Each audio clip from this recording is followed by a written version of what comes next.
Hello again, everybody, and welcome to the long-awaited episode of the Jim Cornette Experience, where we talk about Vince McMahon being probed for doing unauthorized probing. The McMahon family is still in charge of the wrestling business, but the cons are moving up on the inside, folks. It's the Who's Running This Thing edition of the Jim Cornette Experience, and to join me, Hawaiian Brian, the podcasting lion, the king of the Arcadian Vanguard Podcast Network, Mr. Co-host to you. He's currently under investigation for ordering a gangland-style hit on a family of New Jersey bears.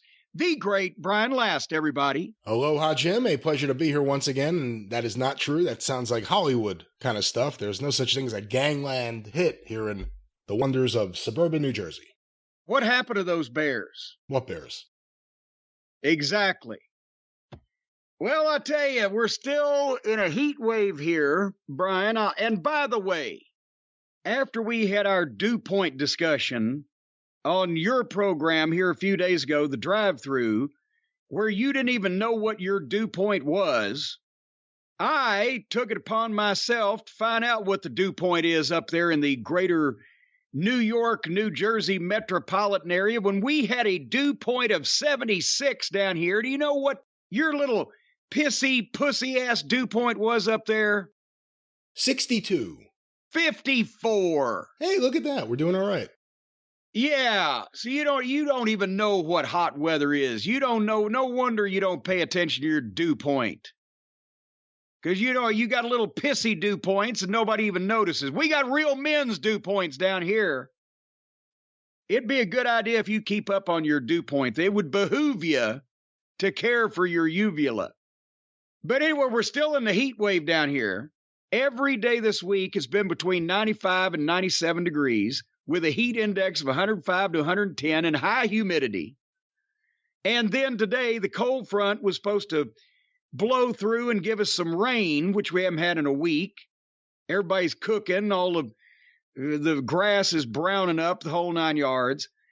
And then we get 2 days without high humidity and temperatures only in the 80s. And then next week, we're getting another heat wave where it's going to be worse. More record high temperatures, more record high low temperatures. And even it's good at 99 is forecast. That's the temperature high for next Wednesday. But we were supposed to get at least a little rain here. And Brian, I'll have you, we had storms to the west of us and storms to the east of us. And hail coming down all over the place. And here at the castle, the wind blew for 5 minutes. It drizzled rain for 2 minutes, and that's the end of it. No more rain for another week now. Getting hot over here, Brian. All right. Well, hot. Have fun with that dew. With the dew. It's not the dew. It's the dew point. That's a measurement. See, you don't even know your meteorological terminology. Say that 3 times fast. No. All right, we'll move on. Well, what else is happening? It's your show. What am I doing? Just no cooperation whatsoever. Rub your belly and pat your head at the same time. No. All right. So, let me just take a sip of my Sprite here. No. Not enough people here know. No one knows how to take it. Oh, shit. He said no. Well, so here's what happened to me yesterday before we talk about the wrestling. So I've mentioned again on your program a few days ago, we finally conquered the action figure mountain. All the action figures that were ordered over the last couple months from JimCornette.com finally signed. I got rid of the backlog, signed everything, handed it off to the Feather Bottoms, got our show recorded, and I was able to, for the first time in 2.5 months, get up in the course of the day and not have to do anything that I didn't really want to do on that one day without feeling guilty. Because in the past, if I've taken an afternoon off or I've done something personal, I felt guilty, Brian. I had the weight of guilt hanging around me that because I am trying to take some meager little enjoyment in my life at that point in time, I am depriving a customer of the timely delivery, or in some cases, the over-timely delivery of their merchandise that they've ordered in good faith, and I couldn't bear that mental burden. So I haven't been able to relax. It's like a pressure. It's a heaviness. I wake up every morning, high heaviness.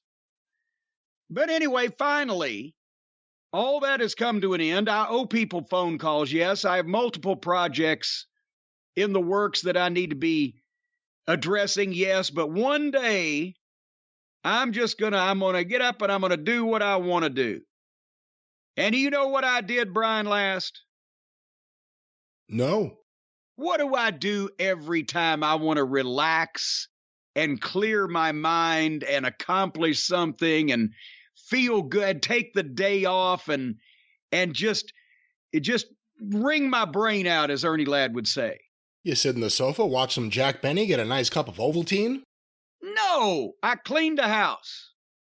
Shampooed the car. I've been wanting to shampoo the carpets for weeks and weeks.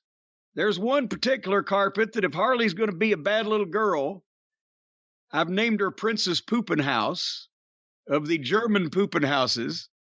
So I shampooed the carpet. I turned the vacuum cleaner upside down and examined the brushes and cut the hair and strings and things that wind up around the brushes out of the brushes and cleaned that out. I did a lot of maintenance around the house, a lot of things that have been nagging me. And now I have a feeling of accomplishment and order, everything in its place, a place for everything and everything in its place. And so I'm doing that all day. Don't have to talk to anybody on the phone. Don't have to go out in public and suffer the presence of human organisms. I'm cleaning, getting the stress off of me, and the phone does ring. And I hear it ring, and I think, well, I'm running this carpet shampooer. I'll deal with it later. And I go and I check, and I want to see who's called to see if, it could be some emergency. And it's my neighbor, Stunning Steve Bradshaw. I've mentioned him before on the program from back in the Southeast Quadrant.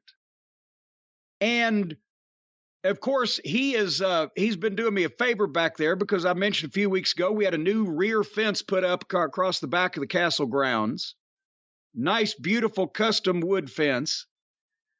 And along the inside of the fence there on my side, after the construction, it was a little wild out there back there anyway. And then by the time that they finished digging all these holes for the posts and everything, I had dirt all over the place, blah, blah, blah. I said, get me some sod. You're familiar with sod up there in New Jersey, aren't you? They have sod in Jersey. Of course. And I'm familiar with sodbuster Kenny J. Well, he was see if I could have found him to put the sod in, he could have got me a better deal. But I said, give me some sod and let's put about a streak or a string or a strip, whichever one you want, of about 3 or 4 feet of sod. What word were you trying to use? I was going for a strip of sod, string of sod, streak of sod, whatever. I'm strapped for sod. Farouk Assad. Farouk Assad. So we got the Farouk Assad all the way in front of the fence there on my side, but then the problem becomes, now, like usual, my timing is impeccable. I've laid sod down right before a record heat wave and drought. So what we do, the problem is to get a hose or multiple hoses from the house to the back fence is problematic because you could put enough of them together that you could reach it, obviously, but the water pressure diminishes, especially since the last 100 feet or so is uphill going that way. So, well, there's Stunning Steve is right on the other side of the fence. And he's got a spigot that's merely 20, 25 feet from this fence. So he agreed as a community project to water this sod for me. But every time he goes back there, and every time I go back there for the past week or 10... A community project. Well, yeah, because the fence looks as good on their side as it does on my side. I got them a brand new fence in their backyard there now that they can be proud of and call their friends and relatives and coworkers and bring them over and say, look at this fence. Have you ever seen a fence like that? It's right in my backyard. So the least they can do is a little goddamn sod watering, right? But anyway, I digress. What are you laughing about? It's a community thing. I brightened the neighborhood. I beautified. A community thing. There's two families involved. It's not a community thing. No, there's three. The guy on the other side, I put a different kind of custom wood fence around the big oak tree in the corner, so his dog has another 20 or 40 square feet to piss and shit in around the oak tree. But anyway, so the sod is what I was talking about, Brian. The sod. The sod, this old sod, every time we go back there, every day when he goes out to turn the sprinkler on and he moves it around the various places it needs to go, and every time I've gone back there to take a look at how the sod is progressing, and the Monroes were back there last weekend cleaning some stuff up in the back corner there, the sod is rolled back up. It's turned over. The dirt side is up. It's like somebody's gone around and flapped it over like a throw rug in a bunch of places, especially over in the southwest quadrant in the shady back corner where you really can't see much. And I said, is it the deer? We don't know what the fuck. At first we thought maybe because he had his kids pulling the hose around that they were turning it over when they pulled the hose. So it must be the deer. Well, God, we'll try to stomp it down or whatever. Well, since I've been back there, because it's been so hot, I haven't gone back there. Bradshaw called me because he got concerned about how is this happening. He wanted to see it. What's doing this? Is it a deer? Let's just clarify. Your neighbor, Steve, when you say Bradshaw, wasn't JBL calling you. No. He doesn't. He lives down in the fucking, where is he? In the Bahamas, Jamaica?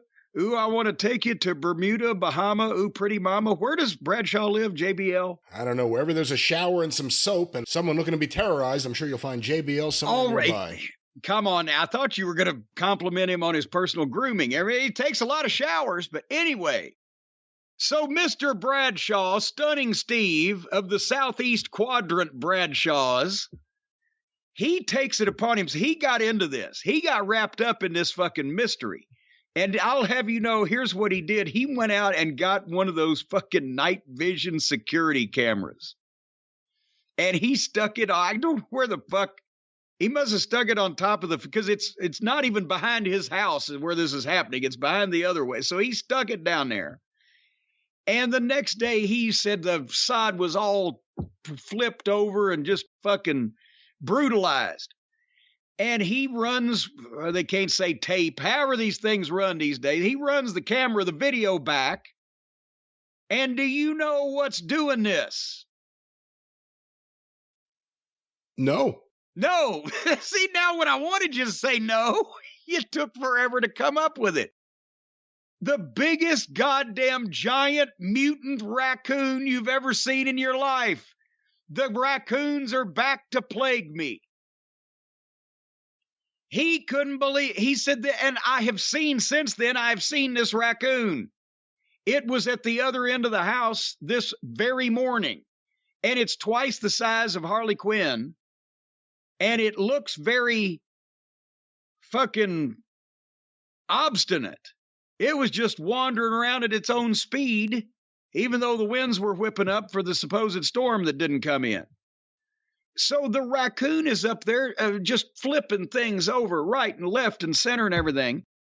And he says, what do you want me to do? He said, I've checked into this, because now he was appalled at this. He said, we can get one of those traps. I said, oh, he said, well, no, it doesn't kill them. It just catches them. But then you got to call animal control. And I'm, to dispose of the beast. And I'm thinking, well, now, I know it would be a great fucking thumbnail for Travis to draw, but I don't want my poor neighbor back there with a possibly rabid raccoon in a fucking little parakeet cage or whatever that you get at Feeder's Supply. He said the other thing, we can spray a little ammonia around the area, and that they're very fastidious creatures. They don't like the smell. It runs them off. I said, do that. So now we're going to wait and find out whether the ammonia has run the raccoon off that is destroying my high-priced sod back there in the rear quadrant. But Bradshaw had never heard, and not JBL, but this one, had never heard the story of my raccoon home invasion, because he hadn't been listening to the show as long as, well, we haven't told that one in a while. But I told him it was there on YouTube. Is it on YouTube? What YouTube clip is the story of because it's been now 17 years since I was terrorized by apparently this giant mutant raccoon's grandfather. How long do raccoons live, Brian? I have no idea. Can you look that up? I could, yeah. Or can you give us the answer of what the title is of the raccoon clip on our YouTube channel is, so that Bradshaw can hear about how I was nearly murdered in my sleep by an invading raccoon years ago? I don't know what the name of the video is. We'd have to find out that information. We could probably post it on Twitter. I thought you knew these things. I don't know the name of every video. We have thousands of videos. Well, it's not my fault. It's exactly your fault. Well, you don't have to blame me for it. I wasn't going to until you denied all blame whatsoever. What am I supposed to do? Accept all blame? The lifespan of a raccoon in the wild is 2 to 3 years.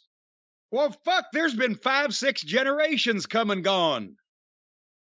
And still, I'm on their list. I must be a legendary figure in raccoon lore. They're trying to see who will leave the property first, them or you. Well, every time I walk outside, they're hiding in the bushes, and they see that motherfucker over there. He's the one. Remember great-great-great-great-great-great-great-great-grandpa Cletus? He's the one that called the cops on great-great-great-great-great-great-grandpa Cletus and had them chase him at gunpoint off the deck. He was killed in that fall. We'll never forgive him for it. Anyway, so we've got night vision. You know what? Here's the thing. And there's nothing wrong with night vision. Night vision stuff is awesome. I got tons of it. Well, Steve, he said he was going to email me the pictures. They're like the pictures from the thing or whatever. So maybe we can put those up on the YouTube channel over as B-roll of a video. Bradshaw, send me those pictures. We'll put them up. Pictures or video? Well, I thought he said he had video, but he said he's going to email me some pictures too. Maybe he said it takes, I guess, freeze frames rapidly or whatever the fuck. And you can almost see it going. Are you sure this guy's on the level? That's what he told me. All right. He's got some kind of camera. I got videos, but I'll show you the pictures. He saw a big raccoon. And then the next day I see it. What do you think? Do you think he's actually back there letting giant raccoons loose on my property? Maybe he's entertained when you yell at things. This is a great way to get you going. I'll just release raccoons onto the property. Makes perfect sense. I don't know how he caught this one.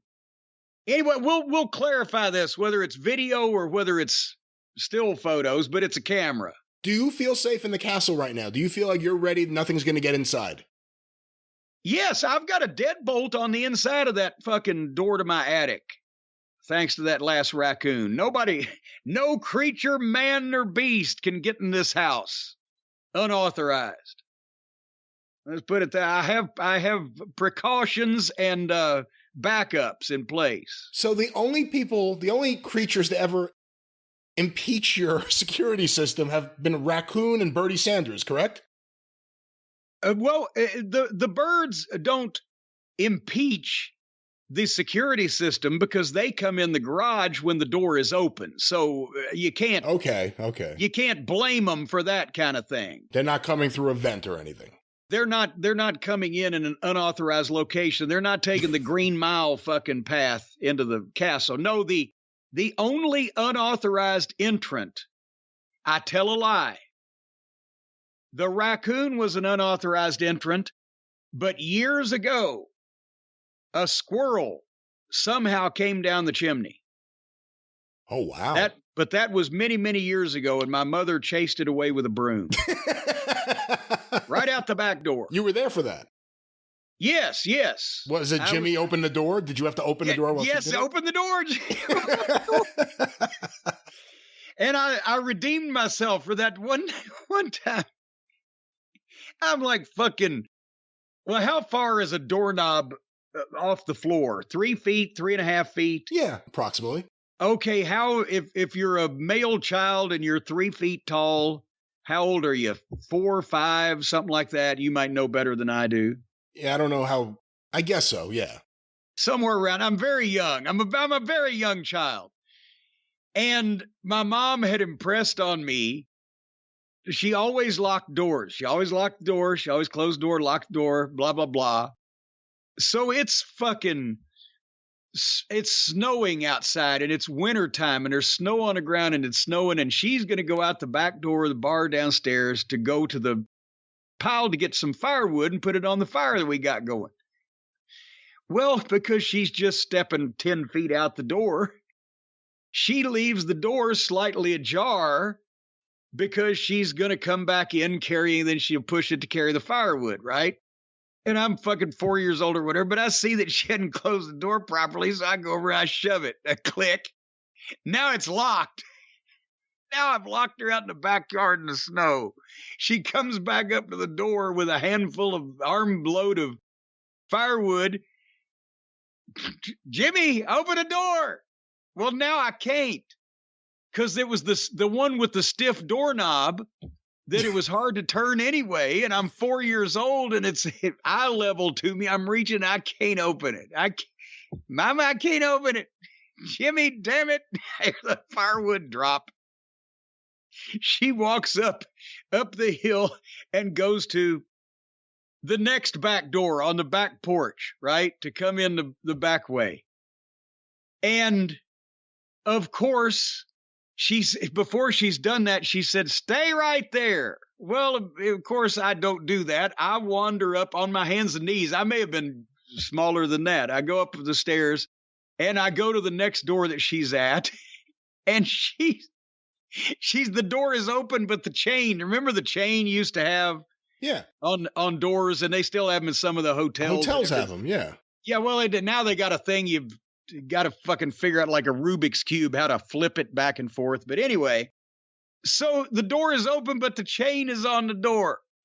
And as she opens it, realize the chain is on it, I go, Mama, because I'm like, oh, there you are. Well, she thinks now I've tripped on the stairs. I've hurt myself. She gives a big shove. And instead of that chain breaking, the whole goddamn door frame come off the fucking. Oh, my God. And it looked like a Buster Keaton movie.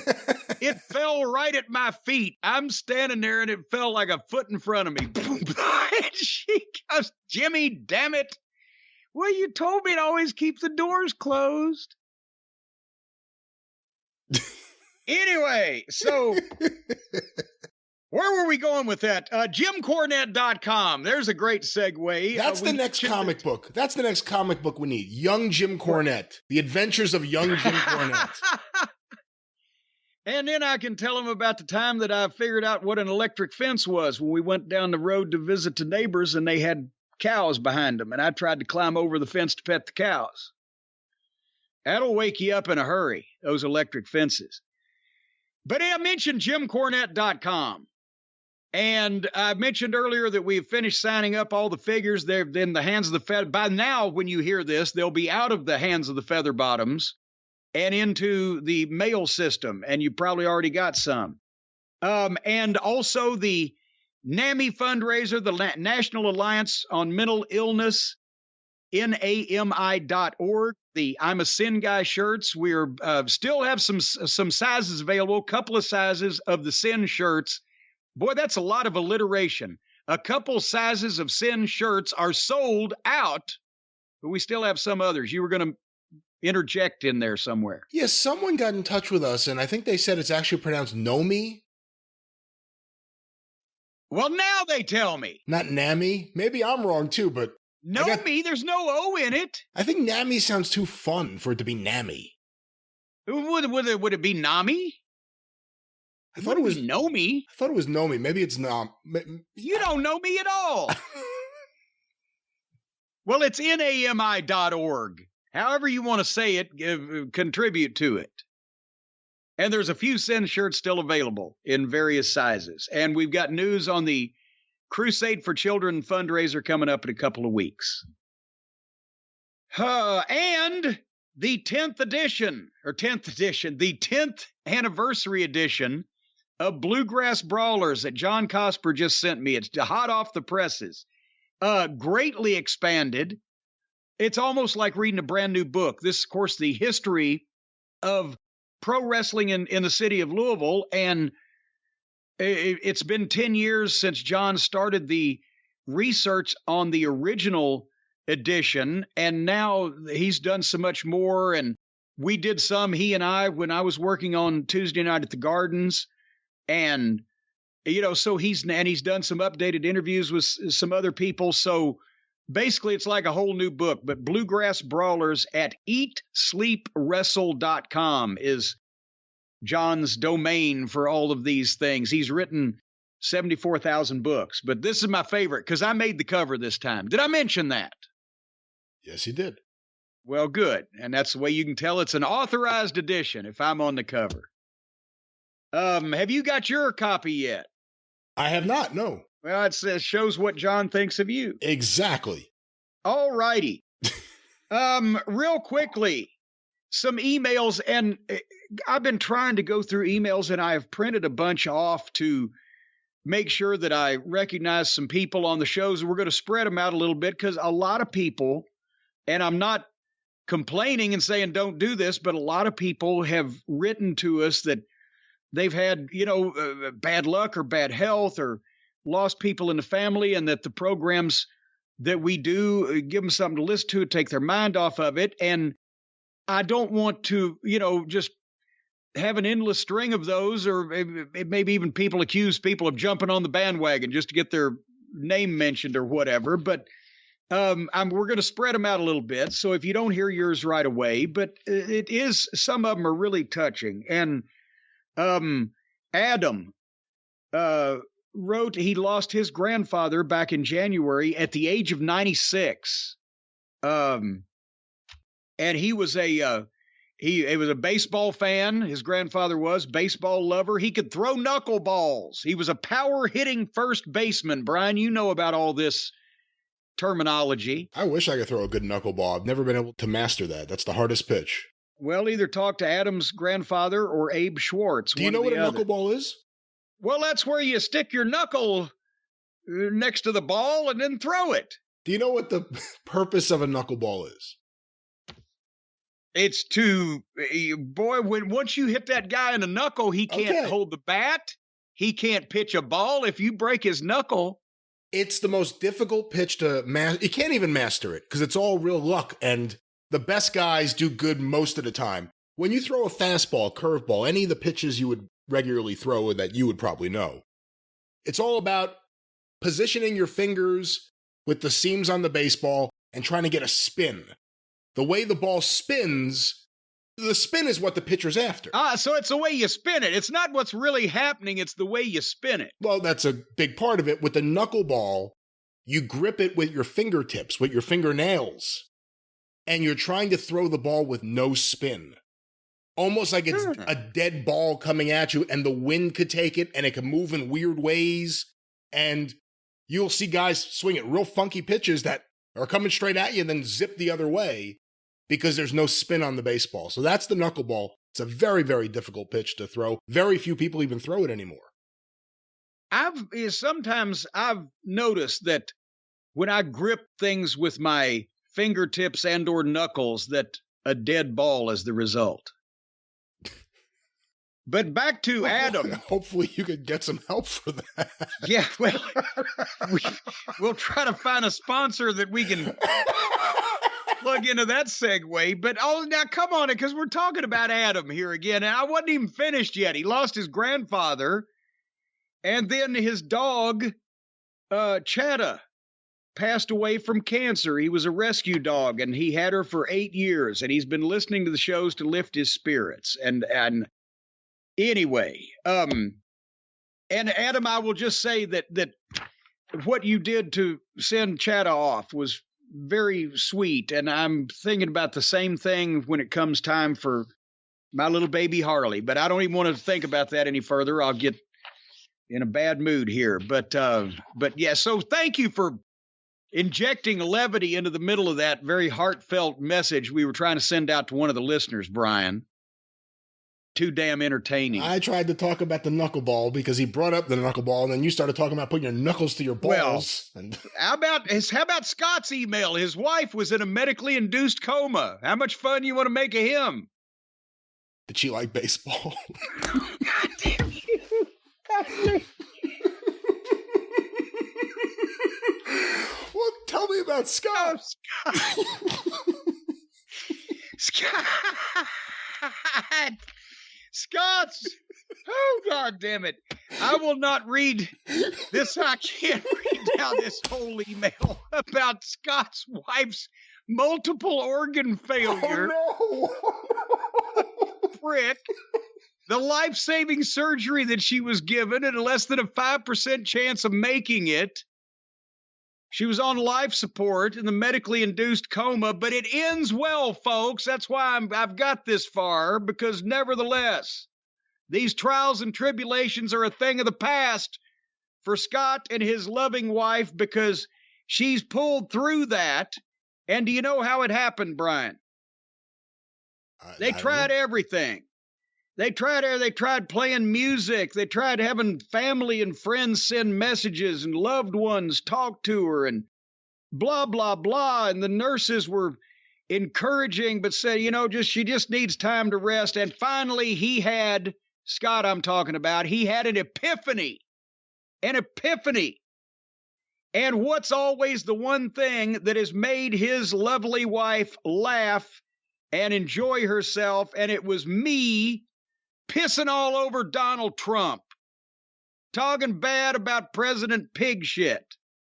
And I'll have you know that he went to the hospital and played one of my promos on President Pig Shit and watched in amazement as she smiled and opened her eyes. The universal language of all caring, honest people. Once you hear something bad about Donald Trump, your eyes open and a smile makes it to your lips. And that's what happened. And then she wasn't able to speak because she'd also undergone a tracheotomy, but he said she pointed to her eyes and then her chest and then to him, Scott that is, and made the universal sign language of I love you. And the doctor's comment that he closes this email with, the doctor said, we all played a part in her recovery, even the man swearing. Were you the one swearing? Oh, that is funny. The man swearing. Even the man swearing. And Scott says, I don't think the doctor has ever had the privilege of a Jim Cornette rant before, so I told him who you were. I tried to explain to him about the Midnight Express and your tennis racket, and in your own words, he looked at me as if I had a turd hanging out of my mouth. So thank you, Jim, and of course, thank you, Brian. And thank you. Scott, we are happy that Joanna is on the road to recovery now, and that's the first time that Donald Trump ever did anything positive for anybody, too. See, the previous one was about a knuckleball, this one about a screwball. And miracles do happen. Speaking of miracles, I've got an email from a listener talking about a time that Jake Roberts showed up. Oh, putting me in my place, I guess. Is this fiction? We were talking about? Good morning, Jez is from Albert. Good morning, Jim and Brian. On last week's show, you talked about Jake Roberts' comments on no-showing and or showing up fucked up. Well, he was talking about MJF no-showing. We were talking about Jake showing up fucked up. Albert continues, I like Jake. I've got nothing against him. But I can tell you, it's always a terrible Here we go. preface, right? But I got nothing against this guy. But I can tell you around 2011 or 2012, Icon held an autograph signing event here in Southern California. Jake was there. He was just sitting there very quiet. But in an instant, he changed when it was his time to sign. He walked out, pulled down his pants, and mooned the crowd. He then went behind Missy Hyatt and started thrusting his hips like he was fucking her. Must have had flashbacks to 1983 in Georgia. He was drawing glasses on people's faces and also writing DDT. I've heard this was the thing. He wasn't drawing glasses on people's faces in pictures. He was actually taking fans and Sharpies and drawing on their faces, writing DDT and drawing fake glasses on them. That's what you want when you get an autograph. Yeah. And Albert continues, when it was my turn, he tried to draw on me. Did you try to draw on me, cowpoke? He tried to draw on me, but I respectfully declined. He got mad, signed his autograph, and waved me off like, get out of here. I wasn't mad. It is what it is, but Icon was pissed off. People were complaining. Well, I hope he has changed his ways. Love the show, Albert. Well, there it is. Thank you, Albert. We love you too, but not as much as Jake loves Missy Hyde, apparently. Yeah, Jake Roberts, the master of etiquette for meet and greets, giving advice to MJF what to do and what not to do. Jake put the meat in the meet and greets. That's what you want. Oh, who do you want to see? I want to see Jake the Snake. Hey, it's Jake the Snake on the stage. He's pulling down his pants. There he is. And now he's trying to fuck Missy Hyatt on the stage in front of everybody. And now he's drawing on people. What do you think if some guy came home and their wife or mother or anybody said, who's drawing glasses on your face with a Sharpie? Yeah. Snake Roberts. It was the greatest day of my life. Who wrote DDT across your forehead today? In gold Sharpie. See, that's a case to debunk Jake's point. It would have been better for Jake to no-show. Yes. Because then nobody would have known that. Oh, boy. I talked about the thing I saw with him at LNS Comics in North Merrick on Long Island when I was 13. And I said it was the most fucked up I've ever seen, like a celebrity at a public event where they have to be there for a while signing autographs. That one sounds a whole lot worse. All I saw Jake do was pass out at the table over and over again. He didn't write on people. He didn't draw on people. He could barely write his name. But this one sounds a whole lot worse. Yeah, well, Jake never made any news when he was asleep. It was when he was conscious, but not really, that he made all of the news. That's when he was still ambulatory. All right. All righty.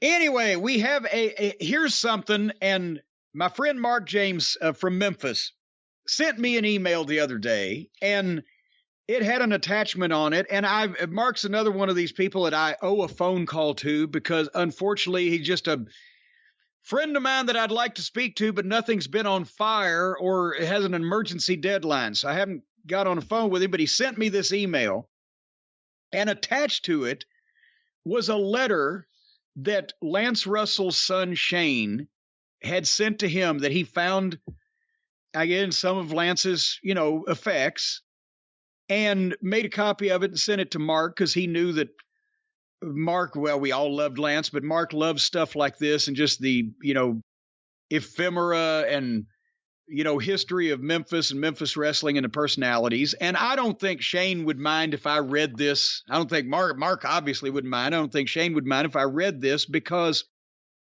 I'd heard that Lance did this, but I'd never seen the letter. And I can't remember. I think it was in one of the stories that Lance told, as he was doing the Fan Fest, the several years before he passed away. He had told the story of doing this, but I didn't know that it still existed. But I've heard the story. But anyway, I've never seen this until now. And what this is Lance wrote a letter to himself and put it in a drawer, just as an exercise to himself when he finally made the decision to retire from the wrestling business. And I would have to think, and Brian, as we read this, he's going to mention a few things. It's somewhere in the late 90s. I can't remember exactly what year that he retired from the wrestling program in Memphis and still lived there for a period of time. And then he moved down to Pensacola, he and Audrey. And I think this was probably mid 90s when he left the Memphis program. And this was before the the business with the Larry Burton and him buying the company and the sale of the USWA and all that stuff. So it's probably mid-90s, right? But when you think about that, at that time, as we've talked about, Lance had been involved in and around wrestling business, starting as an announcer in the early 50s for like 40, 45 years almost. And he would have another 20 years of being an icon and then go into the fan fests and the reunions and people discovering all of his work on YouTube and everything and videos. So his retirement letter, he may not have worked in the business anymore as a full-time personality, but he was still going to be around it for over 20 more years. But would you like to hear this? Yeah, I'd love to hear this. And there's no salutation. It's typewritten. It says, "I'm retiring from wrestling the last day of this year, ! There, I've said it, and now I can't back out. That, by the way, is the hardest thing I've had to say maybe ever. Wrestling has been a part of my life since I was a young man and became hooked as a fan. 40-something years later, I'm still hooked and still a fan. Why quit now? I guess it just seems like the right time. There's golf to play, fish to catch, and my one and only wife and I have some more traveling to do. One of the great things about living this long is the number of memories you file away. I'm sure I'll remember the towns we traveled through by the arenas in which we wrestled. But most of all, for the rest of my life, I'll be able to sort through the memories of the matches, the wrestlers, and the incidents that made my life anything but dull. Such things as the night the boys put icy hot salve in Rick's tights and set him on fire. He didn't have a last name for Rick. The night Jackie, that can only be one person, whipped ahead going to the next town only to be discovered about 8 miles down the highway doing his best hitchhiker move, buck naked.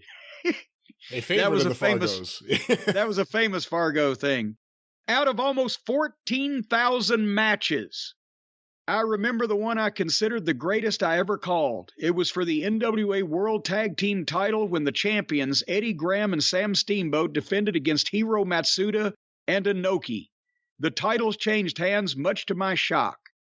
There have been moments all along the way, from the beginning in a converted movie theater in Jackson, Tennessee, to the wild, unpredictable thrills of Memphis, and the final stop when I joined so many of my friends who had made the big time with the WCW in Atlanta.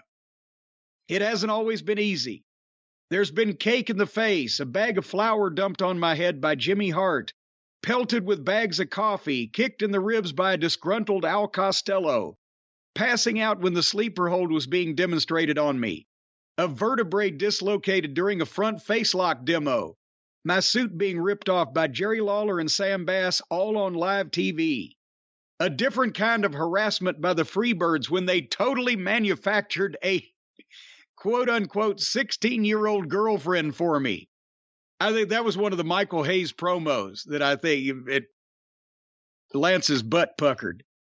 Anyway, there have been the I see it, but I don't believe it, such as picking up Andre the Giant at the airport and hearing the front seat of my van crack as he settled in, and the time Danny Hodge made applesauce by squeezing my whole apples and snapping the handles together on a pair of my undoctored pliers. I've worked with 3 of the greatest and most vocal managers of all time, Jimmy Cornette, Paulie Dangerously, and Jimmy Hart. Parenthetically, notice they're listed alphabetically. Their egos would never let me rest otherwise. I could go on forever with memories, but I've only got to the end of this year.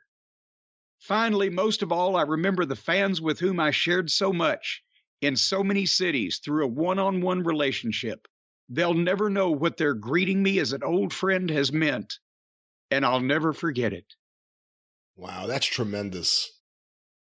And, that's the kind of guy, Lance, and he just wrote that letter and put it in his drawer and decided, okay, now that I've done this, I can't back out. Well, he lived so long, we talked about it, but he was nearing 70, and he wanted to travel and spend time with Audrey and etc. So, and the territory was going, and, it was time to go, but he made it official with this so that he couldn't back out on himself. And I thought that was just fantastic.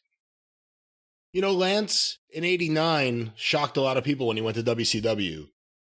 He had been in Memphis forever. No one ever thought Lance Russell's going to jump. Least of all the promotion. No one ever thought Lance Russell's going to jump, and he did. And he slightly changed his broadcasting style because he was now on a national broadcast. Do you think if Lance, around that period of time, if he had an offer, let's say Shivani stays with WCW, the NWA, if Vince decided to give Lance Russell a shot, do you think he would have gotten along with Vince? Do you think he would have worked at all in that system for a couple of years? Oh, well, I mean, Lance could get along with anybody. Well, Vince can't. Well, here's the thing is, when Lance never left Memphis per se when he took the WCW job, because he was only required to go to, Atlanta for the TV tapings. And then there was times they put him on the road with some of the tours. So he'd do that 900 line thing. So there was more travel involved, but it wasn't, I think even at that time, if Vince had hired an announcer, he would have insisted the announcer relocate to Stamford, as he did, in the 90s. Lance, at that stage of his life, was not going to move from Memphis, Tennessee to Stamford, Connecticut, when he was closer to retiring than he was to anything else. It was, the thing was with Memphis, the territory business was going down. Lance could see that.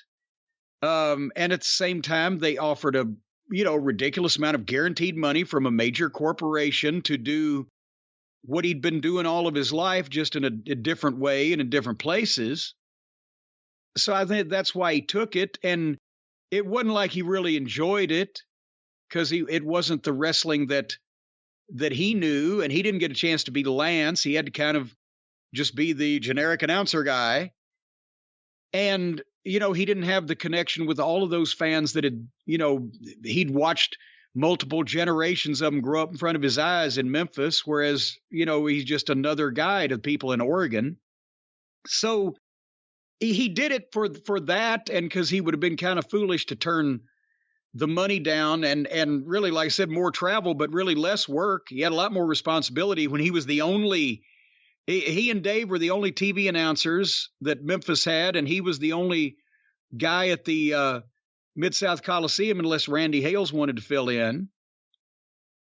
But he didn't really have fun with WCW, and that's why when he went back to Memphis, he guested on the wrestling program a few times after that point, on and off, and then made the decision to retire. Did you have to twist his arm at all in early '93 to do the Bluegrass Brawl? And how long before you booked that show did you know you were going to try to get him, or did you talk to him? Well, here's how I had to twist his arm. Lance, we're running this show, and we would love to have you come up and do the commentary with Les Thatcher. And he said, well, Audrey and I would like to go up to somewhere. I can't remember where it was. But it was somewhere in Virginia. He was either going to visit family or do something. He said, we could do that on the way. So that was how hard I had to twist his arm. He made a trip out of it to get a chance to, come up, see some of the guys, work the show, work with Les, who he obviously knew well, but had barely ever, I think, if ever, worked with as far as doing a broadcast. And, I felt, the only thing I felt bad about was it was so fucking hot in that building, and Lance is like 72 or whatever at that time. It had been 30 years ago. And, but he was a pro, and you put up with the whole thing. And it was great having Lance's voice on one of our, we not only did the show for television, but also for a home video. But that was, it was, he didn't mind at all coming and visiting and doing something like that. If it was around home and he could turn a trip, or turn it into a trip of some kind with Audrey. And at the same time, he wasn't going to, make a second career out of going all across the country announcing wrestling, nor were a lot of people asking him at that time, because, they didn't even know they could. and probably he wouldn't have listened. But for returns to Memphis or a chance to do something, for me like that, he had a ball. All right. Are you having a ball here today? I'm having a ball, and I'll tell you what, I've not only had a ball today, but also I've had a spoon. And you know what, and I'm not talking about playing high life, folks. I'm talking about a spoonful of magic, courtesy of our friends at Magic Spoon. When you wake up in the morning, no longer can you eat all the sugar and the carbs and the additives and the preservatives. It's like drinking embalming fluid. You don't want to do that. You want to be healthy and have a great tasting breakfast and start your day off with a smile. As a matter of fact, the smile on my face has been here since I got up this morning, and they're going to have to wipe it off with a sandblaster because the Magic Spoon Build Your Own Bundle deal is still alive and well at MagicSpoon.com, which has, by the way, if we've mentioned it before, if you haven't noted it, written it down, we'll tell you again, 0 grams of sugar, 13 to 14 grams of protein, and only 4 net grams of carbs in each serving, except the Honey Nut has 1 gram of sugar because, well, Honey Nuts, they've got to be different. But it's only 140 calories a serving because it's keto-friendly, gluten-free, grain-free, soy-free, and low carb. And right now, you can build your own custom bundle. You don't have to take what they want to send you. You can ask for what you want. Cocoa, fruity, frosted, peanut butter, cookies and cream, maple waffle, blueberry muffin, cinnamon roll, and the aforementioned Honey Nut. And they've just brought back the cereal bars. If you don't want to take time to open the box, pour the cereal in a bowl, and either eat it with a spoon or your hands, like normal people do, then just eat it in a bar. I'm not talking about a bar where you drink alcohol. Actually, if you want to go into a bar and eat a Magic Spoon cereal bar, that would be legal also. But you can't go in a bowl of cereal and drink alcohol because that's against the law, unless you're 21. Where were we going with that? I don't know where you were going with that. These cereal bars are so popular that Magic Spoon brought them back permanently. That's almost forever. It's the perfectly convenient on-the-go companion for your cereal, the cereal bar. You can't keep cereal in your back pocket. You just can't. And the milk drips through and it looks like you've pooped yourself. But you can keep one of these cereal bars in your back pocket, and as long as you sit down gingerly, then you can still eat breakfast or lunch or dinner or a snack anytime you want. Just pull it out. Actually, you can pre-unwrap the thing. Take the wrapper off and just stick the naked cereal bar in your back pocket. And then go out on the job, work, do construction for about 10 or 12 hours. Then pull that cereal bar out of your pocket and chow down. It'll taste like peanut butter ass, but it'll still be healthy. No, don't say it'll taste delicious. It'll taste delicious unless if you unwrap it and stick it in your pocket and then go out on the job for 10 or 12 hours. Why would someone unwrap it and put it in their pocket? It makes no sense. Because I just told them to. Don't do that. Well, don't do that at home, and don't tell them to do that, Don't do it at home and don't do it on the road. But do go to magicspoon.com/Jim right now and grab a custom bundle of the best tasting, healthiest cereal on the market today and use the promo code Jim at checkout to save $5 off your order. $5 off. That's twice what you'd get on any other fucking discount.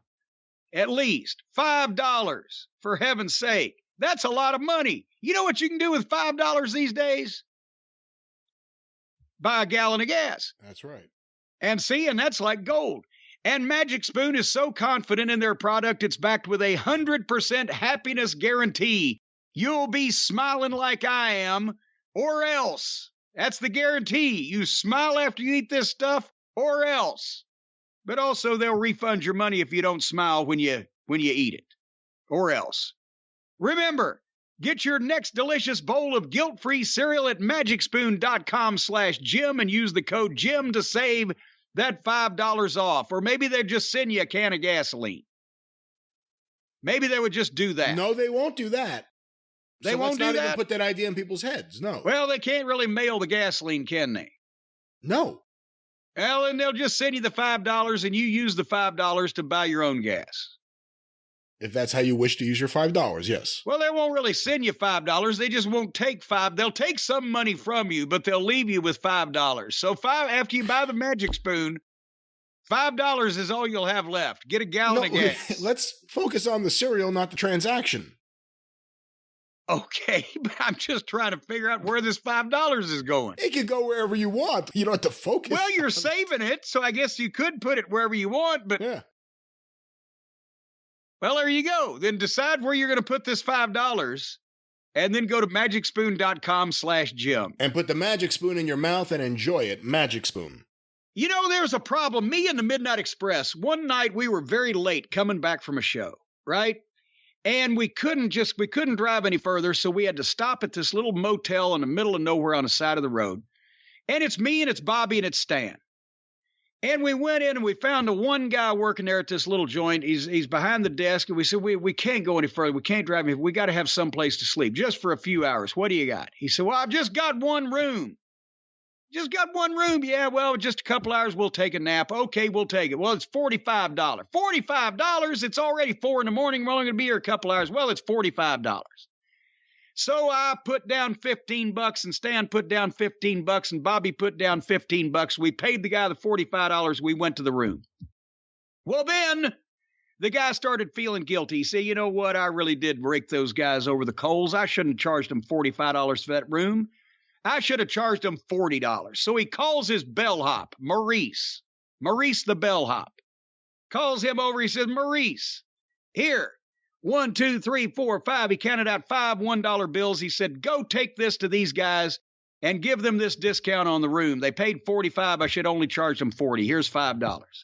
So Maurice the bellhop, he's on the way to the room with that $5, but he realizes on the way there, wait a minute, I got 5 $1 bills here, but I can't divide this evenly over 3 guys. That doesn't work out. The math just ain't there. So what he did was he knocked on the door, and when I answered the door, he said, well, we overcharged you, so here. And he gave me $1, and he gave Stan $1, and he gave Bobby $1. What we didn't know was he had put $2 in his pocket, right? So the problem became when we checked out the next morning and realized this, originally, we had paid $45 for that room, right? $15 each. But now we had each been given $1 back and the bellhop kept $2, right? So therefore, we only had $40 in the room instead of $45.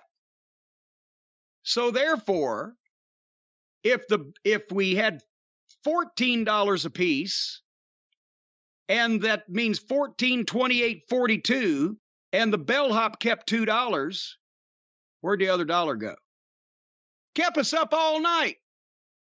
Well, it's simple mathematics. We each had $15 in it because we paid $45. Then we each got $1 back. We got $14 in it. 14, 28, 42. The bellhop stuck $2 in his pocket. Where'd the other $1 go? I blame Maurice. You got that answer? I don't know. I blame Maurice too. How long do raccoons live in the wild? All righty then. We have another Magic Spoon. Magic Spoon. Yes, we do. We have another email from Mark Cole, as a matter of fact, who has sent in questions in the past. And he says, Jim and Brian, lately, we've been seeing some missing territorial TV shows and or independent outlaw promotions showing up on YouTube. This led me to wonder about Jim's legendary tape collection and throw out some questions. Number 1, at what point did Jim become too busy to regularly tape stuff at home or trade tapes? I presume sometime during the JCP years. Number 2, as an historian and collector, I would think he still has most, if not all, of his collection going back to the 70s. Number 3, has Jim figured out a legacy for these tapes in the future? Will they go up for sale? Has Brian called dibs on them?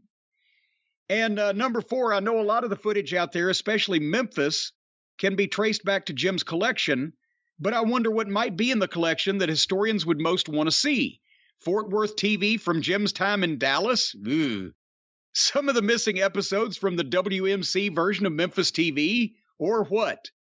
Sorry for the long email, but tape preservation and historical documentation has been on my mind. Well, in order, actually easily, yes, I still have all of my collection. All the videotapes that I ever taped, I still have.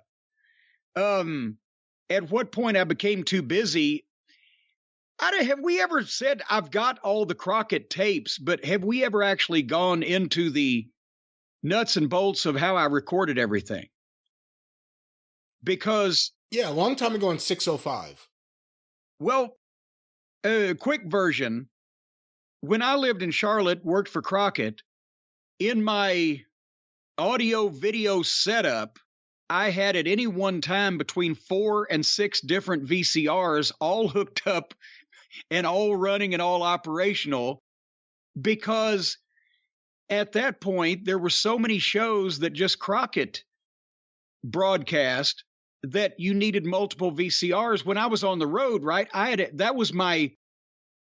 actually had a written schedule sitting on top of the entertainment complex of exactly how I was supposed to program the VCRs for that weekend. And before I left home for whatever trip I was going on, I would program the various VCRs for every program that was available to me, which were all Crockett shows. So I got the Saturday night TBS, Sunday night TBS, later on when it came on Friday night TBS, both hours of Crockett syndication because they were on the air locally in Charlotte. And Charlotte had a third TV that only a couple of markets had, which was a 30-minute show, which I think was just basically a house show match or two that Tony Schiavone hosted. And I would record those. And then I obviously, Weasel Dooley was still my Memphis man. I got the complete Memphis TVs, plus the complete Mid-South TVs, plus the complete world-class TVs.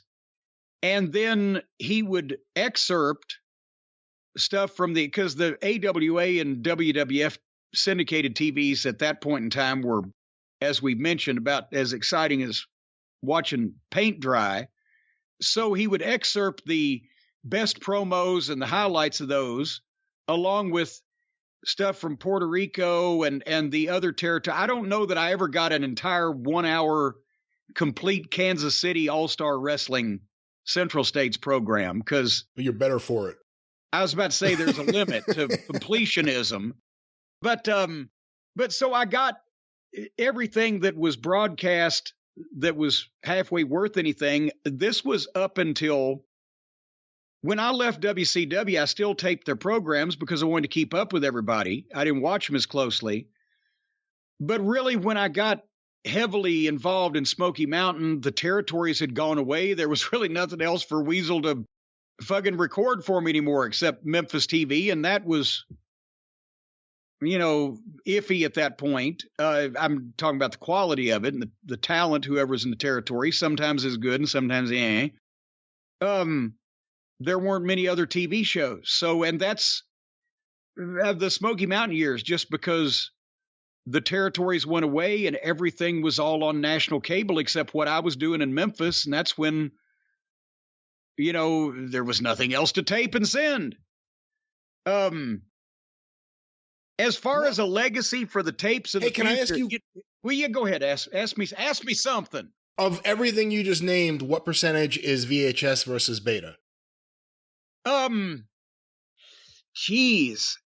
Maybe 60-40, because actually for a while there in the mid 80s, it was more heavily beta than VHS. Because beta obviously is I don't know whether everybody knows this or not now. Beta was better format. Beta was better picture quality. Beta was a better machine. The kids don't know what VHS is. Well, shit. It's been gone a long time if you think about it. They don't know what beta is either then. Basically, there were 2 half-inch home videotape formats. Half-inch tape, because that was the thickness of the tape. Broadcast quality tape at that time was 3/4 inch and 1 inch. But there were 2 formats of half-inch home video recorder tape, VHS and Beta, because the Sony Corporation invented Beta, I believe, slightly before RCA Victor came out with VHS, right? Well, I don't say invented, but they came out with the first Beta machines before RCA came out with the first VHS machines, right? I believe so, yes. And Beta was the dominant format in Japan. But VHS became the dominant format first in the United States and around the world because that, and I'm not lying when I say this, folks, this is actually accurate. The porn producers decided to go with VHS as a format, which flipped the format wars in VHS's favor. And as a result, especially in this country, after the first few years, VHS outnumbered Beta 10 or 20 to 1. But Beta was the better format, had the better picture quality. And if you made copies of the tapes, they looked better Beta to Beta than VHS to VHS. It was a superior format. As I still have the Sony HLF 1000 Super Beta machine that I bought in 1986. And it's the best video deck I ever had. And it had a built-in character generator. And it's got insert editing and flying erase heads and a jog shuttle wheel with a frame counter that, or a time counter that counts hours, minutes, seconds, and frames. That's what I would do music videos on for the boys and whatever. But I digress. How much video editing did you do at home during Smoky Mountain Wrestling? Well, during Smoky Mountain, none, because I had access to the production company. And I did the music videos, most of them I edited them that you saw on Smoky Mountain Television, but they would I'd take a bunch of 3/4 inch, U-matic backup tapes of the shows and sit at the editor overnight myself at at Tennessee Production Center and work on one of those from 11 o'clock at night till 6 o'clock the next morning because they didn't give a shit. So that's the only time I had. But I edited some Midnight Express videos and Flair videos and Midnight versus the Fantastics and stuff, and gave them to the Fantastics, gave them to Flair, and gave them to the Midnight, etc., just for fun when I had a lot more energy and would have a day or two off. But anyway, so the point is, when I would get tapes from Japan, because I've got all of Baba and Inoki's television programs from 1981 through the early 90s, those were on Beta because people in Japan were recording them on Beta because that was still the dominant format. So, it just depends on what's what, but in my collection now, probably it would be 60% VHS, 40% Beta, just because of the amount of Beta machines that I had because it was a better format. Where they're going to go, you're the youngest friend that I have. You know that? You might end up with everything eventually. Well, I feel like an old man, so it's nice to hear that. Well, I didn't say you were young. I said you're the youngest friend I've got. Well, thanks, I think. And see, already we're drawing from a fucking small pool. But Hotchkiss and I and the Featherbottoms, one of the projects that we've talked about is transferring video. And unfortunately, I'm going to have to hire assistance for the Featherbottoms now with all the other shit that we've got going on with the website and the other projects and etc. But I don't know honestly if all this stuff will ever be transferred, because then again, my retirement, I've got a lot of projects to work on, but I think I've figured out one time there may be 6,000 hours of wrestling in the vault on all actually probably more than that at this point, because that was a while back. And you still got to add DVDs and stuff into the mix of all the hours of wrestling I've got. So I've thought about trying to transfer, the highlights, the good stuff. Because, you have a 1-hour TV show from somewhere that may have one great match, but then at the same point, I'm probably the last repository of some of these smaller territory stuff from certain parts of the early 80s when not everybody had a VCR and all these people are getting older and people have abandoned their tapes in storage units, because a lot of my tape trading friends had all the same shit back in the 80s, so I just assume everybody's got it. It may not have lasted as well as mine has. Yeah, and a lot of what you may have seen as, a throwaway territory or one good thing is now historically important because it may be the only evidence we have of the commentator, of the way the show was formatted, of various different things. There's so much lost, there's so much found.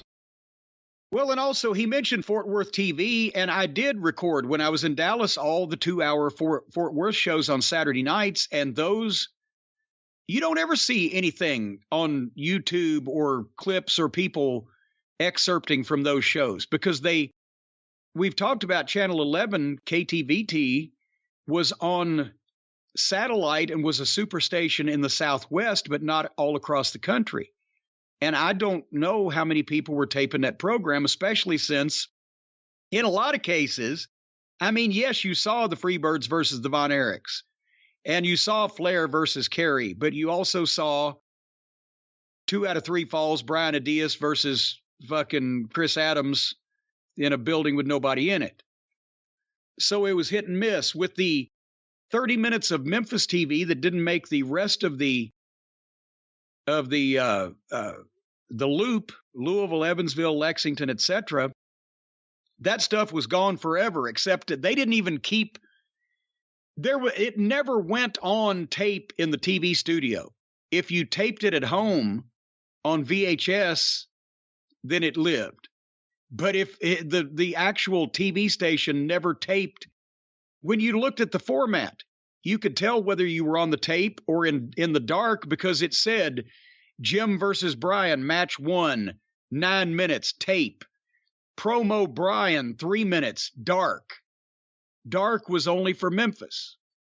And that was live, and once it was sent out, you never saw it again. I've got a bunch of that stuff because Randy Hales would tape some and send it to me, and I'd trade shit with him. Or Danny Davis at one point lived in, at one point he's from Jackson, Tennessee. He still lived there. At one point in time, he was wrestling in the territory, and he would record the Jackson shows, which were an hour of matches from the Mid-South Coliseum that they only showed in Jackson and Tupelo because there was overlap with the Memphis TV. So that was a secondary show. They never kept those, but those were arena matches. I've got more of those probably than anybody, as well as... The thing is with you, I think that you're one of the few people who kept everything before VHS tapes or beta tapes were inexpensive. That's what separates you from a lot of other people. A lot of other people had stuff, made compilations, got rid of tapes, taped over stuff, only kept the things that they wanted. You kept everything, and that's valuable. Even if it's stuff you think is crap, it's now historical.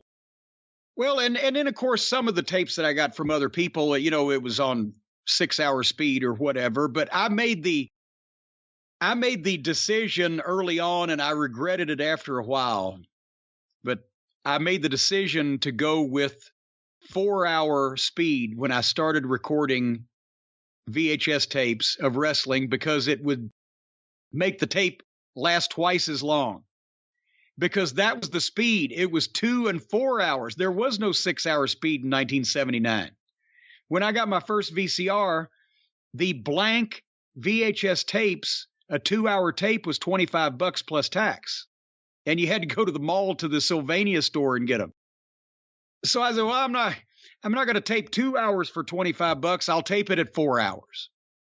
And then later on, I said, I should have bit the bullet. The picture quality would be so good because the early VHS machines at 2-hour speed, their picture was fantastic also, just not quite as good as beta. But then as they started making machines cheaper and the tapes cheaper, and they brought out the 6-hour speed, well, then you got what you got. And I would use 6-hour because then the problem was 4-hour speed was phased out, and 4-hour speed, when they came to on-screen search, wouldn't work.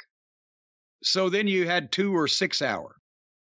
But nevertheless, I was all about 2 hour in the 90s when I was taping stuff. Everything I have, like ECW off TV and all the Monday Night War stuff, was all SP. Get in 2 hours, best quality. Don't mess around. Now I find my ECW stuff looks better than theirs. Well, that's when those tapes were like fucking $5 a piece. When I moved to Charlotte, I discovered in one of the audio-visual magazines that were on the stands at the time with the new VCR models and all that stuff, the ads for the places in New York where you could buy a case of tapes, and if you bought a case, which was, I think, 12 at a time, you could get them for 10 or 12 bucks a piece. And oh my God, so I had cases of tapes being delivered to the house all the time. But anyway, that's some of the stuff that I've got is, and I've got local cable access stuff too. I have people shot on camcorders, and over the past number of years, people have sent me, film transfers and things that they had found. So do you have ICW stuff with Pafo? Yes. Not as much early stuff as I would like, because that's one thing that I did give Christine Jarrett a few of the early ICW shows on tape when they were doing the challenges, because they were preparing for a lawsuit and they wanted evidence. Wow. That was before I got 2 machines and I could duplicate back and forth, right? But then that's why I got the second machine, so I could duplicate shit. I was going to say, was that the reason, or was there a specific match or reason you got a second machine? No, the second machine was to start making copies, because then I found other people that, were recording shit like I was. I thought I would be the only person in the world that would buy a VCR for $1,000 45 years ago to tape wrestling. But when I found out there were other people, then I need to be able to make copies so that I can send to them so they can send me shit. So that's when, and then my original Magnavox piano key VHS machine went to Weasel Dooley to become his second VCR to make copies of tapes for me. And then I just started getting them like fucking crazy. Every time a new one would come out, JVCs, Hitachis, Sonys, Magnavoxes, whatever the case, they were, they all had great features and new designs, and the LED level meters came in, and it was fabulous. And now it's all this goddamn witchery on the internet. There's no tape. There's no component stereo to hook it up to. There's no goddamn tape decks that you can line up and dub from one to the other. It's all on this fucking computer. Nobody knows how it works.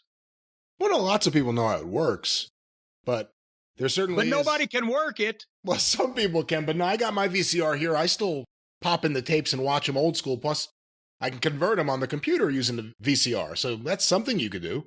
Well, that's something that we're going to check into Hotchkiss and the Featherbottoms tackling, but it's going to be a while before all this gets transferred. I have a feeling. I got Smoky Mountain Wrestling house show matches that nobody's seen since we did them. Probably 50 hours of those. I got to get on that at some point. What about like outtakes? There's a big audience for those. Oh, yeah. Promo outtakes. You know me. I saved the outtakes. I said Tracy Smothers was so wrapped up and fired up one time, he starts cutting a promo, and he started because he had just come from WCW, and he was still chapped about them. His ass was chapped. And he starts talking about his opponent. It may have been Dirty White Boy, but whoever ain't got no respect for wrestling or the people in it. Just like the no good. And he starts naming off people in WCW and Eric Bischoff and this guy and that guy.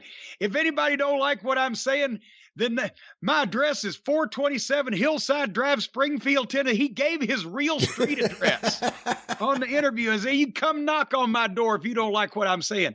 He lost track of the match, and he was mad at WCW again. We saved, and then he's cutting a promo one time, and it's a local promo. So we would do those in the locker room or a hotel room or wherever we could find to get some of the boys in, just do the local promos. And we would duct tape a fucking muslin sheet drop to the wall so it looked okay. And Tracy's cutting that promo, and the goddamn backdrop just falls down and falls over Chip Kessler's head. And everybody else starts laughing, and Tracy's still cutting the promo, and the whole shit's falling apart around him. He don't even notice. I got a lot of that stuff, too. You've brought up in the past the Lance Storm video that he sent you to get him hired and eventually actually got Jericho hired as well. But yes. How many of those videos, those kind of videos, audition videos, submission videos, whatever you want to call them, how many of those do you actually have from, would it have started in WCW or did it start in Smoky Mountain where you would have No, it started, well, in WCW, we got a few. But then Smoky Mountain, it really picked up because I was the one that they would, send the tape to. If a decision was going to be made, it would be made by me. In WCW, we're just looking around. In WWF, they came in by the bushel load, as you can imagine. How many of a lot of them are in the cabinet over here in the office. I've got Candidos. I've got Lance Storms. I've got, I think the first time I ever saw Jim Mitchell, Daryl Van Horn, Canyon. I got to go through there. Most of them are labeled. What about the guys you rejected that you're probably not remembering? Well, no, that's the thing. I've saved some of the more spectacular failures as well as some of the more, Jim's diamonds in the rough. So I've got the Storms and the Candidos and things like that, but I've also got some. Oh my God. There was one guy that used to send videos all the time that fucking played the guitar and his dog would howl next to him, and he had flashing strobe lights all over his guitar and his clothing, and he had a whole fucking gimmick. And Godbold? I'm Godbold. How do you know this? Because the guy's kind of legendary for pretending to be a professional wrestler. Yes, the amazing Godbold, or what was it? I can't believe that. Oh, my God.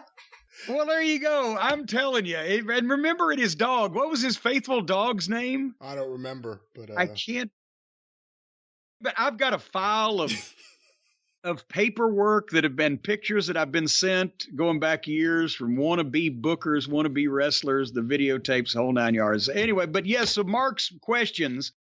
There's a lot of stuff in here that probably now, as I think about it, probably doesn't exist anywhere else. These libraries were not sold to the WWF, nor were they ever even kept and sold to anybody. Some of them couldn't be sold to the WWF or WWE because it's actually public domain. They could sell master tapes, but they can't actually sell any of the intellectual property or rights to anything that's on the show. Right. And what we've talked about in the past, I mean, it was the Wild West.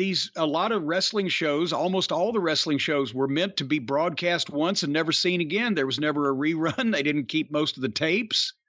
The promoters with foresight, like Eddie Graham or Fritz had the big library, or Vern or whatever. Still, the copyrights on a lot of this stuff is in conflict. Either they didn't register things, didn't do things the proper way, or think about how it's another thing that's not even brought up a lot in discussion of this. There were a lot of different owners of these territory wrestling promotions at any given point. Somebody might have points here and points there, and a piece of this, a piece of that. And they opened up companies and closed down companies. And so I don't even know if they could keep track of if the documentation was not done properly, then couldn't a person who owned part of a promotion, say 1974, say, well, all those shows from 1974 are 20% mine. Well, where's the paperwork? Oh, we don't have no paperwork, but I own the company or part of it.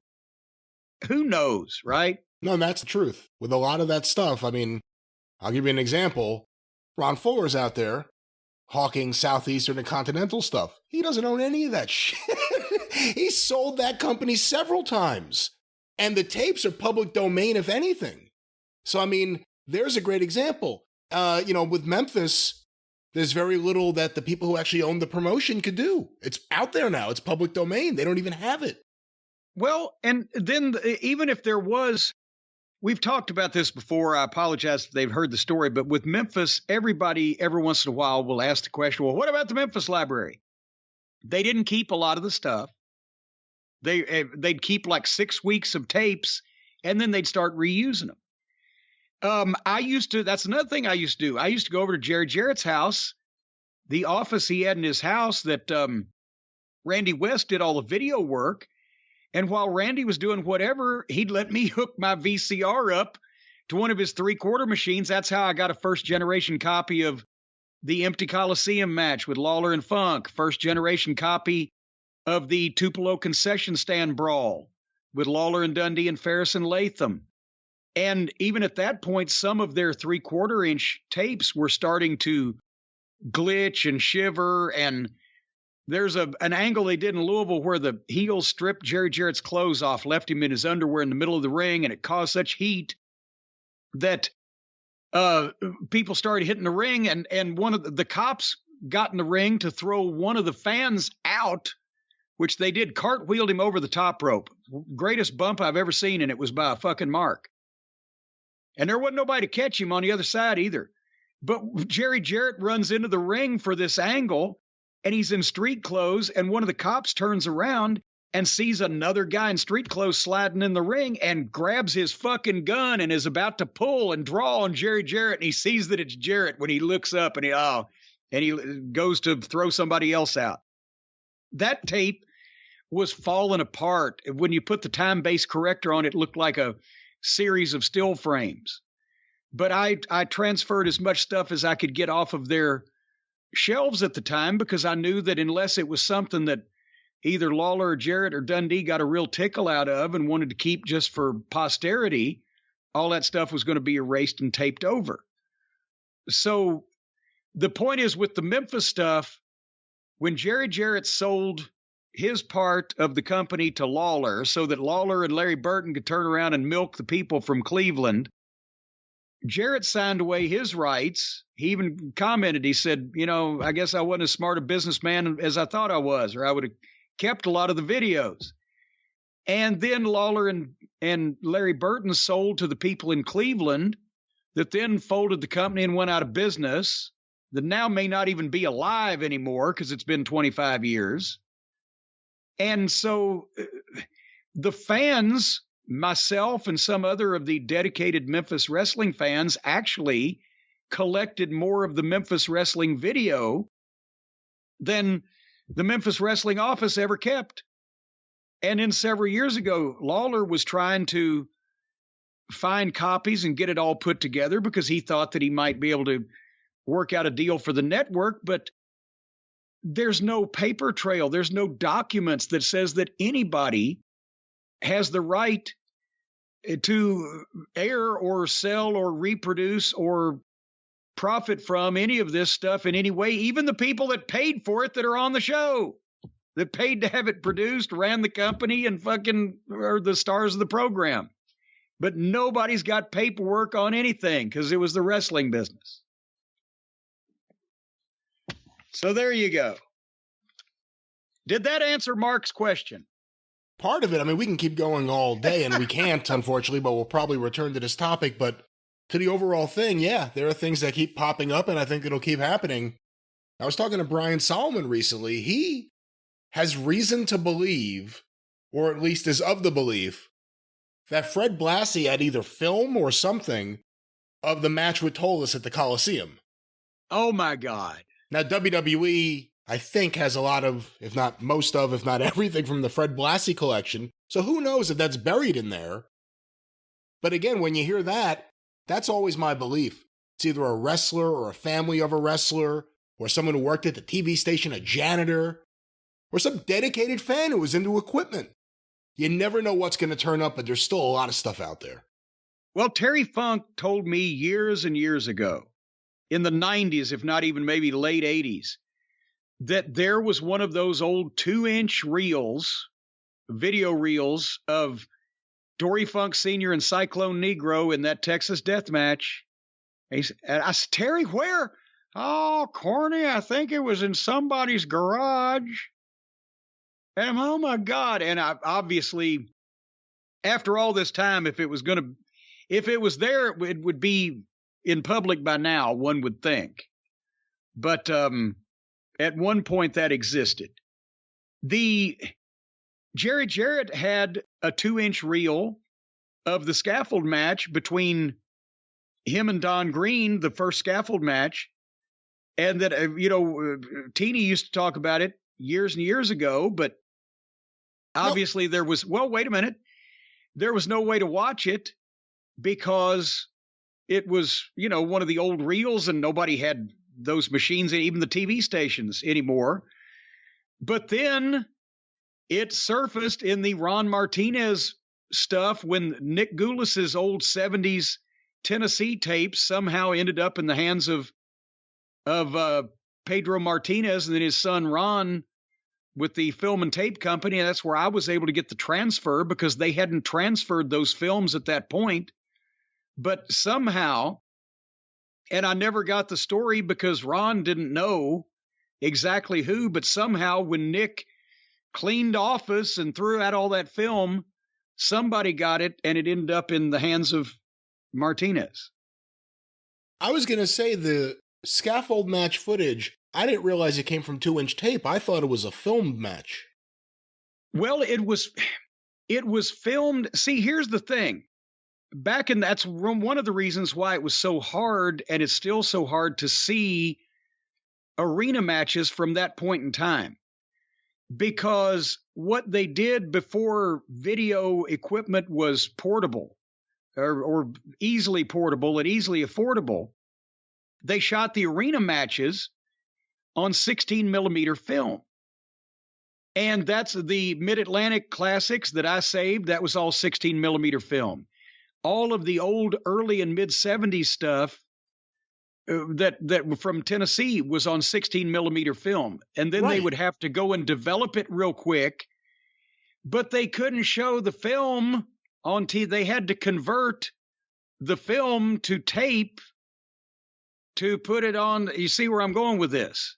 To show it on television. So yeah, no, I just didn't realize that's what the transfers were that Ron Martinez made.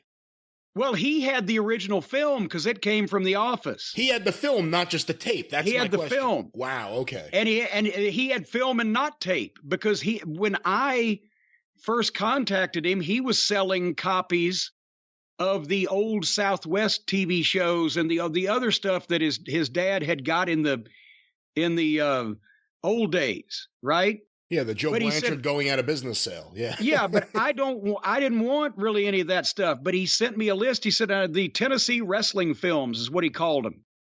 And here I see Jackie Fargo versus Al Green and this and that. I'm like, what the fuck? I'll take all of those. Well, I haven't transferred those. Nobody else is interested. They're all on film. I haven't even seen them myself. Well, fuck. So it cost I was the one who paid for him to transfer them and put them on beta. Super Beta the Super Beta fucking slow speed. So it'd be the best picture quality. But he hadn't even seen them because he had the original films and nobody had given a shit at that point to ask about it. So, and I got almost everything and not quite everything because I was doing it a bit at a time because it took him a while to transfer those films anyway. But then the last order that I made, and this was 1991 probably, he said, well, my dad, he's kind of got Alzheimer's and he went in and he rearranged the warehouse. And now I can't find anything. So I'll get back to you. And then I started Smoky Mountain Wrestling, lost track of him. He lost track of me. He's been dead for years. And, but yeah, that's how that stuff came to light. And some of that stuff sitting in a box. And some of that stuff ended up in the hands of Polish Joe Chupik and Todd Okerlund. Because I remember maybe a couple of years ago, there was a transfer that popped up out of nowhere in HD from Chattanooga. I want to say it was Andre the Giant in Chattanooga. Yeah. And that comes from those films. So there's still stuff out there that no one's seen. But unfortunately, it's getting thinner and fewer and farther between. I'll tell you what, it's stressful. It's stressful. A lot of stress on you when you're trying to find these lost items, these lost videos and everything. But stress is a thing that we all go through, Brian. You know, it's like a heaviness. I've mentioned this before. You wake up every morning, it's like hanging over you. You go, hi, heaviness. But you know what now? There's a way that you can help with your stress. Burnout is the result of stress. Did you know this, Brian? Burnout. You get stressed, then you get burnout. It naturally follows along. You've heard about this. I've heard about this, of course. Whether you're working too much, not taking enough time for yourself, not shampooing the carpets. And if that's the case, then you can tell by the symptoms: lack of motivation, irritability, fatigue, the idea that you'd like to go out and strangle somebody until their eyeballs pop out of their head and their britches fill up. All these things. Because life can be overwhelming. You can be burned out without even knowing about it. But right now, the folks at BetterHelp can help you with burnout because they want you to prioritize yourself. Talking with somebody can help you figure out what's causing stress in your life. If you're cheered up by listening to me and Brian, then imagine if you could talk to somebody and they'd actually talk directly back to you. They wouldn't be as entertaining as me and Brian, but they might be more helpful. And right now, folks, BetterHelp is offering customized online therapy that offers video, phone, and even live chat sessions with your therapist, so you don't have to see anybody on camera. You don't have to go out in public. You can do it right from the comfort and privacy of your own abode. It's more affordable than in-person therapy. You can get matched up with a therapist in under 48 hours, start communicating, and find out whether a sounding board will help you de-stress your situation and prioritize yourself to pay more attention to the things that matter the most. And right now, our listeners, that's you people. I knew you'd come in handy sooner or later. You guys can get 10% off your first month's services at BetterHelp.com/JCE. That's BetterHelp, HELP.com/JCE, 10% off the first month's services. Brian, there's no need for all this stress in people's lives. All they need to do is open up and communicate, talk, a little verbal intercourse going back and forth. And everybody needs a little back and forth intercourse, right? Unless you're an executive in WWE, right? Exactly. Speaking of BetterHelp, NXT needs to get some. Good help is hard to find these days, Brian. Would you like to hear? We used to watch NXT, and we actually used to enjoy it a little bit more than the rest of the WWE's program. So they put a stop to that, by cracky. No enjoyment is going to be foisted off on the viewing public while they're in charge. I just want to read you the results from NXT television this past Tuesday night. I didn't watch it. I just read the results. That was enough for me. Would you like to hear what happened on this nationally televised program that not many people are watching these days, Brian? I wouldn't like to, but let's hear about it. I forgot. I don't even think about this show anymore. It's like an afterthought. For the Tag Team Championship, Julius and Brutus Creed defeated Malik Blade and Idris Enough. That is the name of Idris Enough. Next match. He's a big fan of Enough's Enough. Enough's Enough. Then I'm not even having to make up these names, by the way. Fallon Henley defeated Fallon Henley, Don's daughter, defeated Tiffany Stratton. Wes Lee beat Zion Quinn.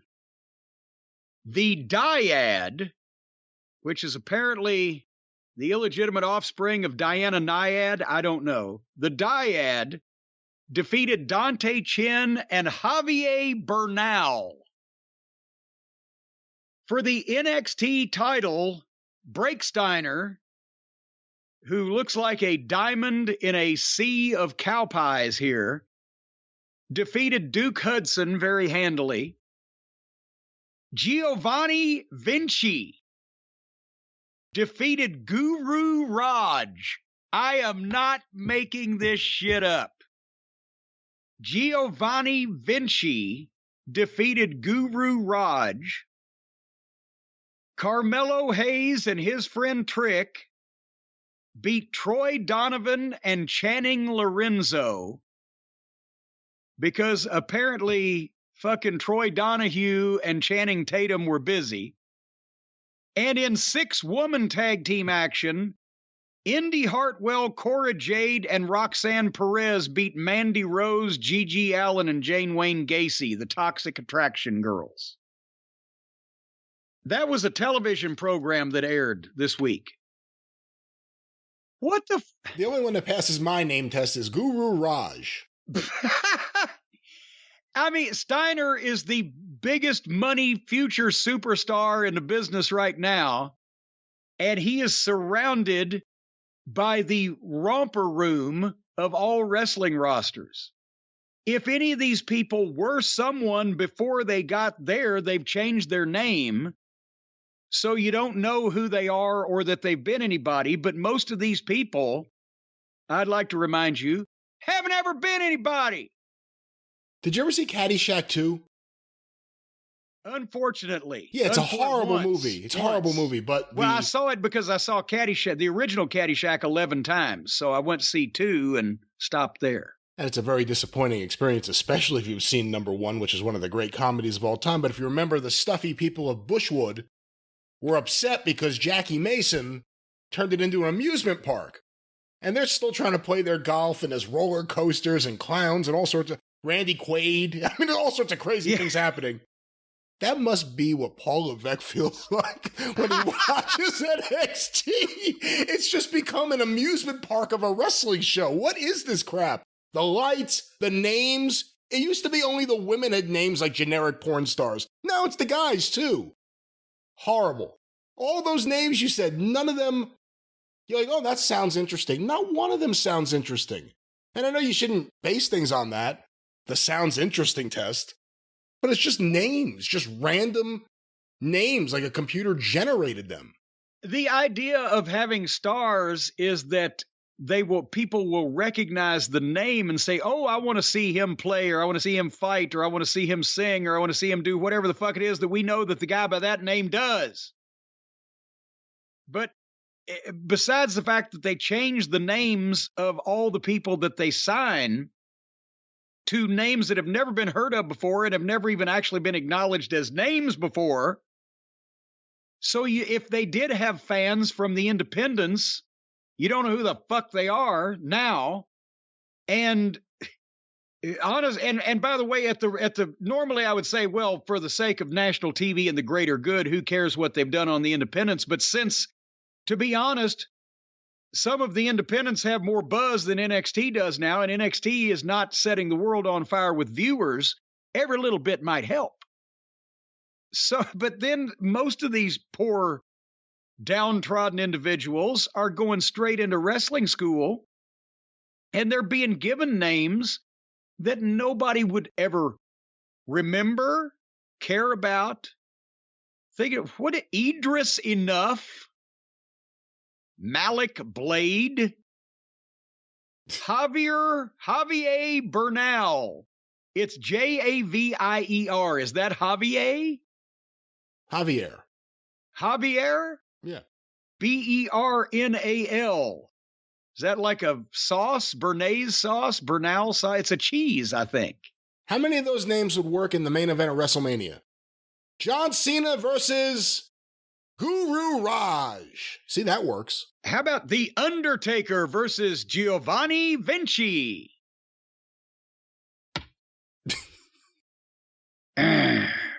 So they need more help. It's too bad.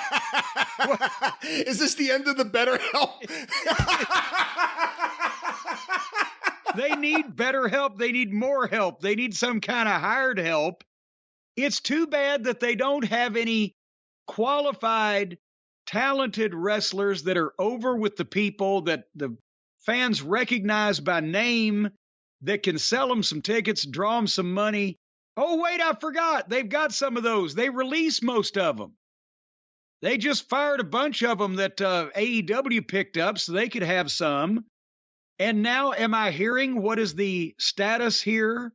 Have they finally cut bait on Sasha Banks since after the walkout? And it's being reported she possibly has been given her release? That's the issue. It's been reported. I have an article here from comicbook.com. which has a well, they'd have all the inside scoops. Well, what's a bigger comic book than WWE? And they have a tweet here from someone named Raj Girl, and Raj says that... Wait a minute, I thought it was Guru Raj. It's Guru Raj. He's tweeting news now. This is how he got a job in NXT. I'm hearing Sasha Banks has been released. I don't know. He requested it. I think he means if she requested it, or if it was on WWE's end. But no one else has been able to confirm it, I don't believe. So the story's out there. He's saying it. WWE has not confirmed it. No one from Sasha Banks' team has confirmed it. She's got a team? Everyone has a team. Come on, she's got a team. See, she's Sasha Banks. Sasha Banks? Sasha I've got Banks. a guy. I don't have a team. I got a guy. All right, well, so that's really the news. There's a rumor that she's been released, but no one else. I mean, even there's a rumor going around the town that they don't want her around? She can't shake off those WWE blues. Everywhere she turns, she loses. Hey, let me ask you this. Is there a better time to be a woman looking for a release from WWE than right now? I understand it's very profitable when you get separated from that organization and you're of the female persuasion. We'll talk about that here in a little while. But basically, what about Naomi? What did Naomi ever do? Actually, I haven't heard anything about Naomi. I don't know what's going on. There are no Naomi rumors, unfortunately.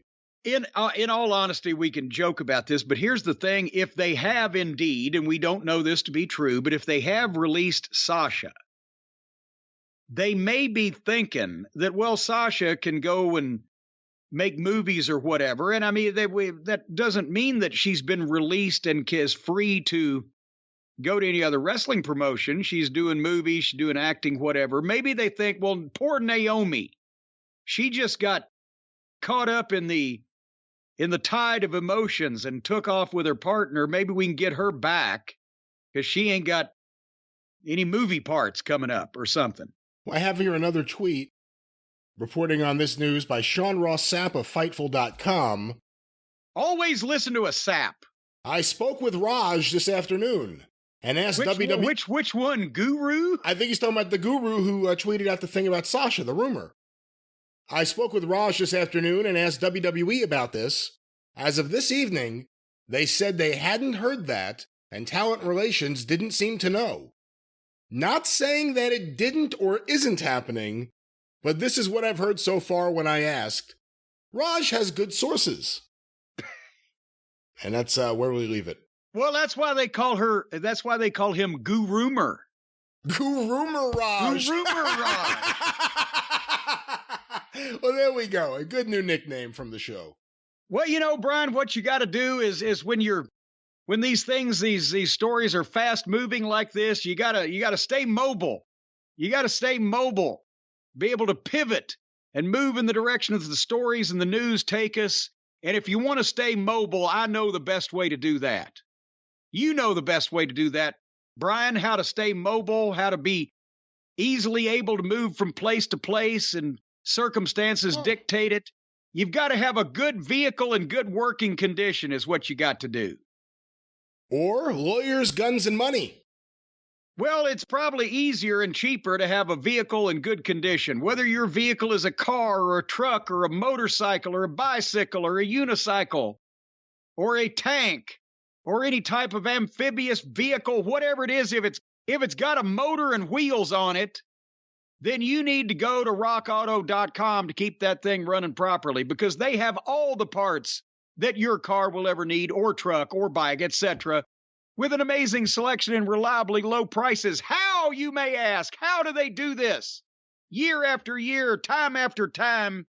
That's because rockauto.com is not like one of these traditional chain storefronts.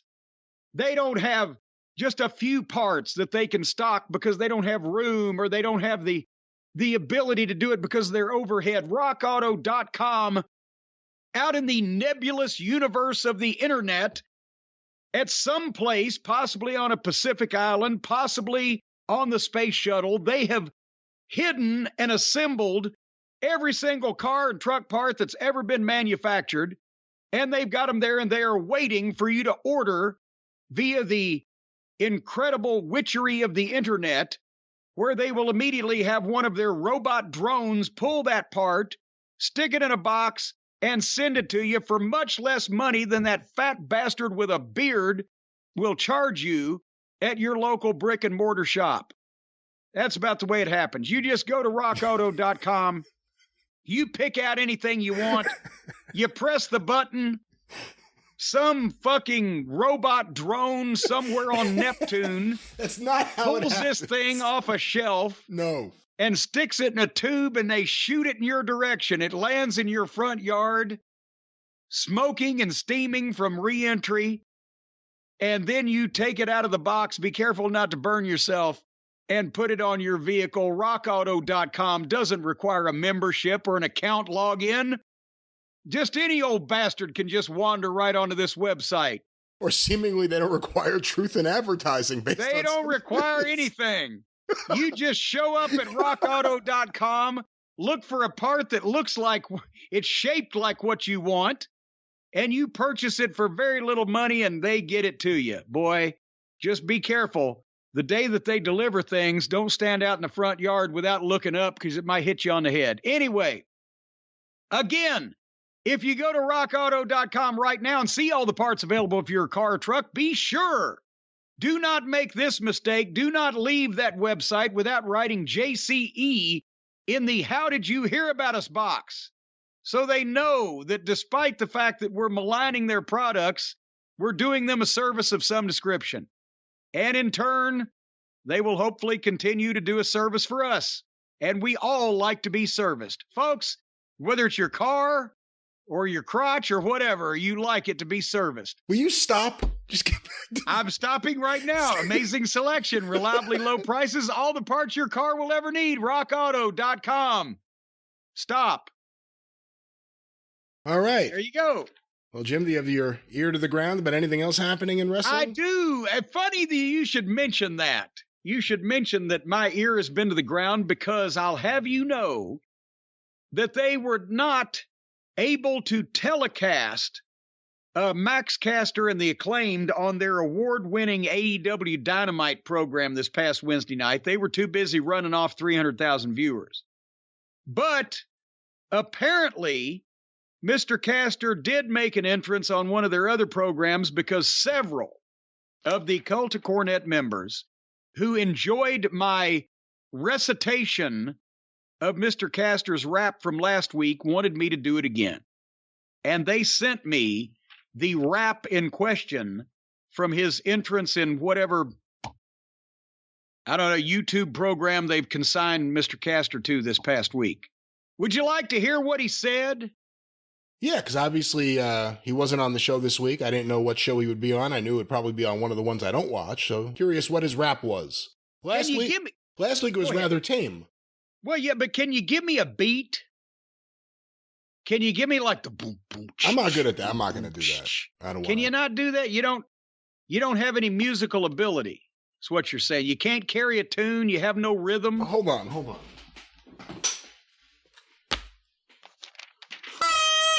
Oh, Jesus. Or, see, if I had my synthesizer over here, I'd be able to do that. Hold on. I'll give you a beat with this. There you go. Just keep doing that. Dun, dun, dun, dun. Keep going. Yo, listen. I got to find the right place to jump in. Keep doing that. Listen. Acclaimed and the Guns. Yo, we back up in the mix. Got more people hearing me than January 6th. Honestly, I have something to say, but somebody made me sign an NDA. Did he know how well the timing would be on that? Yo, you give him a beat. I thought you were done. I didn't realize you were still... No, there's more. See, now listen. But somebody made me... Oh, that was the previous line. We gonna kill you so casual makes sense St. Louis is the murder capital. And let me hit you with a factoid. Everybody loves the Acclaimed and the Ass Boys. Yo! All right. You know, you're the first person I've met who has the rap stylings of Jackie Stallone. Well, thank you. I appreciate. I thought you were going to say the rap stylings of Jackie Mason. That might be better than Jackie Stallone, to be quite honest You've probably done pretty good, you know. You would have fit right into the beginning of Glow. He did give Ed Sullivan the finger one night, so you got that going for you. Well, then he got kicked off the show for a while. Yeah. He claimed he didn't do it. He claimed it was just they were wrapping him up. They gave him the one finger sign. What this finger or that finger or whatever. Well, he claimed that, and I'd like to apologize to fans of the Acclaimed for what we just did. Nevertheless, would you like to go into a little AEW before we talk about the big wrestling news this week? Can I say something before we start? I wish you would. This was maybe the worst episode of AEW Dynamite I've ever seen. I know I've said that a few times, but this one, even I, someone who reads the newsletters, someone who knows who these guys are, who has watched some of these guys, even I had enough of New Japan by the end of this. I don't want to see more of them on a pay-per-view. I want them to go away. They're ruining the show. But all the New Japan guys, there's only 2 that were Japanese. We need Punk and MJF back. This is horrible. This is the worst show without them. Hey, I'll take Adam Cole back at this point. Hey, listen, you know what? All seriousness, I wouldn't take Adam Cole back at this point. But all seriousness, we've seen the stuff on the show when Cody was there and how that helped. And we've seen Punk and MJF. And now we've seen without those guys there what the show looks like. And it's Tony Khan, his worst impulses about this stuff or his worst feelings about wrestling. And the show has just been, the last few weeks have been rough. But notwithstanding a great Dax Harwood match.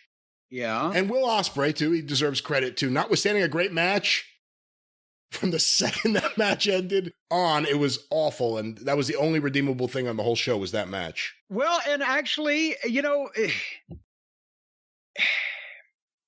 if I am not the only person, okay? I might be the only person in the AEW fan universe, but I'm not the only person in the actual real legitimate world who not only didn't know who all those people were, but might have started liking 1 or 2 of those people until I saw them do more shit.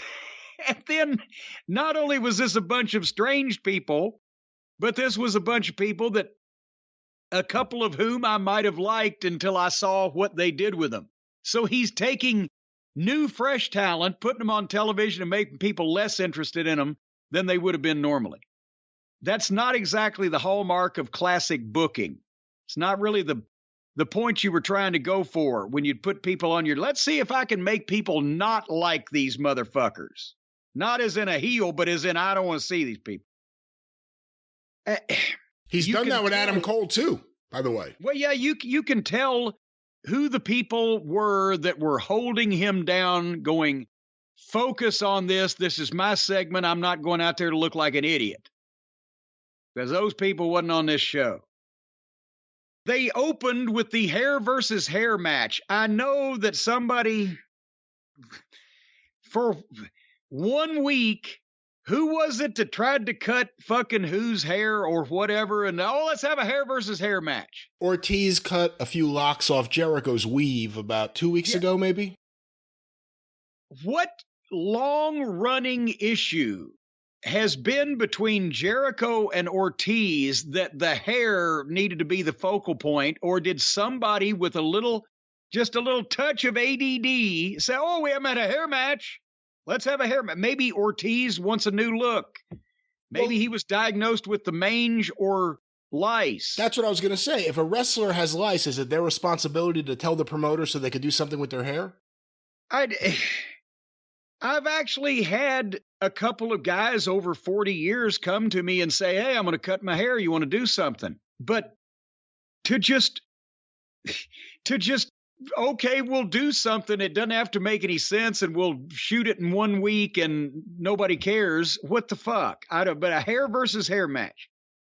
Ortiz comes out with Kingston in his corner, 1 guy. Jericho comes out with the entire group of appreciators, 4 guys in his corner.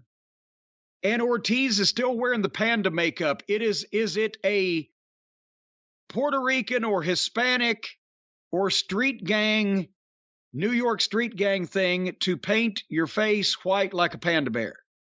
In the movie Warriors, maybe, but I have not seen that, on the streets of, Bushwick or anything. Okay. So they jump-started with went 100 miles an hour, fought on the floor, fought in the aisle. At one point, Jericho went for a hurricane run off the top, and Ortiz apparently was supposed to powerbomb him, because that's what happened, but it looked dangerous. I'm thinking, where is Santana? The guy's tag team partner is not in his corner, but Eddie Kingston is. Jericho gave Ortiz a vertical suplex off the apron to the floor. So, I mean, Jericho's taken the bump too. I know they did it safely and landed flat, but why a TV match? They worked hard. It wasn't a stinky match. I just don't understand why they were having it. And finally, Jericho gets the walls of Jericho. Ortiz gets a rope break, and immediately one of the Jericho appreciators starts to try to put the guy's foot off the rope because he got the rope break, and Kingston attacks them, and all four of them jump on Kingston. Here comes Santana and Yuta.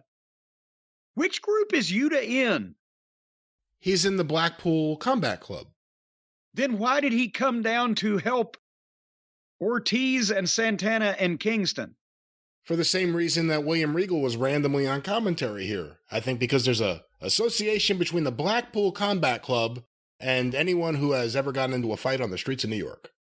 Okay, then when Santana ran down and Yuta was with him, couldn't Santana have, since he's Ortiz's tag team partner, since he's in the building, have been there instead of Kingston from the start? Because wouldn't it, but I don't know. Or at least both of them out there would have made perfect sense. Or both of them, since there was four guys on the other. That's what, because it wasn't the spot where when the Jericho appreciators interfered, then here was Santana and Yuta would run down. So having that spot trumped, making it make sense. So anyway, while they're all fighting, Kingston jumps in and hits his back fist on Jericho. Ortiz covers him. 1, 2, he kicks out, huge pop. They thought that was it. If that had been the 3 count, they probably would have elected Ortiz the mayor of fucking town. But instead, Hager and Kingston get in a fight. The referee's with them. Here comes the job guy's name, Filet of Soul, right? The Fago del Solo, the goofy little outlaw guy in the yellow and red outfit. And he comes in and takes the baseball bat, and why they do this, I don't know, but he takes the baseball bat, and of course you can't hit somebody in the head with a full swing with a baseball bat, so instead he cups the hitting end in his hand, and he takes the other end in his other hand, and he awkwardly misses Ortiz in the head with the baseball bat that nobody would hit that way, and Jericho covered him 1, 2, 3. But then Fago unmasks, and it's Sammy Guevara. Sammy and Jericho are back together, those star-crossed crazy kids. So now, how many people is Jericho going to have in this group now? Count them up. Hager. Is Ty Conti technically in the group now? Well, I guess because she's attached to Guevara. Can't separate them with a crowbar. So you got Santana, not Santana, but you got Sammy, you got Ty, you got Hager, you got Mac Daddy Mac, you got Cool Hand Luke, you got, I'm forgetting somebody. Danny Garcia. And so then, obviously now Ortiz has to have his head shaved because he lost the match. And they've got who they called the barber in the ring. Obviously, the barber was some outlaw fuck. Did you see? What barber would you go to that looked like that with a fucking man bun and a stringy beard and fucking long, unkempt hair? And so Ortiz... Now that's something you'll see in Bushwick. Well, all right, maybe it was a Bushwick barber, but he didn't let him do it. Because Ortiz got the clippers, and as Kingston is cutting the promo, and Ortiz, he's going to shave his own head. Because he's a man, right? Well, he's got not only the dreadlocks, but he started cutting them off with scissors, but then he starts hacking with the fucking electric trimmers at those dreadlocks, and they're tight knots, and he's gigging himself. He started bleeding. Yeah. He's gigging himself trying to get the hair off with the... and it just... What the fuck? Why do that to somebody? Okay, I mean, even if he wanted to shave his head, sit down and walk through this. Okay, how can it make sense? How can we build to this? How can we have a main event on the TV show where a babyface doesn't look stupid?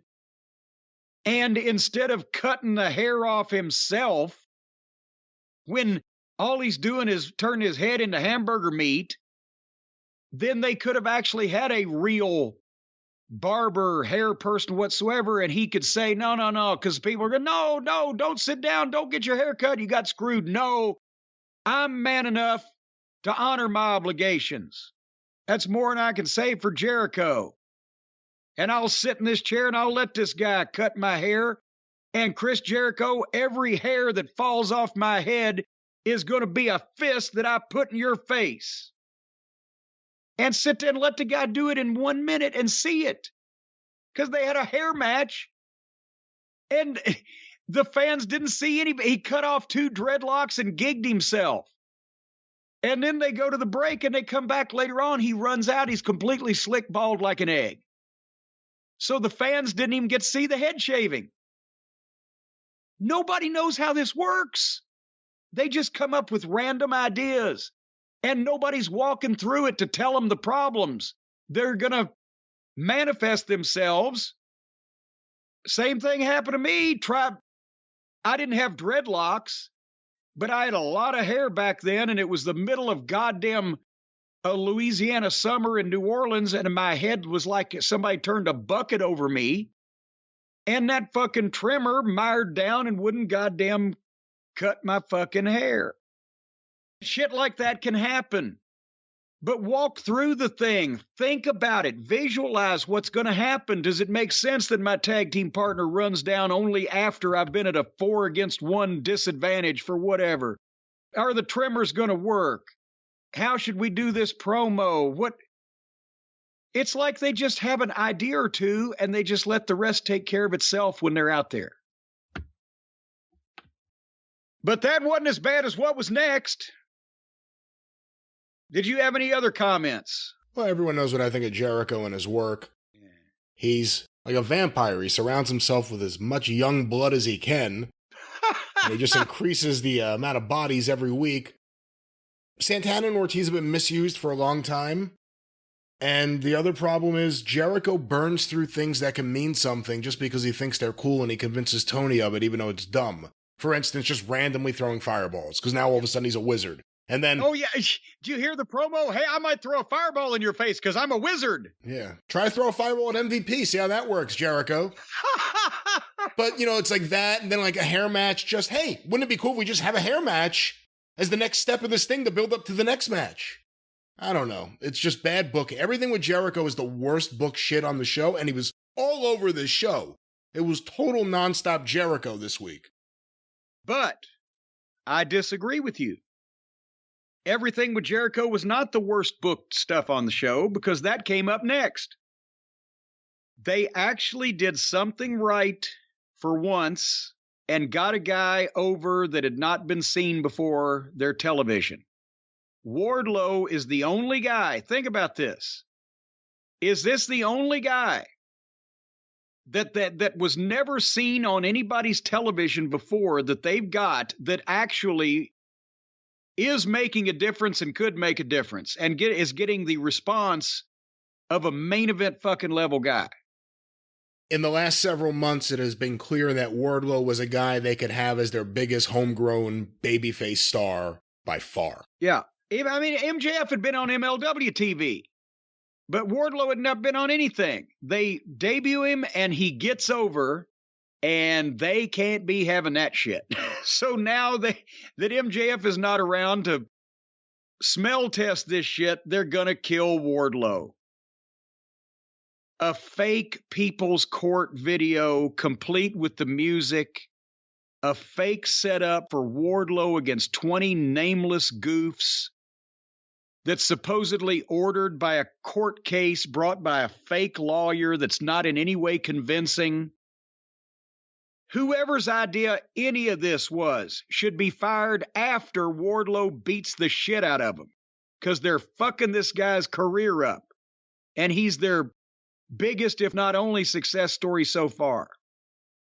So after the goofy fake People's Court video, here comes Wardlow. There's 20 guys wearing security t-shirts around the ring. And if he wins, then they can't sue him or whatever the stipulation is. What the fuck was this? It wasn't quick enough to be funny and quick and haha, okay, it's over with. At the same time, it wasn't funny because it wasn't funny. It was phony.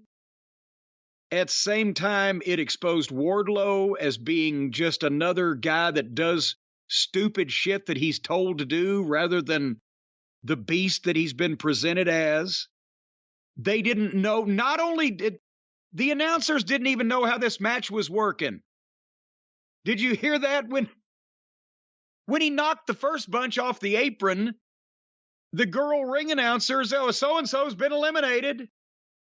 And then he would fight some more and stack them up and pin some, and they would be called as eliminated, but somebody was thrown over the top rope. Did that mean they were eliminated? What the fuck was going on here?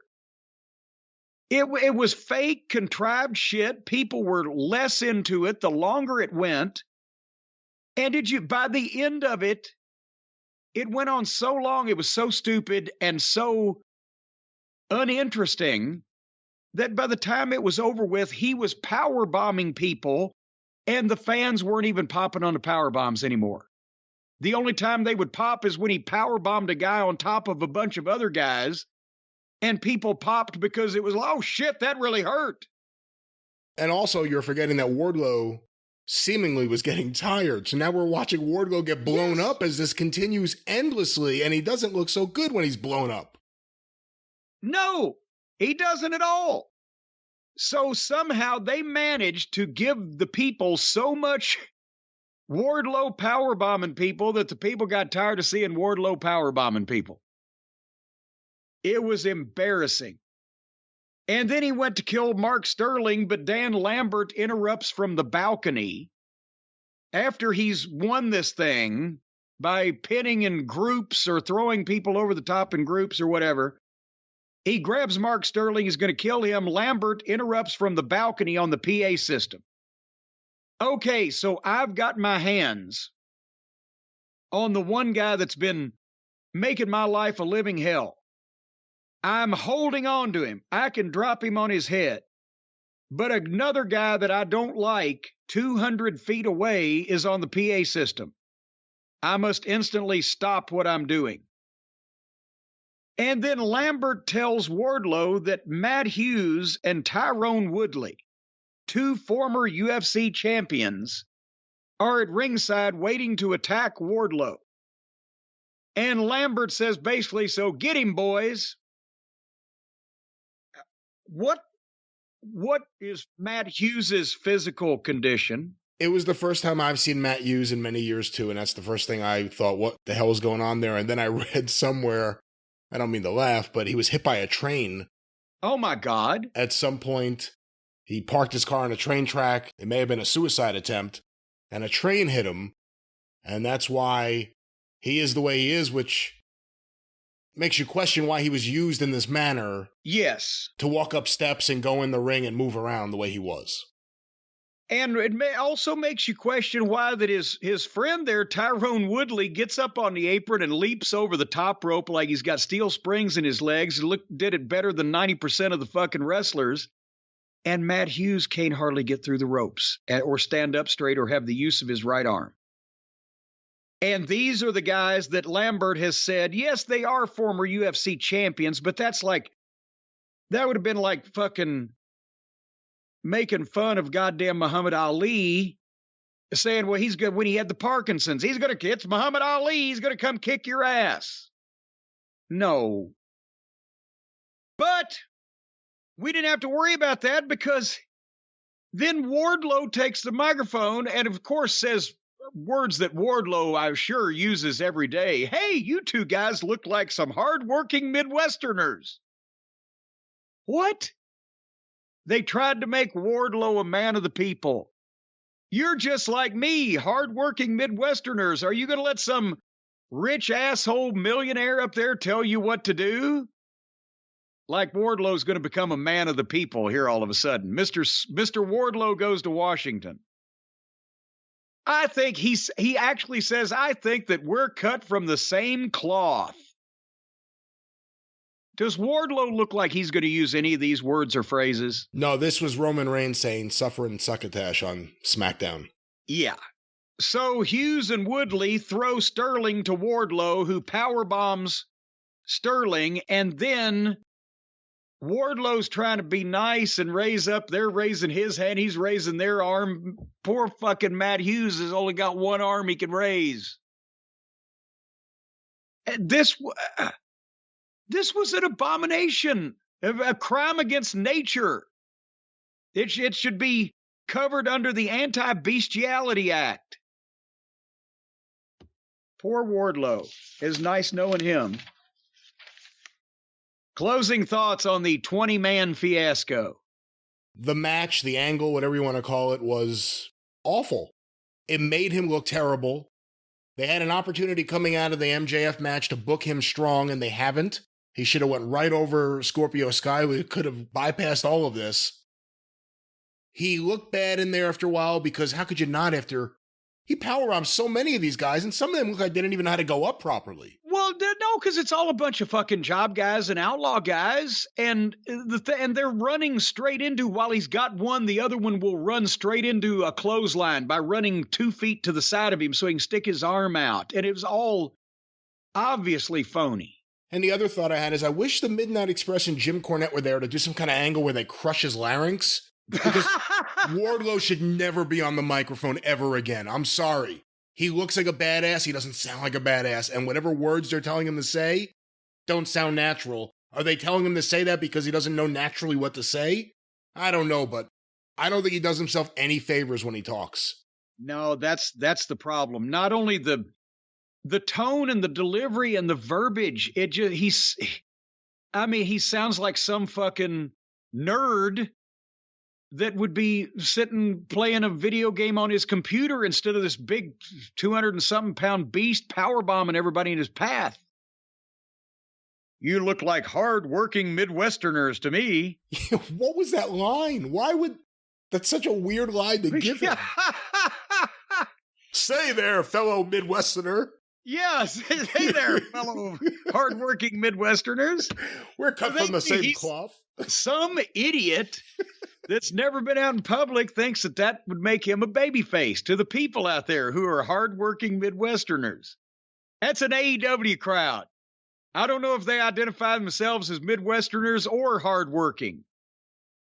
Anyway, the next match was the match. It was the only match on the program and one of the better wrestling matches of the week from anybody. Dax Harwood against good old Will Ostrich. And actually, Ospreay. Yes. And I was going to do that until I saw the finish. And I said, fuck it. I don't care. I was going to say good shit about him. They had a great wrestling match. Ospreay, here's the things I wrote about Ospreay, because this is the first time that I've ever seen him in a singles match. Remember, we said the 6-man from last week or whatever. I'm trying to see, okay, is this guy as good as they say he is? He didn't hardly do anything.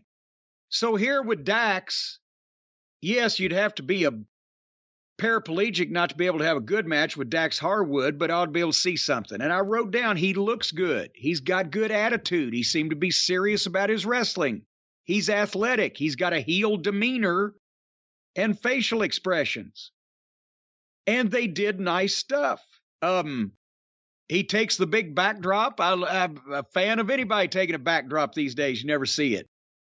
They did a nice heat spot, went to the break with Ospreay drop kick Dax, and he took a bump into the steps. Of course, Ospreay still got penalized somewhat here like all the other heels we were talking about on the show a few days ago. Every time the heel on TV for any company now stops the babyface, they go to a break and you don't see any of the heat. They come back from the break and the babyface starting his comeback. What a rib. But anyway, Dax made the comeback. A bunch of multiple Germans missed a diving headbutt. Ospreay hit a big splash, got a 2 count. And they started going back and forth with big stuff and nice false finishes, different kind of people were going batshit. And I wrote, this is great stuff. And I wrote 2 things. I wrote Dax Harwood is the best wrestler in AEW, and Will Ospreay blows Twinkle Toes Olivier away. And if everybody was crowing about somebody being a great wrestler in Japan or whatever, it should have been this Ospreay fellow instead of Twinkle Toes. But then Ospreay hit some kind of running elbow thingy to the back of Dax's head and beat it 1, 2, 3. They did multiple things in this match that looked so much better for a finish. But okay, again, the problem now is Dax is one of the best, if not the best wrestler on the AEW roster, which means he's now being penalized by losing every single match they put him in. And somebody's going to say, well, the tag team guys are supposed to lose to the top singles guys. Yeah, dipshits. If the tag team guy has any credibility at all, which has not been instilled in both FTRs, Cash or Dax, to the level it should have been, and we have not seen, have we seen Dax Harwood win one single match? Not that I'm aware, and we've seen him against anybody. No, I don't think so. So that's the little detail that people forget. Yes, when Bobby Eaton wrestled Ric Flair, then Flair would go over because Bobby's the best tag team, Flair's the world champion single guy, but they ignore that Bobby as a team and individually had a name and a reputation and multiple wins over multiple type of people. They're penalizing Dax because he's the best worker so he can have a good match with everybody. So anybody they want to get over, they put him in the ring with Dax.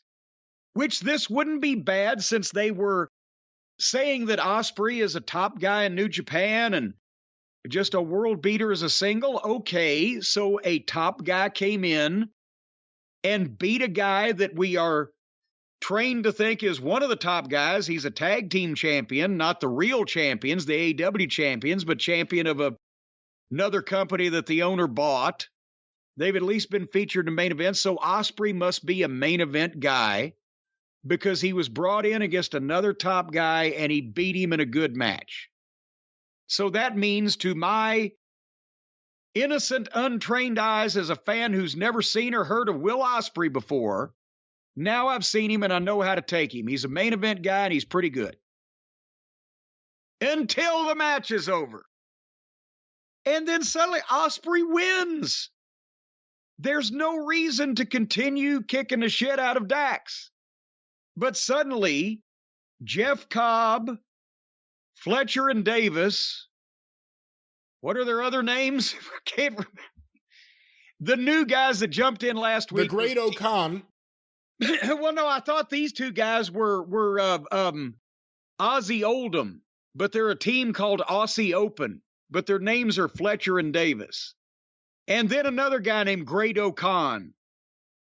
Jump in and start kicking the shit out of Dax. So then here comes Cash and Rocky Romero. They jump in and they start fighting for whatever reason. And you can't tell anybody apart because we've never seen half these people before and all of them are in street clothes. And then suddenly music plays and it's pockets. Brian, your prognostication was correct. They had to interject him in this ostrich business. just to make sure that I would have in the end nothing good to say about Will Ostrich. So now the music plays, and here comes this fucking denim-clad slug ambling down the entranceway, and everybody, and there's 10 grown men in the ring, and they all stop fighting and start staring at the guy. Why? What does he ever do to anybody? When he comes and gets in the ring, he doesn't do anything to you. Why would you stop? There's 5 of them and this guy. And then by the time Pockets gets to the ring, everybody having this 10-man riot have disappeared except for Ostrich, who's still standing in the ring with a dumbfounded look on his face. And he stands there and lets Pockets walk in the ring and walk a circle around him and stand there and stare at him. And nobody's doing anything. And then the baby faces come back in, Dax and Cash and Romero, and there was another one. And they stand behind Pockets, and Ospreay jumps out on the floor with all the heels that are just standing on the floor staring at the other guys. They all went from having a riot to standing there waiting on a fucking bus. And nobody said a goddamn word. And then, have I seen this correctly? A match on the pay-per-view coming up in what weekend after next is Will Ospreay, this big New Japan star, supposedly, according to what Uncle Dave used to say, the greatest wrestler in the world till Dave fell in love with Twinkle Toes. And they've just given him a big debut in a single match over one of AEW's top guys. And now he's going to fight a preliminary comedy mascot on the show that people have to pay for. So now we have the idea that Will Ostrich is just some middle card guy that does the joke matches, and that's where he's going. So why am I now interested? What happened here, Brian? As I said at the top, the issue with Dynamite this week was, in many cases, it was Tony Khan's worst impulses on display. Dax had a great match with Will Ospreay. I like Will Ospreay. And the post-match immediately changed the tone. Everyone hits the ring. People still don't know who the fuck Rocky Romero is. We're supposed to just accept now that he's there. That's the thing with AEW. It's like you see someone, and then they just start running in with other guys, and you're supposed to just accept, oh, I guess they're now friends with those people. So I don't think people really cared about that. There are certainly people there who like New Japan and are ready to pop for the New Japan guys, because when someone like Will Ospreay comes out, if he's getting a reaction, that's who is giving him a reaction. But even those fans, after a while, you're just watching people who have never been on this show do angles, participate in brawls, and we know we're not going to see most of them again after, like, whatever, the pay-per-view. In 3 weeks, they're all going to be gone. So it's just this weird period for the show. And then Orange Cassidy, look, I told you Orange Cassidy was going nowhere. He had no fear of going anywhere because Tony Khan loves him. And this is the problem. Will Ospreay gets a win over Dax? Yeah, Dax should have more wins. It should mean more. But Ospreay still gets a win on TV in a great match against one of the tag team champions. And then you're going to put him in a match with Orange Cassidy at the pay-per-view. To the AEW hardcore fan, that's the greatest thing ever. They get to see Orange Cassidy. He does this thing where he pretends to kick the guy, and then he does another thing where all of a sudden in the middle of the match, he turns into a wrestler. They can't wait for that. But to the average person, it's going to make Will Ospreay look like a dipshit having a competitive match with this fucking gimmick. And that's what I'm saying. You bring this guy in, and people are thinking he's supposedly the greatest wrestler in the world, and then you put him in a comedy match with some dipshit where he's going to look like a jack-off, and you've wasted that. Then anybody that didn't already know who Will Ospreay was, which is the majority of people, is going to say, well, he's another fucking goof. Yeah. Just because the owner wants to dress up like this guy on Halloween We got, okay. So anyway, the point is they've now told us no plans for Ostrich. He's on the card, nothing to get excited about. Who gives a shit? So that's the way I'm going to treat him from now on. If guys, he comes in the company and the first person he gets is fucking Pockets. Fuck, that's what killed Cole. And I liked Cole beforehand. I had no opinion about Ostrich, so it could have gone either way. He got over with me, and then his boss finished him off. What were you going to say? What was I going to say? I don't know. Do you like the face-to-face? What the fuck was this? What? Who thought that it was going to be a good idea to sell this pay-per-view match by having Moxley stand in the ring and browbeat his opponent who had no answer whatsoever and no rebuttal and looked like a parking attendant? And then Moxley repeated himself several times. It's okay, Tanahashi, right? He's one of their top guys. I will bet you $100 cash American money, Brian Last, that was not his suit. They found no. I didn't even think of that. They found a suit. They said, well, we got to have this guy. What could he have come in that they felt was a better way to present him on national television? What could he have been dressed in before they said, no, wear this? Tanahashi, the big New Japan star, comes out for a face-to-face with Jon Moxley in the ring. And they both get in the ring and stare at each other. There is no interviewer.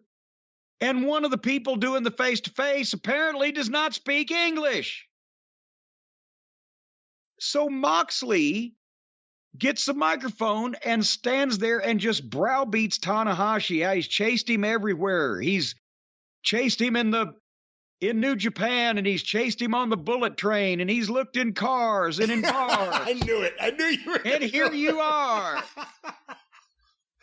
And Tanahashi is standing there. He's allegedly the top star of New Japan Pro Wrestling, and he's in not a poorly fitting suit, in somebody else's suit that was not at all built or sewn for a person of this size or body type. It's so wrinkled it looks like somebody's been carrying it around in their wallet and just took it out for him to put on. He's got multicolored tennis shoes and a T-shirt on underneath this fucking blousy elephant coat, and he looks like an extra in a Raymond Chow Kung Fu movie. And this is how that they expect to get an unknown Japanese superstar over to an American audience.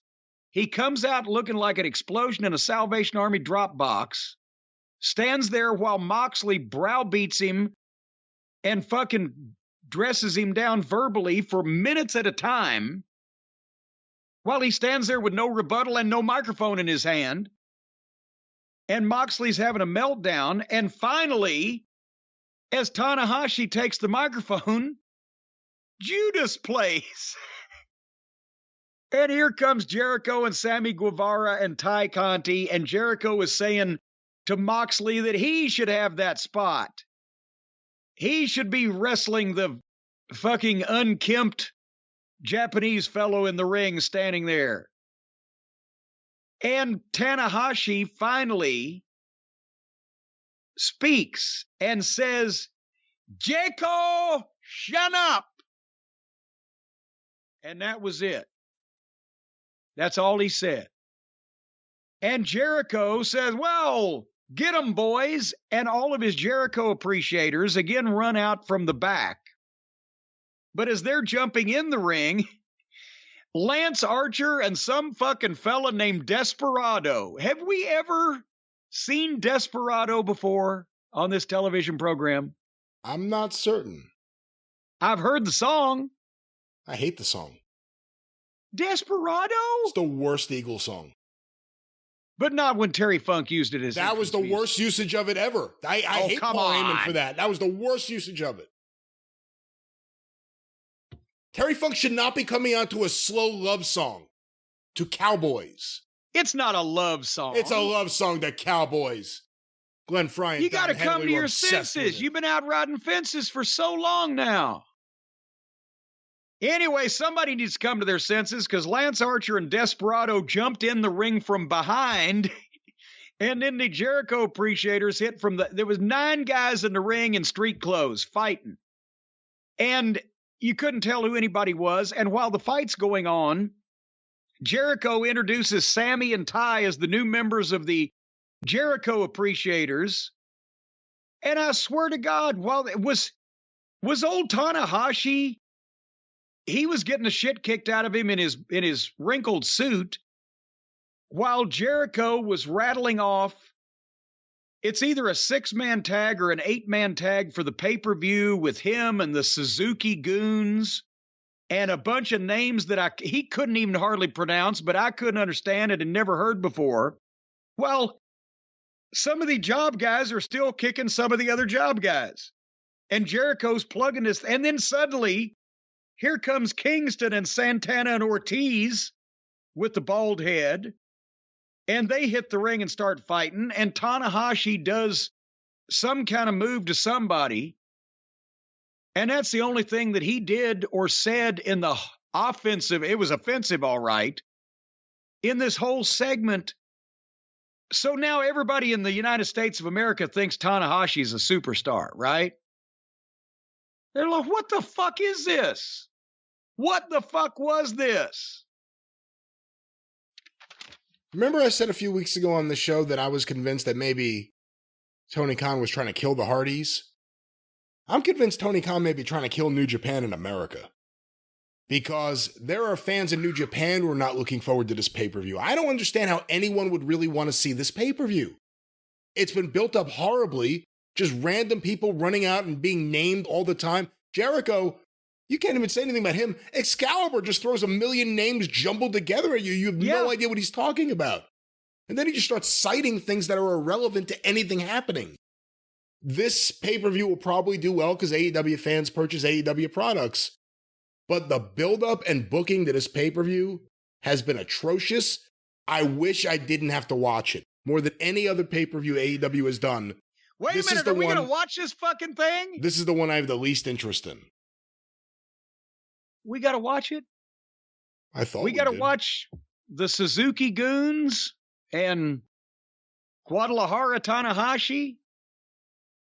Boy, no Danielson, no Punk, no MJF, this show, no Cody, let's just say that too.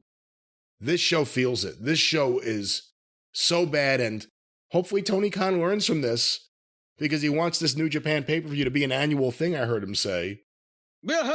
These shows leading up to this pay-per-view make me hate New Japan and not want to see it anymore. It's ruining the show. Well, and also, I even know, I know 2 names from New Japan that they're native guys, the Japanese fellows, not the Americans.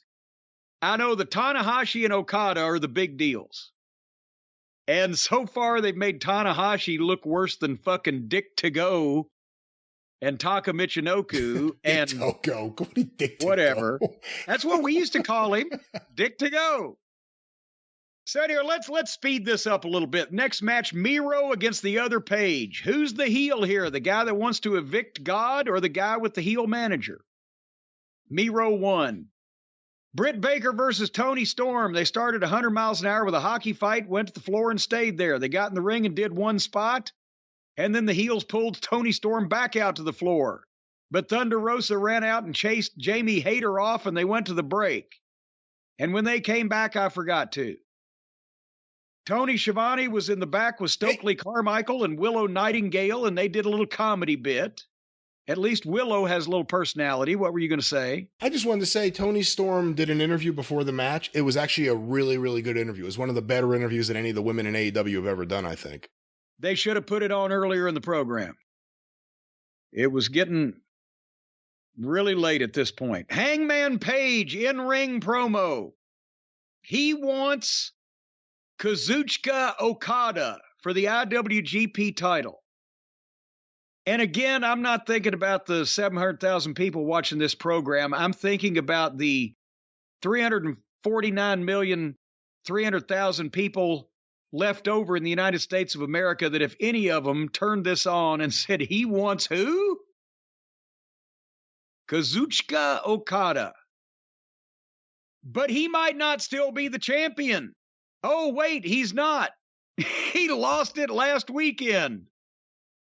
And Page actually said he challenged last week Okada for the IWGP title, but he forgot that he might not be the champion.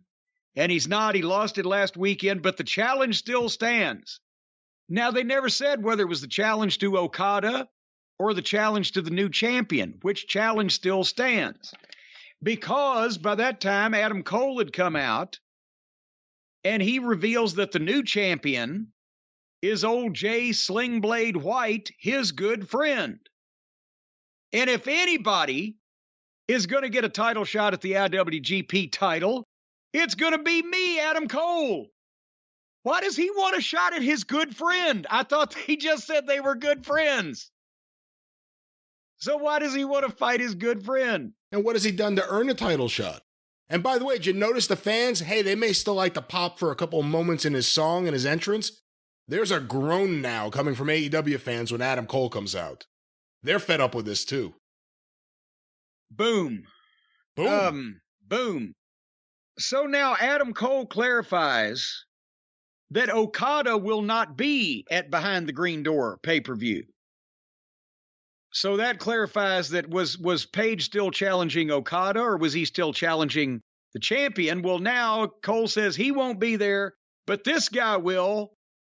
And music plays, and in from behind, from the back door again, for the third, or was it the fourth time tonight, somebody ought to start watching that back door. People are slipping in. Check ticket stubs. Jay White comes from behind in street clothes, like just a fucking goof out of the crowd, like all these guys look like goofs out of the crowd. And he jumps in and hits some kind of move on Page, and then starts a promo. He has only hit one move on Adam Page. Adam Page is laying there selling. He's holding his neck. He's grimacing. You can see he's writhing in pain. He's not completely unconscious. He's selling. Jay White starts cutting a promo. And since nobody knows who the fuck he is, he has to cut a promo where he introduces himself and who he is and where he's from, New Japan Wrestling, and what he does, and continues talking while Page is laying there immobile like a fucking idiot from one move. And then White starts talking to Adam Cole. I'm not going to wrestle you either. And Adam's upset. And White goes on while Adam Page is laying there in suspended animation. Again, nobody thinks these things through.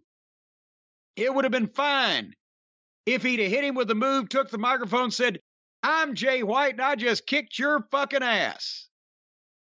And in go. But now he stood there. Now Page can't get up. See, that's the thing.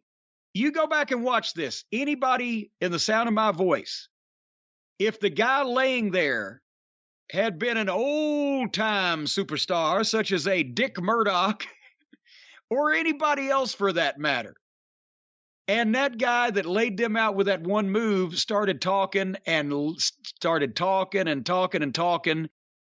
If he didn't leave, they would have got up and they would have kicked his fucking ass and blown the whole program, which they wouldn't have gone through with anyway, because if the goddamn guy had stood there and talked all that time and buried him, they wouldn't have wanted to work with him to begin with.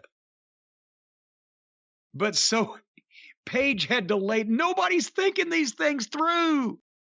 He had to lay there and still be moving, still be conscious, but without the power to roll away.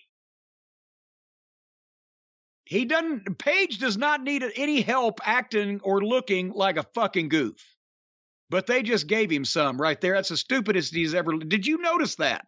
We'll give him credit. He shoots out of the ramp with a really determined look on his face. That's it. Yeah, no, look, I mean, this is terrible. All right. Jay White's got a lot of talent. They've used him like crap. He's just another guy coming out there and introducing himself or being introduced.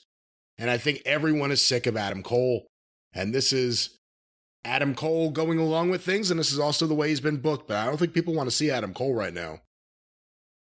Well, they didn't want to see the main event. The ladder match, the three-way ladder match for the tag team title was supposed to be Jungle Boy and Dino Douche against the Hardy Boys against Matt and Jeff Hardy. But unfortunately, the only team with any name value was taken out of this match because Jeff did his road raging earlier. Is that just karma, kismet? Isn't it ironic, like rain on your wedding day? Jeff Hardy was scheduled to appear at Road Rager until he took matters into his own hands. Why is it Road Rager? Why is it different than any regular Dynamite? Because Tony likes names. But I mean, is there anything specific with roads that has to do? Well, there's nothing with roads with AEW. Excuse me, let me correct myself there. Yes. But with highways or byways? Well, they were in St. Louis. Oh, okay. Route 66 goes through St. Louis. The gateway to the West, of course. No, well, Fort Worth is where the West begins. That was their tagline.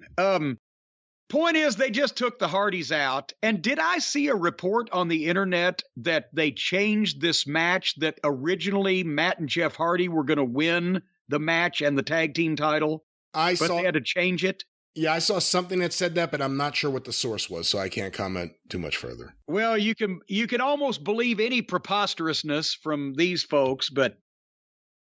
And why is it when there's a ladder match, they set up tables around ringside on the floor, all around the ring? What does that have to do with a ladder match? So anyway, it was Jungle Boy and Dino Douche against the Hardy Boys in a ladder match on AEW television. You already guessed it. Yes, it was unwatchable. That's why I didn't. It's exactly the same as everything else they always do, and it's insulting then, and it would be insulting now. And I saved part of my brief period of time I have left to live to make myself happy by not watching these four jackoffs make an abortion out of the wrestling business. I understand shock and amazement. Wouldn't you know who won the pony? The Hardy Boys have once again won the AEW World Tag Team titles. And Christian Cage has turned on his adopted son, the Jungle Boy. Little Babu or Sabu or whatever his fucking name is. And did you watch any of that? Why would you? Well, I did, just in case you watched it and wanted to talk about it.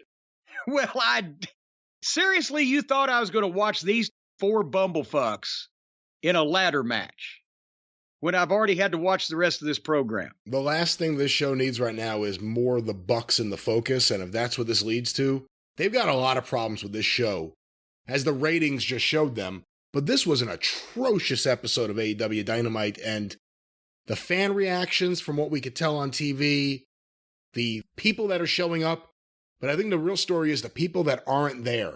There's no Danielson, there's no Punk, there's no MJF, and since those three have been gone, specifically Punk and MJF, there's been almost nothing redeemable about this show in terms of angles or promos, and we've seen a couple of good matches out of Dax Harwood, but even the matches it's reverting back to the worst of AEW right now. And here's the thing, again, the WWE last year, they said, AEW needs some help. We're going to fire and or alienate some of our biggest names so they can go over there and help out. And they did. And AEW still couldn't capitalize. And then WWE's, fuck. They're still not winning this thing. We'll injure our top babyface. And down goes Cody. And AEW says, fuck you. We'll do the same thing. Now, Vince McMahon, for the first time in history, allegedly doesn't have full control of the WWE, and shit's hitting the fan in a major way. And just 6-8 weeks ago, AEW television was looking up. And you had Punk, and you had FTR, and you had MJF, and let's not even talk about Danielson, how they botched his little run. And now all of those people are gone, and this is an unwinnable war. No matter what one side does to ensure the victory of the other side is going to say, fuck you, I ain't winning this thing. I'm going to suck even worse. So speaking of sucking worse, what were the ratings for this Wednesday night debacle? Where did they start and where did they finish? I'm going to see if I can find quarterly breakdowns. I don't have them currently.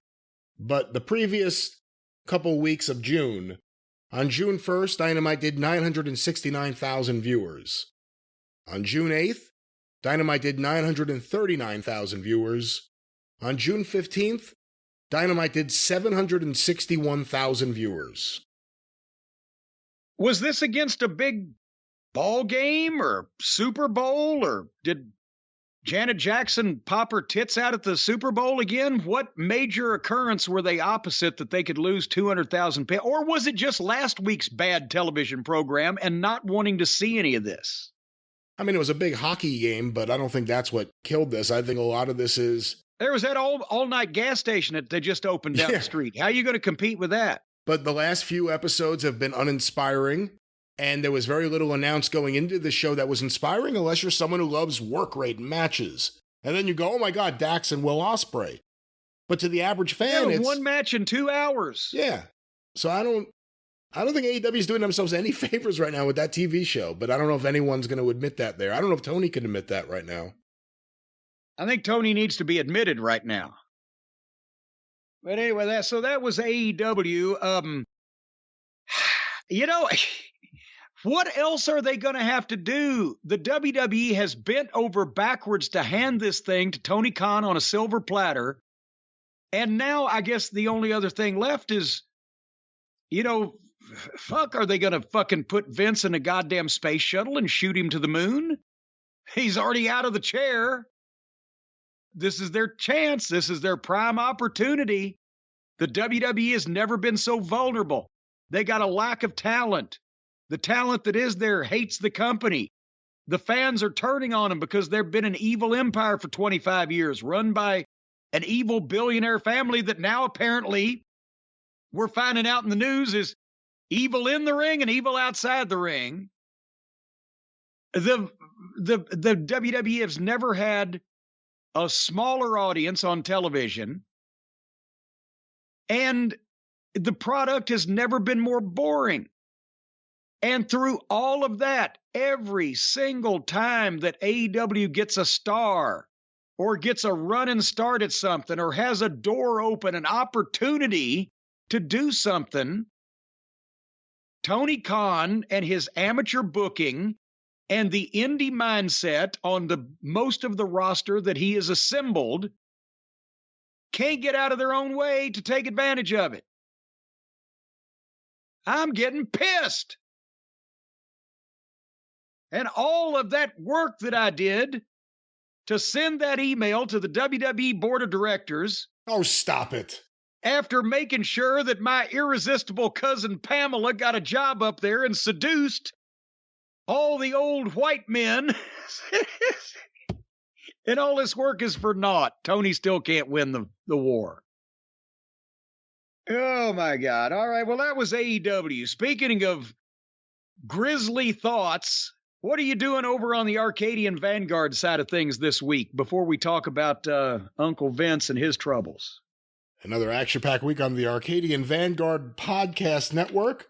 Get information about all the shows on Twitter at Superpodcast or on Facebook, facebook.com/Arcadian Vanguard. A few notes.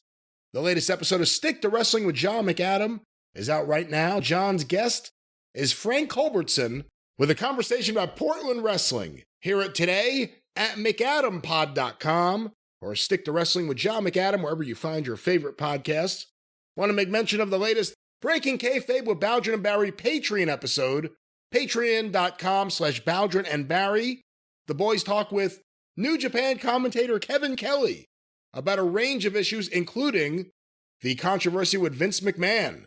Hear that today once again, patreon.com/Baldwin and Barry, and hear the regular show at BaldwinPod.com, or look for Breaking Kayfabe with Baldwin and Barry wherever you find your favorite podcasts. And of course, the 605 Superpodcast, The Mothership!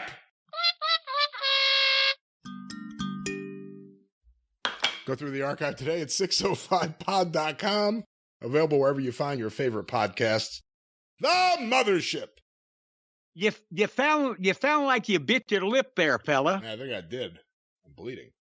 All right, I guess it's time that we should discuss the main event news of the week. Things have been popping like constantly. It's hadn't even been 48 hours, and there's news after news after news on Vince and his various troubles and issues this week. Well, Jim, if I could jump in, we have some breaking news. Oh, not more. We haven't even told the people what the news is yet. As we're covering the news, we have some more breaking news. And this actually is a follow-up on something we've talked about on previous episodes. So I feel like to do our service to the audience, we need to address these things. The headline from WrestlingObserver.com, Dwayne "The Rock" Johnson surprises WWE's Tamina with new home. No! Johnson praised Tamina for the obstacles she overcame to make it in pro wrestling, and here I have a video. It appears to be from, let me lower the volume on this. It appears to be on Instagram of The Rock surprising Tamina in a new home, and there's a camera crew inside to film The Rock coming in with Tamina. I thought you'd want to know. Breaking news. Breaking news. We have been discussing this. If you're in with The Rock, you get a truck, a car, or a house. Amazing. And he's going to make sure to film all of it. I'm just wondering, is he going to give Vince a house? Vince may need a house. He may need someplace to go here shortly. Should we get back into this now? Thank you for that Rock update.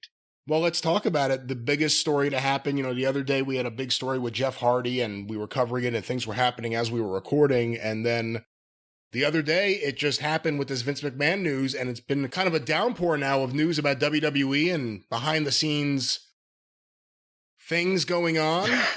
Things going on. As things going on that we don't know. It came out, as I said, not even 48 hours ago. The first story was that Vince McMahon was being investigated by the WWE Board of Directors for an improper relationship and subsequent payoff and NDA, non-disclosure agreement, being signed with a former employee who apparently was hired and then got an upgrade in the job and a raise, and then was given to John Laurinitis as an assistant, and then left the company. She worked there for, 2 years. The first year she got $100,000 a year. Second year she got $200,000 a year, and her severance pay was $3 million. $3 million. Apparently that was a settlement for her to go away and not talk ill of anyone. And all I got to say is, if I ever pay anybody $3 million to not talk about me, you can be absolutely positive that I did whatever they said that I would do if I didn't pay them. So Vince being investigated by the board of directors for improper relationship with a former employee. Laurinitis is involved also. The investigation is on. That's the first news we heard, right? The first news we heard was an article from the Wall Street Journal went up and it was posted on social media. And that was the first mention yesterday afternoon, that right after the close of the market, that the board is investigating the secret $3 million settlement that Vince McMahon paid a departing employee, and then there were other details in the article to the story. Well, and apparently, and we'll try to break all this down, but apparently that this agreement that was signed with the NDA barring discussion, she was hired as a paralegal in 2019, and like I said, was there for 2 years, and then does it say whether she was let go or I want to leave. How much are you going to pay me to go quietly? What do we know what the arrangement there was? I'm not exactly sure. One of the things that really stuck out to a lot of people in this article in the Wall Street Journal was a quote here from the friend of the woman who took the payout, right? I don't know if that's the way to put it. The woman who got paid to leave WWE $3 million. And here's the quote. My friend was so scared she quit after Vince McMahon and lawyer Jerry paid her millions of dollars to shut up. The initial email to the board said, referring to McMahon's longtime lawyer, Jerry McDivitt. But then the other one here was, there was a specific quote about the friend being passed to John Laurinitis like a toy. Oh, yes, yes. He is, John Laurinitis is described in the Wall Street Journal article. Well, actually, because of his biography on the WWE website describes him as one of Mr. McMahon's most trusted associates. And the friend who sent the friend of the offended woman employee who sent an email to one of the board members that started this whole rock rolling down the hill said that, yes, that after she worked for Vince, that then, the email to the board, here's the quote, also alleged that Mr. McMahon gave her like a toy, unquote, to Mr. Laurinitis to be his assistant. Apparently, and here's the thing, this was a couple of years ago. Vince is 76 now. He would have been 73. This woman is 41 years old, apparently. She was initially hired at the salary of $100,000, but it was increased to $200,000 after she began a sexual relationship with Vince, and then he gave her to Laurinitis. And she worked for him for a while. And then the only thing, my friend was so scared she quit after Vince McMahon and lawyer Jerry paid her millions of dollars to shut up. If somebody I was working for paid me millions of dollars not to talk, I wouldn't quit. I'd stay there and see what else I could figure out to get paid to not talk about. But anyway, the directors apparently received a copy of the $3 million agreement from one of Mr. McMahon's lawyers on June 12th. It provided an upfront payment of $1 million with the remaining $2 million to be doled out over a period of 5 years. So, Vince and Mr. Laurinitis, that was the initial story that came out. They're being investigated. They've already also, there's the board's 8 independent directors have retained New York-based law firm Simpson, Thatcher, and Bartlett, at least Les has got work, to conduct the investigation. But I understand now, not only are they investigating this one, but also previous allegations and or NDA agreements that were signed over the same type of tone of offenses with different people that involve Vince and or Laurinitis and or other people. Is this what I'm hearing also? There's other NDAs and payoffs in the past that are being looked into. There's a lot of questions everyone has. The Wall Street Journal article, one of the last things in there was it said that investigators learned of other non-disclosure agreements involving allegations against McMahon and Laurinitis. And this is where it could get really interesting because, you know, one of the interesting angles of this case is it's Vince McMahon's money. It wasn't company money, the $3 million. However, the 100% raise is company money. That's where it becomes a very interesting dynamic there because that's shareholder money. And I think, well, go ahead. Well, I was just going to say, you know, yes, it is his money that he paid the NDA business with. You're correct. It is.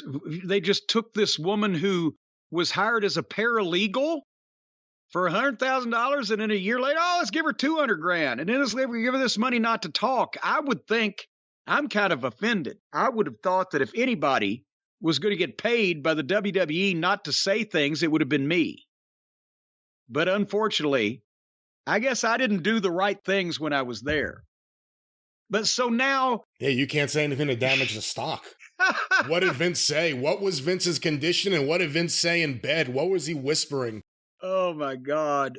But anyway, so this comes out, this announcement, and there's been other NDAs that they're going to be investigating and other settlements and payoffs. And there's more than one investigation from more than one law firm because the board of directors is investigating, but now also the stockholders are trying to conduct an investigation of any kind of impropriety, sexual or otherwise, that's been going on in WWE management.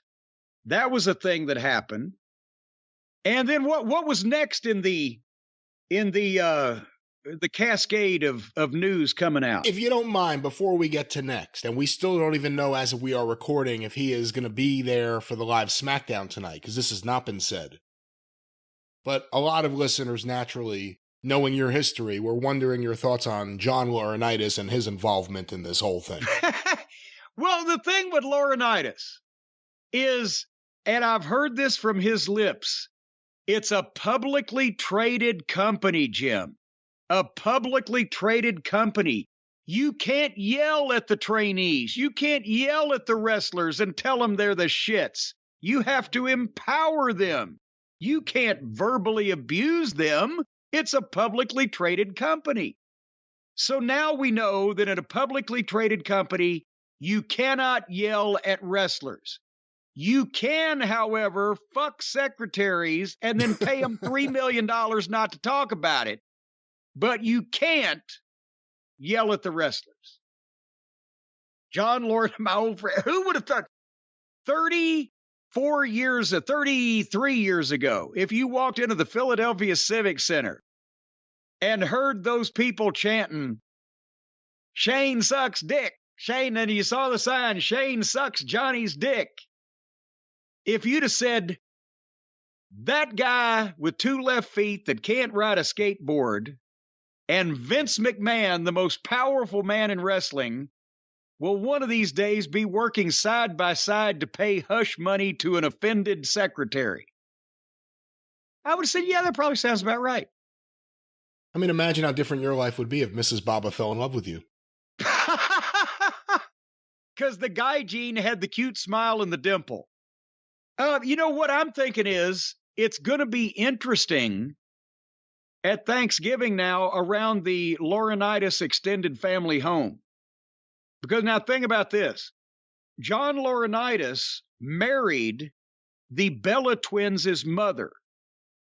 One of the Bella twins is married to Bryan Danielson, one of the most nice, honest, wholesome, upright individuals in the world. Well, now, according to what they're saying on Twitter, because I don't honestly keep up with the Bellas and their immediate family, but apparently, while all of this falderall was supposed to be going on at Titan Tower with this unnamed employee, did you know the Bella twins' mother, Johnny's wife, apparently had brain cancer? Oh my God, no. While he's messing around with an employee while his wife, the Bella's mother, has brain cancer. That would have been that same time frame. That's what they're saying on the interwebs now. So I wonder what the frosty relationship is going to be like when everybody sits down to carve that turkey. I wonder which turkey is going to get carved first this year at Thanksgiving. Gobble Gobble or John Laurinitis himself? It also brings into question, makes you at least think about the idea that Laurinitis, who had been cast away from talent relations, he was an agent. And all of a sudden, when Paul Levesque started losing power, John Laurinitis is once again right there, Vince McMahon's left hand and Pritchard his right hand. in more ways than one, maybe. There's material in there somewhere. Which hand are you going to get, the left hand or the right hand? In terms of the timing, it is very interesting that all of a sudden Laurinitis would rise back to this role that no one thought he should be in and no one thought he would ever rise back to having. And there he is. Vince McMahon knows he has people that he could trust enough to say, here's the paralegal I like to fuck, take her. Like, what? But one thing, and I'm going to talk about my experience with Vince in a second, but in all seriousness, I don't know which came first, whether Laurinitis had we'll put you back in talent relations again because you know too much, or whether Vince just did that because he was bringing back everybody that he was comfortable with from 20 years ago when he had all his faculties, and these people were were the people that did exactly what he said. Bruce and laryngitis and whatever. But, and Kevin Dunn. I got to mention, a lot of people, the rumor went out that Kevin Dunn was being investigated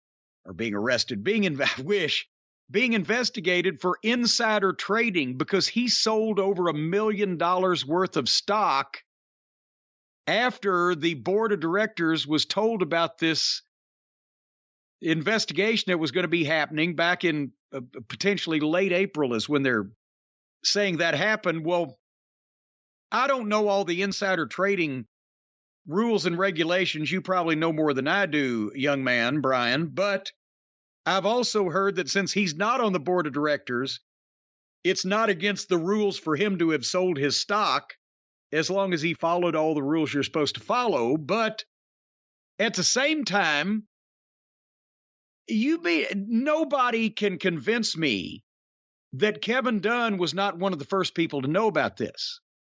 And I would have said Kevin Dunn before Laurinitis, except Laurinitis is involved. I think that's one thing that we can probably be confident of, is that Kevin Dunn would have liked to have, but it probably never has accosted any of at least the divas or maybe any of the female employees. I wouldn't think, my God, that would be like bestiality. Kevin Dunn mating with a human. However, he's devoured lots of wood. Lots of wood. How much wood could a woodchuck chuck?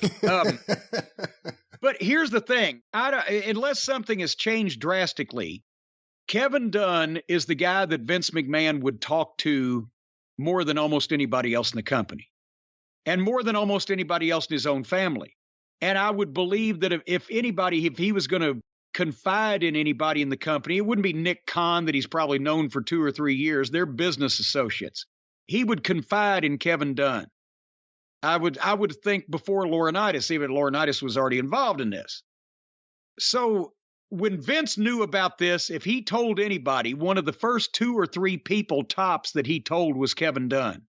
He doesn't speak to Linda as often as he speaks to Kevin Dunn. He doesn't speak to Shane as often as he speaks to Kevin Dunn. And lately with Stephanie, I don't know about that. So there are very few people in that company that he will have a personal conversation with more often than Kevin Dunn. In terms of insider trading, even though he's not on the board of directors currently, he is an executive within the company. And you're right, he has the ability and the right to sell or trade stock at any time. Unless someone says, hey, we're not going to announce it yet to the public, but we're going to have a change at the top. Vince is going to have to step down. If you sell it after knowing that, if you sell it maybe even after knowing about the investigation, that actually does become a little tricky. It's not as simple as he's not on the board of directors, so there's no insider trading. You could be guilty of insider trading if you're not on the board of directors. Well, this is going to be like a Trump deal where I guarantee you that Vince, there's no email, there's nothing in writing that Vince told Kevin Dunn about this, but I guarantee you he knew about it. Hey, here's the other thing. Based on when Stephanie McMahon stepped down to take time away from the company, and since that time the company put out some disparaging comments about her, they hired people to replace her. Based on the timeline and the fact that she's been on the board of directors, she would have known of the investigation when she stepped down. Yeah, well, she's still on the board of directors, is she not? She is, yeah. So she knew about that before she stepped down. Yes, she did, which paints that in a different and interesting light. Now, I've also heard the theory postulated here today on the internet that they disparaged Stephanie on the way out at Vince's behest because they didn't want to fuck with the stock price. And they thought if she left and there was something wrong with the company, and that's why she was leaving, then the stock price would suffer. So instead, they put out the word that she's taking a leave of absence. But really what it was they weren't happy with her work. So they put that story out so it wouldn't panic anybody. Well, now, not to jump ahead, but we're going to be finding out shortly in this dissertation that the person that they weren't happy with her work is now running the whole goddamn fiasco. But is she? So, but we'll but get is she? But we'll get, well, also, I mean, trying to get to all these things, we got to remember that the McMahons are going to circle the wagons around themselves against everybody else. So I'm sure that, and maybe Stephanie had this to the back of her mind. Maybe Vince did too. Let's let her step back so we can calm that down. But if this breaks and gets public because we can't stop it, then we can bring her back. And a lot of people said, well, why wouldn't it be Shane or somebody else? Because Stephanie's the one that's been there for years, regularly working in the business, making it her life.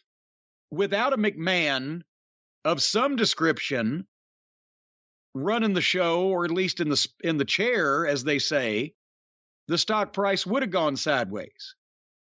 But now at least and it still, I'm sure is, but they can at least make the argument that there's still an experienced McMahon in charge of the situation, and she's been the face of the thing for some time now.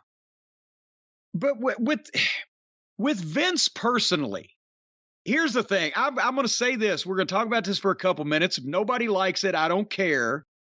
Or believes me, I don't care, because it's the truth. Some people are going to say, well, he's taken up for Vince. He's defending Vince. Well, dipshits, listen to the whole thing. I'm going to tell you that my personal experience with Vince and everything I've heard before and afterwards of the times before and after my personal experience with Vince's do not reconcile. But I believe all of them. I believe what I saw because I was there, and I believe what I hear before and afterwards because it's a bunch of people saying a lot of the same shit. And Vince is different.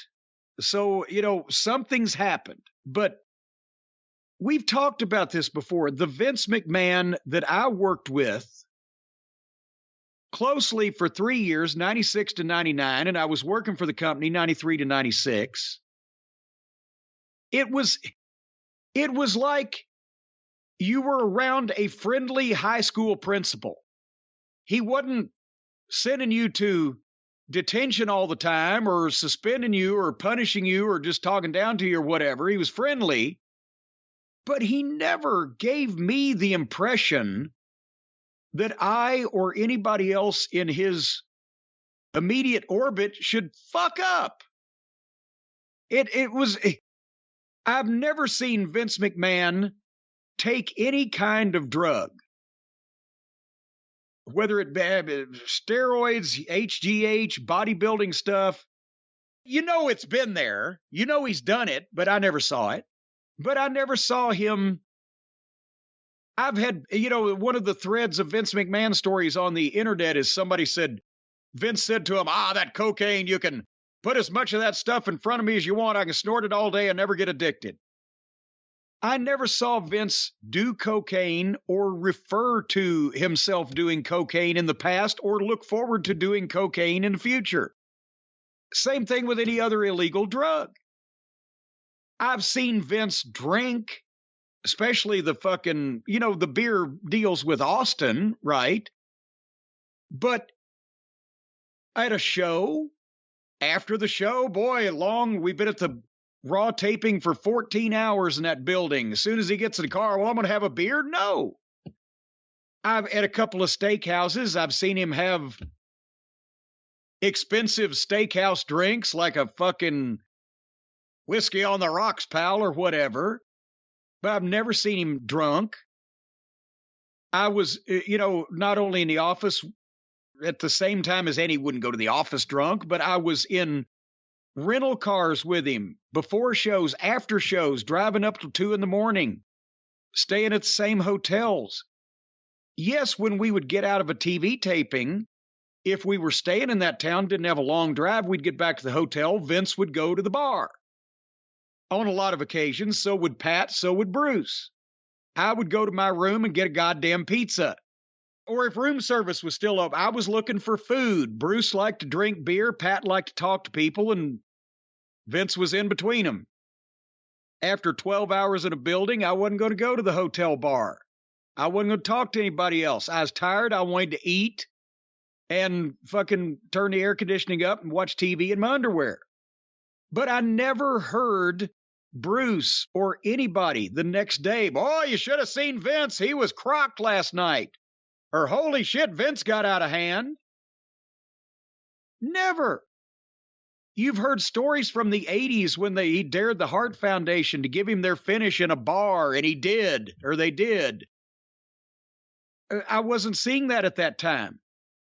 And with women or females or whatever, the talent roster, the girls, they weren't even divas then. They were just the girls.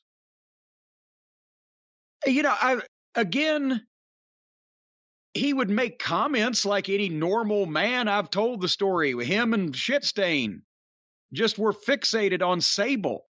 They thought Sable was the most beautiful, attractive woman in the world. I couldn't get it. Because to me, it's the personality. She had no personality. Nothing. She looked great in an 8x10 if you like plastic surgery. Not one lick of personality or oomph or talent or sexiness. But they loved her. And that's when Vince was the one said, boy, pal, can you imagine her in some white cotton panties? And then Shitstain would, oh, and I'm like, what the white cotton? What about leather, crotchless with attached fishnets? What the fuck? If you're going to fantasize about something, at least pull out the main event shit. Don't be going over the fucking Sears catalog. Imagine if she was a paralegal. Oh. Yeah.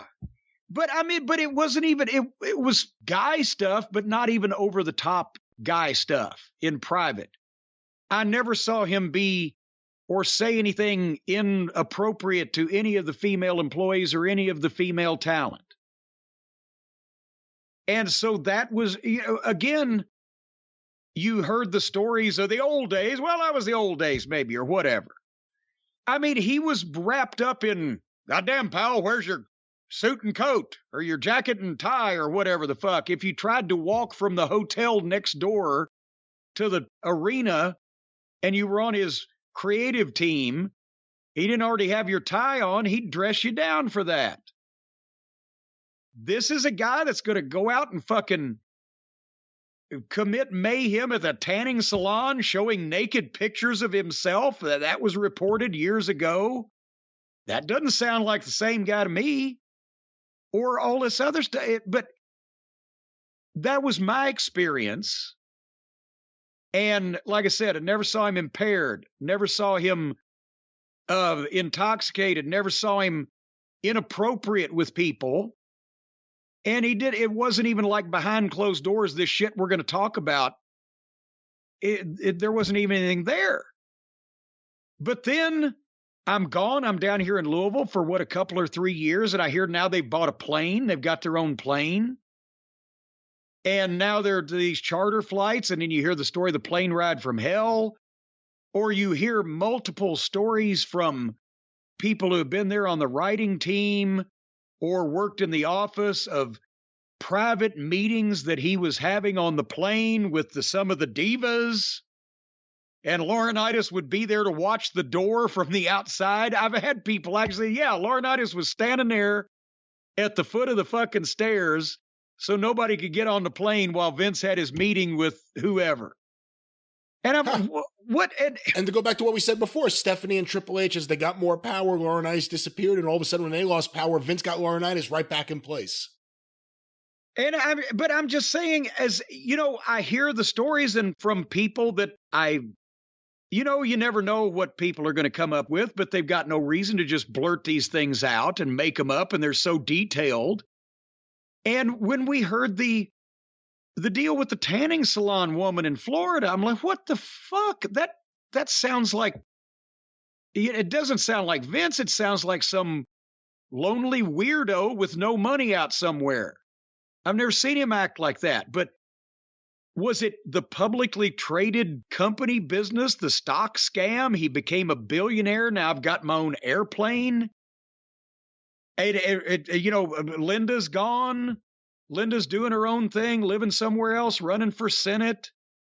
Because when I was going to that's another thing. Linda was home every morning. When I showed up at Wednesdays to write at Vince's, she was leaving to go to the office.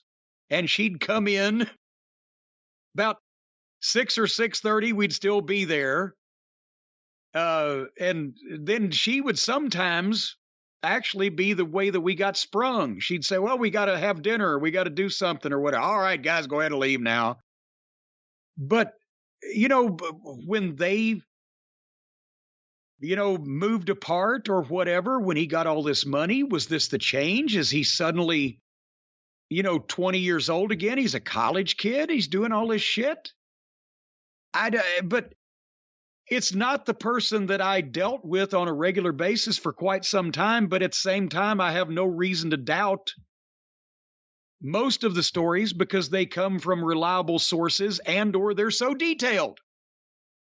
So I don't know what happened to cause him to decide that he should all of a sudden be acting like this, but he wasn't doing it in the 90s. I don't know about the 80s or the thousands, but he wasn't doing it in the 90s. And again, look at where it's happening. It's happening at work. Work right now is different than it was in the past. Maybe it wasn't as easy to just do, well, I shouldn't say that. He was having an affair with Emily Feinberg, his assistant, years ago. So that's not even the case. Yeah. But at the same time, that was before. That was before the trial. That was before I got there. Yeah. Maybe he, was scared straight and reformed a little bit for a while. And then I missed seeing the fun-loving Vince. Were you there when the Playboy interview came out where he was bragging about cheating on Linda in the past and how he had to beg for forgiveness? No, that was early 2000s, wasn't it? Wasn't that about the time that they went public? Maybe. I think that was right. I was gone the summer of 99. And then shit started getting complicated. Here's the other thing, just to throw this out there. But you're talking about how people could change between when you knew him and now in his 70s as it relates to money and the level of money and, of course, personal relationships. But we're also leaving out the idea that here's a guy who, from the time you first met him, after that point, how many undiagnosed concussions did he have? All of a sudden, he starts taking bumps in his life at that point? Getting hit with chairs. He wouldn't sell anything. I'm not talking in the ring. He'll sell something for the show, but he wouldn't tell other people, I'm hurt, I'm injured, I've done something wrong. Unless, when he tore his quads and couldn't stand up, that was a good little hint. But he wouldn't put anything over like something's the matter with me. But again, to talk about things that we hear from reliable people, people who are in the room, people who have no reason to lie, reliable people. We've heard stories going back several years about Vince McMahon being forgetful, having memory issues, immediately forgetting what he just said to someone. In some cases, not recognizing who people are, but that may have been something else. But that's the other thing I've always thought about. Where if we're hearing these stories, if we're hearing them, and other people are, I promise you, ladies and gentlemen, every single wrestling journalist and pseudo-wrestling journalist has heard these stories from someone if they're talking to anyone in that company. If we're hearing these stories, at some point, there has to be some sort of disclosure to shareholders if Vince McMahon legitimately does have any cognitive issues. And has he been tested for that? And that's what I'm thinking. What would be the biggest thing that would cause, again, I'm just opining, thinking out loud. What would be the biggest thing to cause them to freak out and want an NDA? That would, I think, be the most embarrassing thing. That would be the most hurtful thing to the company. Because otherwise, what's it going to be? He likes to fuck dogs? I mean, what else could it really be? He just holds their head. No, that's the thing. It's not like that Vince can be accused of a lot of shit he hadn't been accused of before, and he usually doesn't care. And he'll just fight back. But in this, somebody that was intimately close to him over the last few years may have some, insight into whether or not Vince is there or not. like he used to be. And that could affect, because they're all worried about the stock price and business. And the richer people get, the more money means to them, because the more they want and the more they've got to protect it for whatever reason. And so maybe that was, I don't care what people think about me, or I'm cheating on my estranged wife, or me and Laurinitis have something going on where we're doing these things, but goddamn, we don't want anything to happen to the stock price. I don't know. But it's not, I don't know that Vince's behavior in this respect is symbolic or indicative of Alzheimer's or post-concussion syndrome or just being almost 80 years old, or whether it's just a continuation of Vince has always, I've talked to, he's like an intelligent, well-spoken Donald Trump in a lot of ways. He thinks that he can do anything and everything, that he can get away with. I mean, we talked about, did he start doing these things because he got his own plane? When you think about it, the stories we've all told, he acted like he had a part to play in it when he was flying Delta. If the goddamn pilot didn't like or didn't have an answer that he liked, he would press for another one or go to argue with the guy or whatever. So I could imagine if they acted that way on Delta, what he acted like when he owns the fucking thing. But I mean, I think a lot of it is Vince has always thought that he can do anything that he wants to do and the rules don't apply. And to be honest, he's gotten away with it and created a situation where for the majority of his life, that's been the case. He's been the boss. It was his kingdom. Before this publicly traded business, he could do anything he wanted, say anything he wanted. They would make it so. Even with this, look at the way the stock is set up. Well, he's in complete control.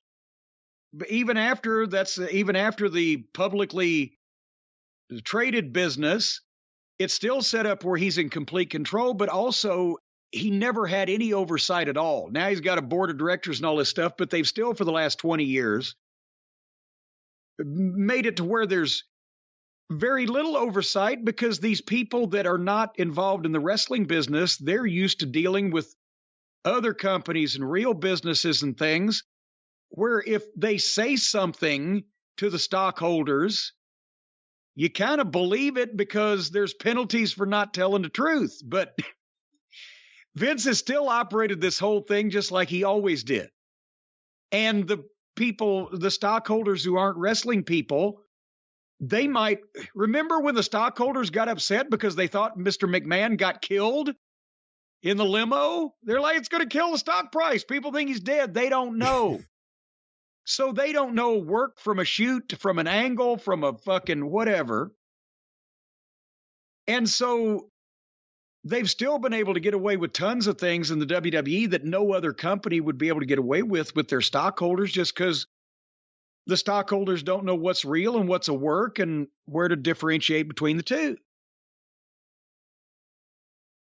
And now the question remains, since he's voluntarily, we haven't even mentioned that yet, but Vince, then one of the pieces of business was that Vince has voluntarily stepped down from his position as CEO of the WWE while this investigation is going on. Well, if they already know there was an NDA and they already know that Vince paid his own money and they already know that he was fucking around with the employees, and Laurinitis better start reading the help wanted ads, because he ain't got anywhere near protection that Vince has. But when they already know that this thing has happened, and the fact that Vince said, well, it was my own money, and Jerry McDevitt said the relationship was consensual, so they're not denying it happened.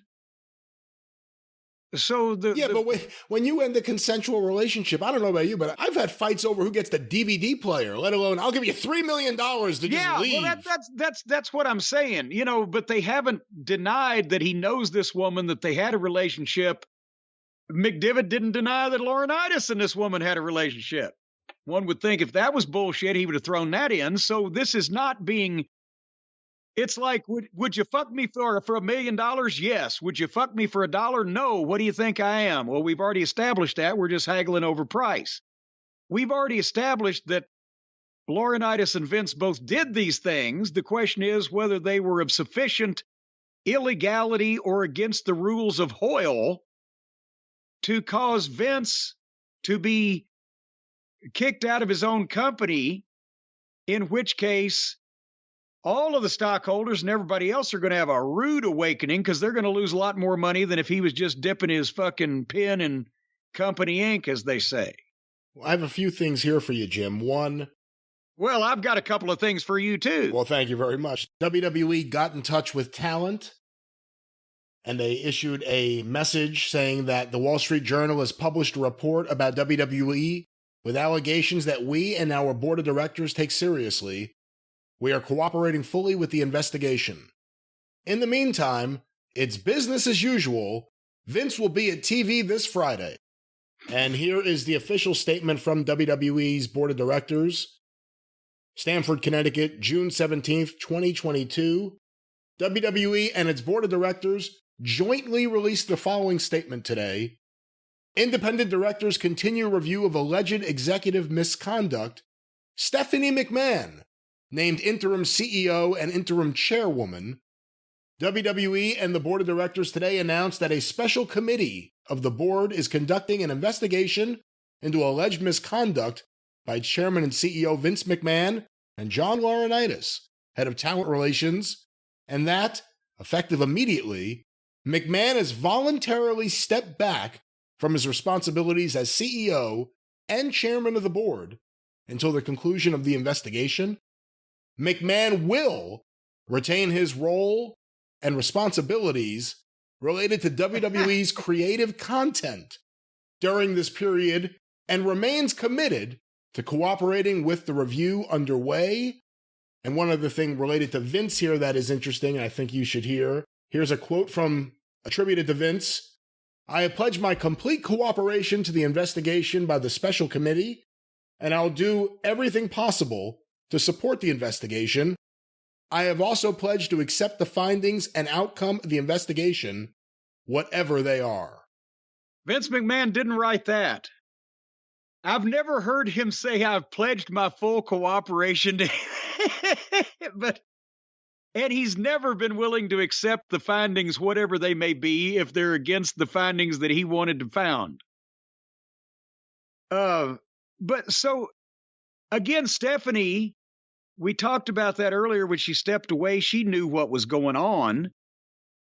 But now at least that will placate. The stock is down right now as we talk, $3 or $4 a share. That will placate people from having a complete meltdown over that there's no McMahon running the WWE for the first time in history. And she's the one that's most experienced with that. But at some point there is going to be, and we've talked about this, if anything happened to Vince, if he actually did pass on or got hit by a truck or whatever, there'd be incredible double knockouts in the office over who was going to be in charge and who was going to run this and that and the other thing. And they've got a lot of qualified and competent people in various places, but the WWE, for good, bad, or indifferent, that company, whether we're not just talking about creative, that company entirely has never existed without Vince calling every single shot. And I don't know what it'll look like if he's not. And I mean, we haven't been fans of his booking lately, but he does a lot of other things that keep a company running that are obviously over and above Tony Khan's head and everybody else in the wrestling business's head, because he's done this for so long at such a level. Go ahead. With what you said before, what do you think is going to placate the shareholders more? Stephanie being the replacement as interim CEO and chairwoman, or Vince running creative? Well, and that's something else that they have to, to say, because they have their own narrative. The company's own narrative is that the straw that stirs the drink, the thing that makes this whole thing run, is Vince McMahon's incredible and innate mastery of the wrestling business and how he makes stars. And that used to be in a lot of cases true, and it hadn't been for a while, but the average jack-off on the street doesn't know that. Only the people who follow wrestling religiously and vociferously know that. So he can't still be the CEO of the company because he's under investigation. McMahon has been appointed to be the CEO, and she's got some experience, but nobody wants to admit that Vince wouldn't be in charge of the creative team going forward because that might tank the stock price.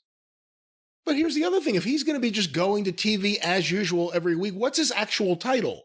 If he's not the active CEO and chairman. His title is he's the fucking boss, and everybody's still going to do what he says, and not a single soul is going to say, no, Vince, I can't do that without checking with Stephanie because it's fucking Vince. And it's what they've told the board of directors and all the people writing about this it's going to happen. But Vince is going to do the same things that Vince has always been doing. And do you think that Stephanie's going to say, no, Pop, I really don't think we ought to open that satellite office in Brazil that you want to open. I'm going to overrule you on that one. That would be the greatest thing ever if she removes him from creative. That would be the greatest thing of all time. The WWE has announced they wish Vince McMahon well in his future endeavors. And make her a babyface forever. Replaced by Triple H. Well, and what timing they could have gone to Triple H without the heart problem. And now he's, like, fuck, this could have been my chance. The ticker didn't make it. Well, on the other hand, maybe he's thinking, thank God I'm not there. Thank God I'm not a part of this. I wouldn't get any sleep. To get that spot where he's running the whole thing, he would do the work. Triple H, Paul Levesque, has never been afraid of shying away from working to get where he wants, the social climbing thing that he is. But so now they got nobody. Triple H is on the sidelines. Vince is almost 80 and out, potentially for good because of this thing that they know that he did. And how many other of these things did he do? They're checking into that. Laurinitis, I hope he's already cleaned his desk out. They may not ask him to come back by Monday because he's got no familial protection, or he's not, the stockholders don't care if he drops over or bursts into flames. So he's fucked. Stephanie may be the only one that comes out of this better. She may get the job permanently just for lack of other contenders. What's to stop Vince if he doesn't like the findings of the board from announcing he wants to take WWE private again? And he finds some bank to finance him. I don't know that it, well, what does he still own? 80-something% of it? Of the voting share. I got to actually see what he has. How does all that work? I know that they took money from people and gave them, the people that gave them money as little as possible in return for it, but I don't know what all the rules are. Well, I do have something here that's interesting, and then we'll talk a little bit about Stephanie. But Brandon Thurston, at Brandon Thurston on Twitter, he is always doing great research and great stuff on what's happening in wrestling. Here is the actual employment agreement of Vince McMahon, the conditions under which the company or the board of directors could terminate him. The company may terminate the executive's employment under this agreement at any time, with or without cause, as defined below. For purposes of this agreement, the company shall have cause to terminate the executive's employment under this agreement by reason of any of the following, which is materially and demonstrably injurious to the interest, property, operations, business, or reputation of the company or its affiliates. Here are the firing clauses. A, the executive's theft or embezzlement, or attempted theft or embezzlement, of money or property of the company or its affiliates. B, the executive's intentional perpetration or attempted perpetration of fraud or participation in a fraud or attempted fraud on the company or its affiliates.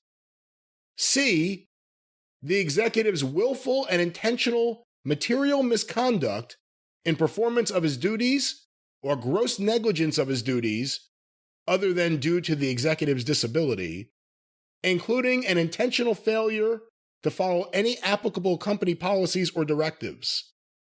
That might be something where they get him. You think they've written it down somewhere you're not allowed to fuck the paralegals? and pay them off with your own personal money when you give them a raise with company money. But here's D, the executive's conviction of or plea of guilty to a misdemeanor involving moral turpitude or any felony. Ah, the turpitude clause. And E, the executive's willful and intentional material breach of this agreement, including the restrictive covenants set forth in Section 8 for purposes of this. Section 5, I'm trying to see if there's anything else here that relates to this. That really seems to sum it up. Those are the ways they could fire Vince McMahon. And it's clearly and plainly written right out there in language that everybody could understand and words that most people can pronounce. Well, Jim, the other interesting thing that came out of all of this, and we've kind of danced around it a little bit here, but a tweet, June 17th, 2022, 7:48 a.m., from Stephanie McMahon. That, by the way, they started early in the morning. The statement that Vince was stepping down went out at 7-something in the morning. How late? Do you think they even went to bed the night before? Go ahead with the tweet. They were going to get it out before the market opened. That's exactly what they were going to do. Until the conclusion of the investigation into recent allegations, I am honored to assume the role of interim chairwoman and CEO. I love WWE and all it continues to do to entertain billions around the world. Also, Andre the Giant was my best friend as a child. He used to pick me up in his hand, and I would kiss him on the cheek. Like Thumbelina. And then he would dip me in wine. But that part wasn't in the statement. I may have ad-libbed some of it. Some of it. I mean, do you think, does Stephanie end up with this thing permanently? Because then, I wonder, would Nick Khan think about that? Because does Khan want to run the thing, or does Khan just want to sell the thing? Who wants to buy the thing if this is the drama going on? What are you buying? Well, and now Nick Khan's probably thinking, oh, shit, I had to get into business with these wrestling people. Because somebody's always fucking somebody. But Stephanie, she's a McMahon, and she's younger, and she's experienced. And maybe they'll say, well, since the old chairman and his, old assistants were committing sexual impropriety, maybe we put a woman in charge. That'll eliminate that problem. Until we find out about the pool boy up there in New Hampshire. But nevertheless, I mean, Stephanie's been head of creative and has never been universally praised for that. Stephanie's done a lot of things in the company, but does anybody want to follow Stephanie into battle like they did Vince back in the old days? I mean, how do they feel about the two of them these days? When I was there, it was, oh yeah, Vince is General Patton, and there's his cute little daughter. Does anybody take Stephanie seriously these days up there now after the last 20 years or whatever? I think there's people that prefer her to some of the people that Vince has been surrounding himself with. That's for sure. You think Vince is going to show up on SmackDown with a neck brace? Well, and that's the thing. That's the last statement that we heard that has come out, is that Vince McMahon will appear tonight as we speak. It's Friday, in just a few hours at 8 o'clock Eastern on SmackDown. And did they phrase it some way that it's going to be Mr. McMahon? He's going to appear in character. Was that some? Yeah, I have it here. Description of it. Alex Sherman, CNBC media and tech reporter, tweeted out, new from CNBC, Vince McMahon will speak tonight on SmackDown, and this is all in caps, in character, as Mr. McMahon to address his temporary absence. Could be a big ratings night for WWE. McMahon has torn up the script for SmackDown, which was written last night, I'm told. Oh, God. Here we go.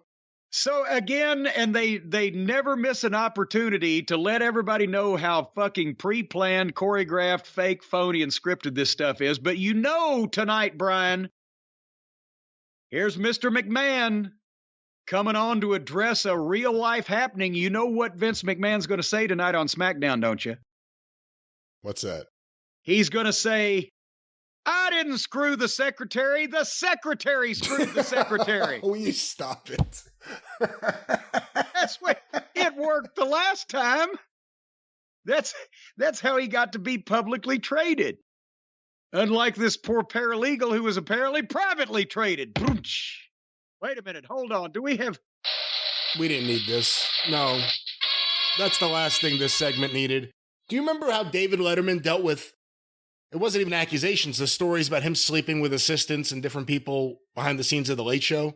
Yes, he came out and he said, you know what? I did it, and I'm a piece of shit, and I shouldn't have done it. Well, he came out and he said, I did it, and people were so disarmed by that, they started laughing along with him as he was talking about just cheating on his wife with various people in the office. That's what Vince is going to come out and do. Everyone's been talking about what I'm doing. It's true, I'm fucking them all. Why do you think we have a women's division? I'm horny. Come on, the guy's in his 70s. He's on the gas. He's had concussions. He said billions of dollars. I don't know how much cash he has, but he's got a lot of money. This is going to get worse, not better. That's one reason why you would think that he wouldn't have to go through all this. Why is he fucking a paralegal? He's got enough money to hire He has no social life. He has no social life. You don't need social lives to hire hookers. That's another good thing about hookers. They don't care about going out and seeing a movie. How much of this relationship do you think was in the office? Is he going to bring a hooker to the office? Hooker for every hooker he hires. Oh, come on. Every day, a new hooker and a new hooker for the hooker. Every day for the next 5 years and not run short of pocket change. So why is he fucking the employees? That's a question. I don't understand that. Keep business and personal separate. For heaven's sake. White cotton panties. That's what led to his downfall. This is going to be interesting. I mean, the idea there are other NDAs, and that's only who has signed an NDA. So we don't know what other stories could possibly be out there. You know, some people are thinking, and again, we've heard stories from different writers and different people who were on that plane about private meetings with certain divas at the time.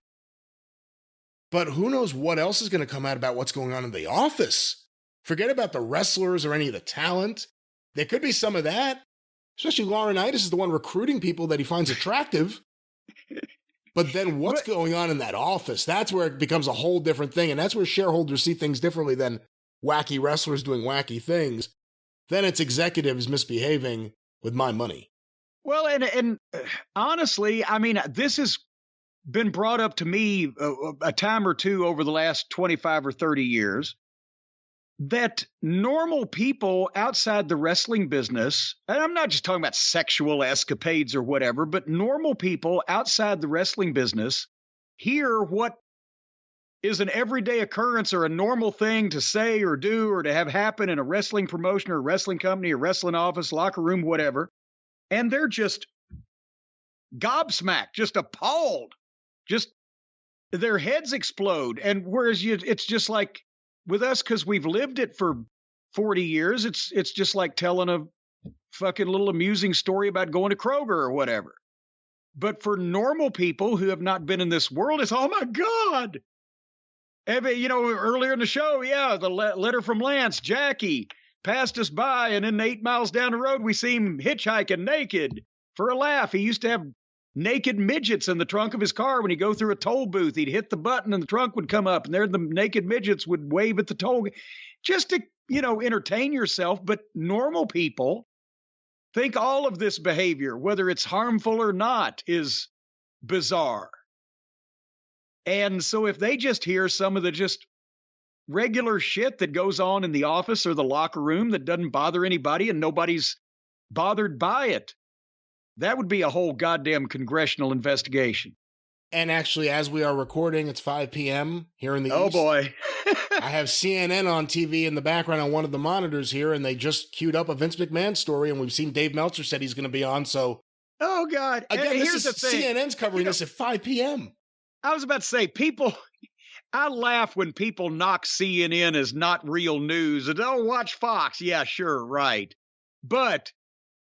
there's a lot going on in the world between the January 6th commission on the insurrection and the war in Ukraine and fucking inflation and goddamn price of gas and whatever that we really need to hear about Vince McMahon getting his dick wet in the fucking steno pool, and Uncle Dave is going to go on there and say, 17 times to talk about it. where have we come as a society that this makes the news at 5 o'clock while they're bombing Mariupol or however you say that city? Mariupol. Mariupol. Well, you take your pole and I'll take my pole, and we'll take a few rings around the maypole. So obviously we're going to return and wrap things up tomorrow morning after SmackDown.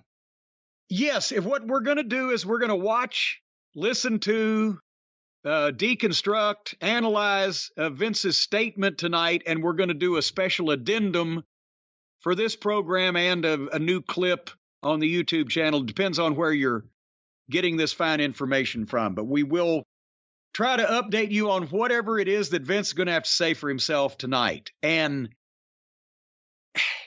this is weird also. Mr. McMahon in character, are they going to invent out of whole cloth an explanation for why he's gone or not there? Or are they going to refer to what's happening in real life, but he's going to talk about it like he's a heel? Or is he going to have someone beat him up? Is he old school enough that he'll leave with a stretcher job? He's got to get some color. We got to get some color on Vince and have him stretchered out in an ambulance to a medical facility, and that'll get the sympathy back on him. And come to find out that the paralegal's brother is the one that jumped the rail and hit him with the fucking lead pipe because it was all a blackmail plot. Maybe not. I don't know. If I asked you right now, before we stop for the day, if I asked you right now the odds, what do you think of the chances Vince McMahon returns back to his role as CEO and chairman like nothing ever happened? Or what do you think of the chances this right here may be the end of Vince McMahon as a corporate executive? I would have instantly, if you'd asked me this about anything else that's ever happened, I would have said, oh, Vince will be fine. I'm just wondering about this one. With the product's never been weaker. The talent's never been weaker. The ratings have been going down. There's greedy outside executives. And I say greedy, I don't know the guy. All executives are. If you're in a big business, you're a fucking greedy fucker, right? There's greedy executives waiting to take over for him. Oh, these motherfuckers up there, they're all greedy. Now, if you grew up listening to punk rock, there's a chance you got in there with the right ideas. I say that as the person who was the youngest person ever on the executive floor of Sony Music. You think Nick Khan listened to a lot of punk rock? No. All right. So there's greedy executives in there trying to move him out of the way, sell the company to Disney or Apple or Peaches or Pears or Nectarines or whatever the newest company is, make a bunch of money. Vince is almost 80. The way that the worm has turned about, he didn't abuse anybody. Remember, abuse me like that, I'd have let him fuck me for $3 million. She gets a $100,000 a year job at a place she's never worked. Then she gets raised after a year to $200,000. She works there another year. She only has to fuck Vince and Laurinitis and gets $3 million. That's $1.5 million apiece. Laurinitis is younger, but at least Vince is somebody. Fuck me like that. But no, he didn't abuse anybody. He paid her quite well for her services, and nothing was illegal except for the potential of paying her with company money. But, so I mean, if you think about all the things that Vince has been accused of, whether they were real or imagined or some element of both, this is one of the least offensive and least illegal. He didn't carry a briefcase full of allegedly cash into a DA's office in small town Pennsylvania to cover up a murder. Well, we don't know if he did or didn't do that. In general, we're saying no. I'm saying this story does not compare to that. So the other things the point is, I'll wrap this up. You asked me, is this the end of Little Rico? Is this the end of Vince?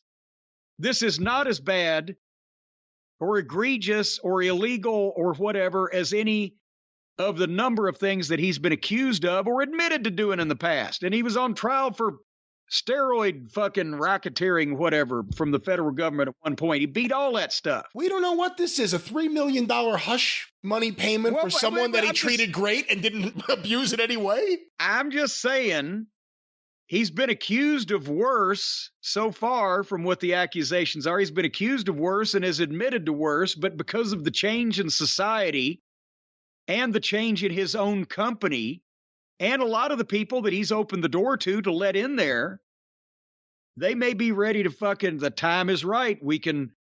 The old man, we can get him now. It's the Edgar Allan Poe story, The Telltale Heart. The old man with the eye. Every night I open the door. And the time may be right. They may be able to get him out for their own selfish purposes. I think the WWE without Vince McMahon in charge one way or another, I'm not talking about creative. We know what I think about is creative, but the WWE without Vince McMahon around is going to be a giant clusterfuck. And then it will be sold and it will turn into a corporate conglomerate that bears even less resemblance to pro wrestling than it does already. And all of the people who've never been in the wrestling business will be tickled pink to work there because it's such a lovely place filled with lollipops and sunshine and friendship and rainbows. And it'll be the beginning of the end of the wrestling business.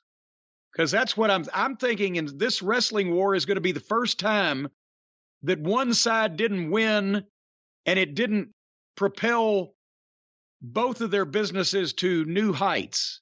This is going to be the wrestling war that finishes the whole business off. Tony Khan can't fucking win it if you hand it to him. And Vince has gotten old enough that other people are going to take over.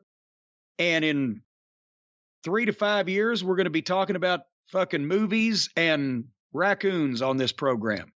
This is the beginning of the end of the wrestling business. I think Stephanie really needs to show Wall Street and the shareholders that she is seriously in this role, that it's not a puppet role. And I think she should start tonight by firing Kevin Dunn. Well, she's got the power to do it. She's got the power to do it. Well, okay, but now here's the thing. She technically has the power to do it, but if Vince don't want it done, and she goes to fire Kevin Dunn, and Vince says, don't do that, honey. Let's see what happens. Where's Shane? Shane's right now sitting in a bar in Brooklyn. Linda's poolside in Florida.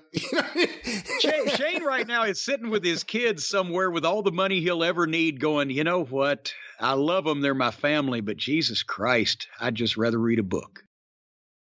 All righty. So that's up to date so far. Vince and Laurinitis accused of improprieties. An investigation underway by the WWE Board of Directors after the friend of this woman in question breaking news sent an email to the Board of Directors. I can't even get the recap out. More news. According to this, the woman is saying Bruce Pritchard sat in the corner pleasuring himself watching me and Vince. She is not saying that. Are you sure that's not what I'm reading here? I can't see what you're reading, but perhaps I'm wrong. I don't believe Bruce has that much level of fun in him. He was the one that didn't even want Jenna Jameson in his fucking hot tub when they were shooting the Val Venus videos. Who's going to come out? Who's going to come out and say Vince harassed me? Oh, I thought you were going to come out and say, who's going to say they don't want Jenna Jameson in their hot tub? Bruce Pritchard. We already know the answer to that. This was 25 years ago when she looked right. Well, I think we say goodbye for now. We'll see everyone in the morning. Well, anyway, that was my recap. They're investigating Vince. Laurinitis is screwed. Stephanie is now in charge. Vince will be on SmackDown tonight as Mr. McMahon, and we'll put an addendum on this thing with whatever he has to say about that once we see it. And suddenly there's a shot that WWE will be run by Rhodeses and Jarretts. Look at this. Well, you know what? I'll tell you. You've got Cody Rhodes could step right into the booking position. Jeff Jarrett's already there running the arenas. Boom, there you go. It was all a secret 40-year plot for Jarrett and Dusty to take over the WWF from Vince McMahon. All right, we've recapped this and recapped it. We'll be back with an update on Vince, and if anything else happens, and by next week, Howie, the mailroom guy, will be running the company. And I'm happy about that because Howie and I always got along real well. Brian, say goodnight. I have some breaking news. Howie has just put out a statement. Stephanie made me sit on her lap, and he's now filing a lawsuit. She says nothing was wrong. Here's $10 million. $10 million payment to Howie Feltersnatch of Danbury, Connecticut. That'll be investigated too. All right, we're almost done. You're going to hear some more of me, I guess, because we're going to tell you what Vince did as soon as he does it. But until then, thank you, fuck you, bye. Well, we're back, and this shouldn't take long. Brian, he bumped the ratings to come out and welcome us to SmackDown. We don't have the ratings yet. It's so early. We're reacting to this very early on a Saturday morning. And but I'm sure there was a lot of curiosity because there was also a lot of talk and a lot of chatter about it. But is this the perfect use for the phrase much ado about nothing? Depends on what you think it was. Well, I think I have two things I think it was. One, from knowing Vince somewhat personally, at least the Vince that existed in that body 25 years ago, and Vince professionally, same thing. Would you like to hear my presumption of why he did what he did? Yes. Professionally, I think Vince looked at that like you see in the movies when the terrorists bomb the White House, right? And there's chaos and fucking flames and the news is covering everything. And you see the inner circle, the inner sanctum of the president and his chief advisors. And he looks and they get the close up of his face. And the president says, "The people have to see me." Professionally, I've never seen Vince get news like this. Hey, Vince, yeah, you're going to be drugged through the mud worldwide and you've got to step down as the boss of the company. But I've seen Vince momentarily after receiving bad news about talent or about a business thing or whatever.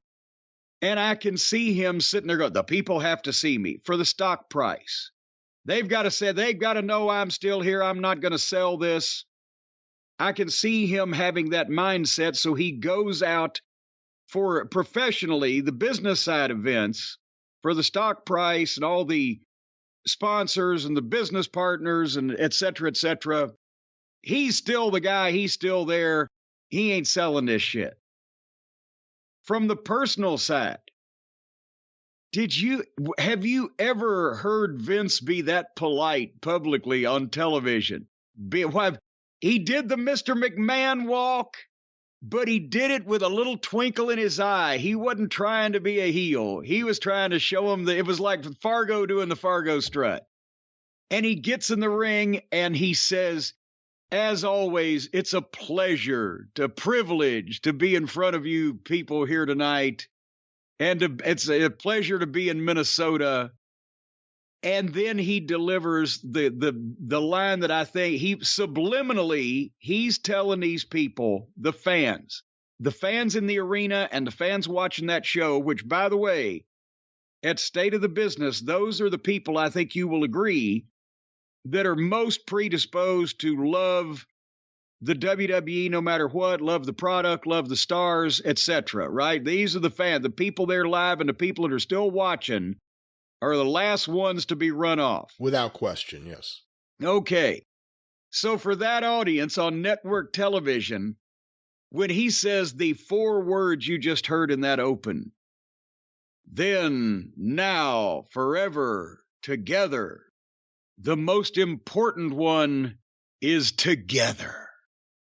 He was subliminally telling all those people, and did you see it? They were already singing "No Chance in Hell" like it was fucking Judas on the other channel, right? He was telling those people, "I brought you this. I'm the one all these years. It's been me. I brought you all this love and enjoyment and entertainment and built this thing that you like so much, and now they're trying to fuck with me." And I just want to know how much we're in this together, you and I. He went right to the people, Brian. That's always been his move. Well, and that's the thing is he personally and professionally, and with Vince, the two things intersect quite a bit. He did it professionally for the stock price and to make sure that everybody knew the president of the United States was still in the chair. And for the fans personally, he wanted them to know I did all this for you, and they're trying to take me down, and groundswell of support. And here we get it. And he's very, very good. He's a psychologist. You can't say he's not. He has somehow managed to make people believe that a number of things and people over the years were much more entertaining than they really were. He's a psychologist. So that is my takeaway, as they say on the news. That's my impression of why he did what he did, and he didn't need to do anymore. It didn't need to get, because I think everybody was thinking, is he going to turn it into an angle, or is he going to go on a long, soliloquy about how he's being wronged and go into detail? That probably wouldn't be wise. But that doesn't mean that Vince was capable, and you could believe he would have done or said anything that people have come up with, but that's what he needed to do, and I think he knew that, and that's exactly what he did. He's smarter than Donnie Dipshit. He won't just run his mouth unnecessarily when he doesn't have to. Well, he listens to his lawyer. That's the difference. Yes, that's another thing. He's got a better one. So what'd you think? What was your deal? What was your deal, man? Everything you just said, I think goes into it.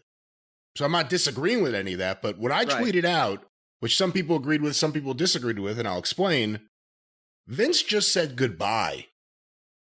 And I actually thought when he was leaving the ring, there was a sign of emotion on his face because he realized the reality here. If this doesn't go his way, this is his last time on TV ever. And I think whatever feelings or thoughts you had, I think that all goes into his mindset, but he also knows this is a chance, this is his last time on his own show ever. There's that reality. I can see now what you're saying, but in what world? In what world would anybody not want, no matter how this turns out, not want Vince McMahon on television one more time to say whatever the fuck he wants to say? But they could advertise that on pay-per-view, especially if they said, hey, Vince, guess what? We're taking the company away from you and you can't come back. But we'll do a pay-per-view where you get to talk to people and say anything you want. That would be the biggest fucking pay-per-view they could possibly fucking do. But you just can't. It can't end this way. No matter what happens, win, lose, or draw, Vince McMahon would have to be on WWE television in some capacity one more time, because the fans... This would make him the biggest babyface in the history of the world with the fans. They kicked him out and never saw him again. Well, not necessarily. The fans don't give a shit that he paid this woman millions of dollars. Yeah. And how many other women were there that signed NDAs? I don't know. That's what they just said. They came up with other people that signed NDAs against him. Laurinitis is going to take the hit. You know that already. And nobody wants to see Laurinitis at the grocery store. I'm not saying that. He could go away, turn green, burst into flames, and nobody would look over from their morning paper. Oh, come on. You'd look over. You'd enjoy it. All right, I'd watch. But I'm talking about Vince McMahon and those fans. If they didn't ever get to see him again, he got kicked out of the company and didn't get to say goodbye or some type of ceremony, Hall of Fame thing, whatever the fucking case. Those fans are not going to care how many women that he's paid millions of dollars to, because I've already seen people on Twitter going, goddamn, for $3 million, I'd fuck him. What if one of the women comes out and says something that Vince did and something was inappropriate as one of the women they've been watching on TV for years and they're a fan of? Well, that might be a different story, but so far that ain't come out. So far that has not come out. I'm just opining. What we're dealing with here is what we're dealing with here. And I'm just telling you, and I'm not even saying whether it's right or wrong. I'm saying the core fans of the WWE would be upset if their Vince McMahon was taken away from them, because they've been stuck with him this long, right? So obviously they're not. The AEW fans would throw a party in the streets, or the people that don't watch the WWE anymore. Maybe some of them it's because they don't like Vince's decisions or whatever, but the people that are still there would not be happy or sleepy or dopey or doc or grumpy, or et cetera, et cetera. And can you disagree with that? I think those fans would move on. If Vince is gone, depends on who's in charge. If the person in charge is a boob or someone, or Jim Hurd, someone like that, then it changes the whole thing. But if the person in charge, even if things stay the status quo, if the person in charge is Stephanie, I don't know, that does soften the hit. I'm not saying she's Vince in any way. As a mind, as a booker, as a businessman. No, I'm talking about as a presence. As a presence. That's as Roy Disney. Remember Roy Disney Jr.? Yes. Yeah. In the 80s when Michael Eisner sometimes hosted the World of Disney, and sometimes it was Roy Disney because he looked enough like Walt that you felt it was almost Walt, but it wasn't. It was his nephew. Or Jim Belushi. Well, no, he's fine on his own. He got over on his own. That's right. That movie where he's the teacher and he's kicking, or principal. He was the principal in that movie. Well, he looks so much. Can you believe that I used to get laughs when I would say how much Dangerously looked like fucking Jim Belushi? And that if I'd have said Alfred Hitchcock, people would have gone, what the fuck? When we talked about that story that Hulk Hogan made up about doing cocaine with John Belushi after WrestleMania, there were enough people that got in touch that he must have been talking about Jim Belushi. No, I'm pretty sure he made up the story about John Belushi. Has anybody ever made up a story about Jim Belushi? Anyway, nevertheless, so that's your perception. That's my perception of what Vince said. And, if you look at it in the light the way you explained it, I can't believe that Vince himself thinks that something's finally going to stick. He's like fucking Gotti. Nothing in. Will this be the one? Or will he be the Teflon Don all the way through? Hey, listen, it's his company and there's an investigation into him right now. He does not have control. He could buy it back. He could try to make it private and take full control over it again, which may be a wise move if you're trying to sell it anyway. May not be. Well, what does he do with that 80-something% of the stock? How does that work? Do we need to get some fucking Wall Street guru on here? Well, again, he has the majority of the voting stock, but we did talk about the terms for which he could be dismissed. Well, he could be dismissed, but they can't come to the fucking house out in Greenwich and fucking yank his goddamn stock certificates out of the wall safe. So that's what I'm saying. How do you totally get rid of somebody that owns about 80% or more of the fucking company? Huh? And would he even want to be paid off? What else is he going to do with his life? Well, that's the thing. He will. I'm telling you, maybe we've got the makings of a goddamn another insurrection here. Because he's going to be like his boy Donald. He's not going to fucking leave one way or the other. And he knows all the fucking ins and outs of goddamn being evicted from things. Yeah. So I know all the ins and outs of Titan Tower. Let me show you the legal department. I bet you he's got a secret room in Titan Tower. In case they try to kick him out, he can just go in that room and he can still be in a secret office and run the thing. They won't be able to find him. He'll be pushing the buttons. So who's going to be the gutsy wrestling podcaster to get David Schultz on the show right now? Hey! All right, is there anything else we need to cover here? Yeah, one last thing before we wrap things up for today. That was the beginning of SmackDown, and then that was, whether it was Vince's goodbye forever, it was certainly his goodbye for the night. He was gone. And then there was a few hours of SmackDown, and then the main event, I know you didn't watch it, was Riddle versus Roman Reigns. Actually, a really good match. Reigns. But more importantly was the business afterwards. That's right. Roman Reigns wins, and him and the Usos and Heyman get in the ring, and they do a promo, and he's beating everyone, and there's nothing else going on. And then the Lesnar music hits. Brock Lesnar is back. And the babies go in the air. And as well as Sable's fun bags, right up in the air. They move? No. here's and again, also, we didn't even mention this earlier in this marathon podcast that people have just suffered through, is another injured lip. Randy Orton is gone, apparently, now they're saying, for the rest of the year for a back issue, I think. I'm not sure, but the point is, he's not. That's where Riddle's bro has been, is also injured.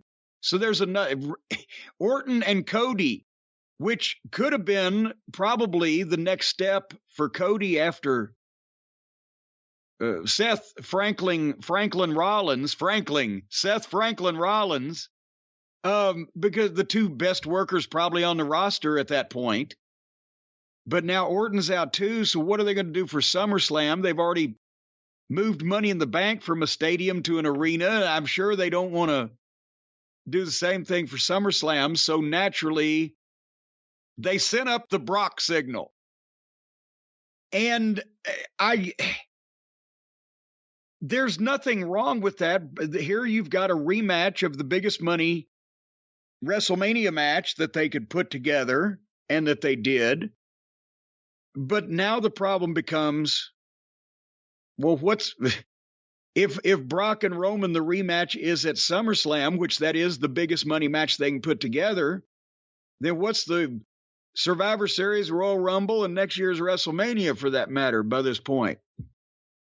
They keep having to rehab and revamp and rematch the same handful of guys. And it's great that, Brock sooner or later is going to enter the Dick the Bruiser era where, bless him, he'd been one of the biggest draws in the history of the business, but my God, he couldn't lift a foot off the ground. I'm not saying that's going to be in the next 6 months or so, but where are the new mega box office attractions coming from if they have to go back to this so quickly? And who else is a thing to go back to? Let's say that Orton's back by the end of the year and Cody's back by the end of the year. Add them to Reigns and Lesnar, but who else? That's part of the problem. And of course, the freak injury to Cody was something no one expected. But Cody is the guy who's gotten the biggest push in 2022, and it's worked.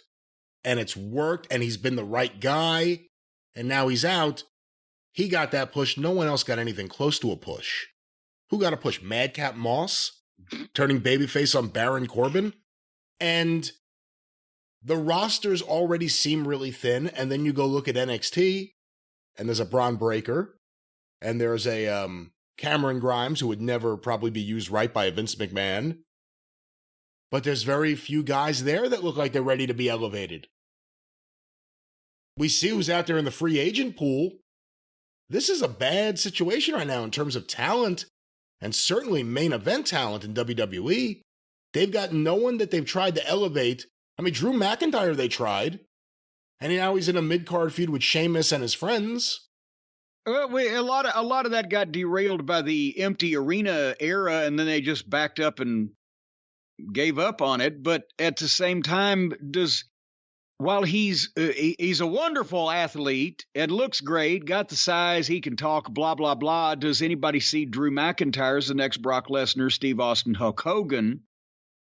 So Braun Breaker may be that, but he's not going to be that for a couple of years, because you just have to get more experience to be able to take care of yourself like that. So they're in as you said, it's a sad, sad situation, and it's getting more and more absurd. I mean, even the AEW guys that they would potentially want, I think a lot of those guys are now locked up to contracts for another couple of years. There is not a Jericho you can throw money at right now, or a Moxley, someone you can come in there and try to plop into a main event position. They don't have too many guys, and they've done such a horrible job with talent development on TV, on the main roster, that no one cares about most of the people there. Other than the most hardcore fans who don't care if those wrestlers win or lose, they're still going to buy the t-shirt. Well, and also, remember when we went down the roster and this was before the mass firings of the last year, but there was 200 and something talents at one point between NXT and Raw and SmackDown, if you want to split the rosters. And we picked out about, maybe 50 that I'd really like to have if I was operating a wrestling company. And then they proceeded to fire about 10 of those right off, and I think another 5 or 10 have probably meandered off since then. But still, by the numbers, there ought to be more in their system than what we're seeing both on their main roster and on their developmental program. Apparently, none of them are any better than what we're looking at, though, or elsewise they'd be showing us them. So I don't know. Every week, it's that Memphis episode where the weather was bad and there was no one there. Yeah. Like every week, it's the same 8 people spread over 3 hours doing the same things over and over. And I don't recall it being in the early Attitude Era, 96-ish, 97-ish, whatever the case. We had a roster of 20-something, not even 20 guys on each side, not even 20 babyface and 20 heels, and still had more variety on a 2-hour television program. I don't understand. Well, now Brock Lesnar is back in the mix. Once again, last man standing match at SummerSlam against Roman Reigns. Reminder, Roman Reigns won the last match. And now they're going to have a last man standing match before both guys, I guess, go away for a while, right? Roman Reigns is about to... Well, yeah, at least we won't be able to call the finish because it's highly likely both of them might take off after this thing. Maybe Vince can be the referee. That'll be some type of legal settlement. Vince gets to referee and pick the last man standing in his company. We'll see what happens there with Vince and with WWE, but I guess that's all the latest news, the latest updates. I could see if anything has happened with Sasha Banks or anything else right now, but I think here early in the morning... Are we clear for the first time in a while? The past few days we're clear of any breaking news by the time we finish talking about the last breaking news. Hold on. Sasha Banks is trending again.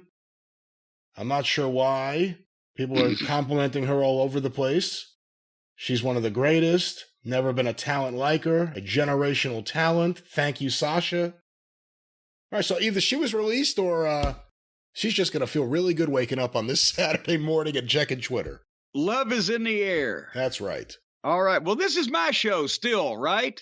Yes, it is. Well, then I can close it up. Once again, before anything else happens, folks, we'll see you on the drive-thru coming up in a few days and the experience next week. And until then, thank you, fuck you again, and bye-bye, everybody.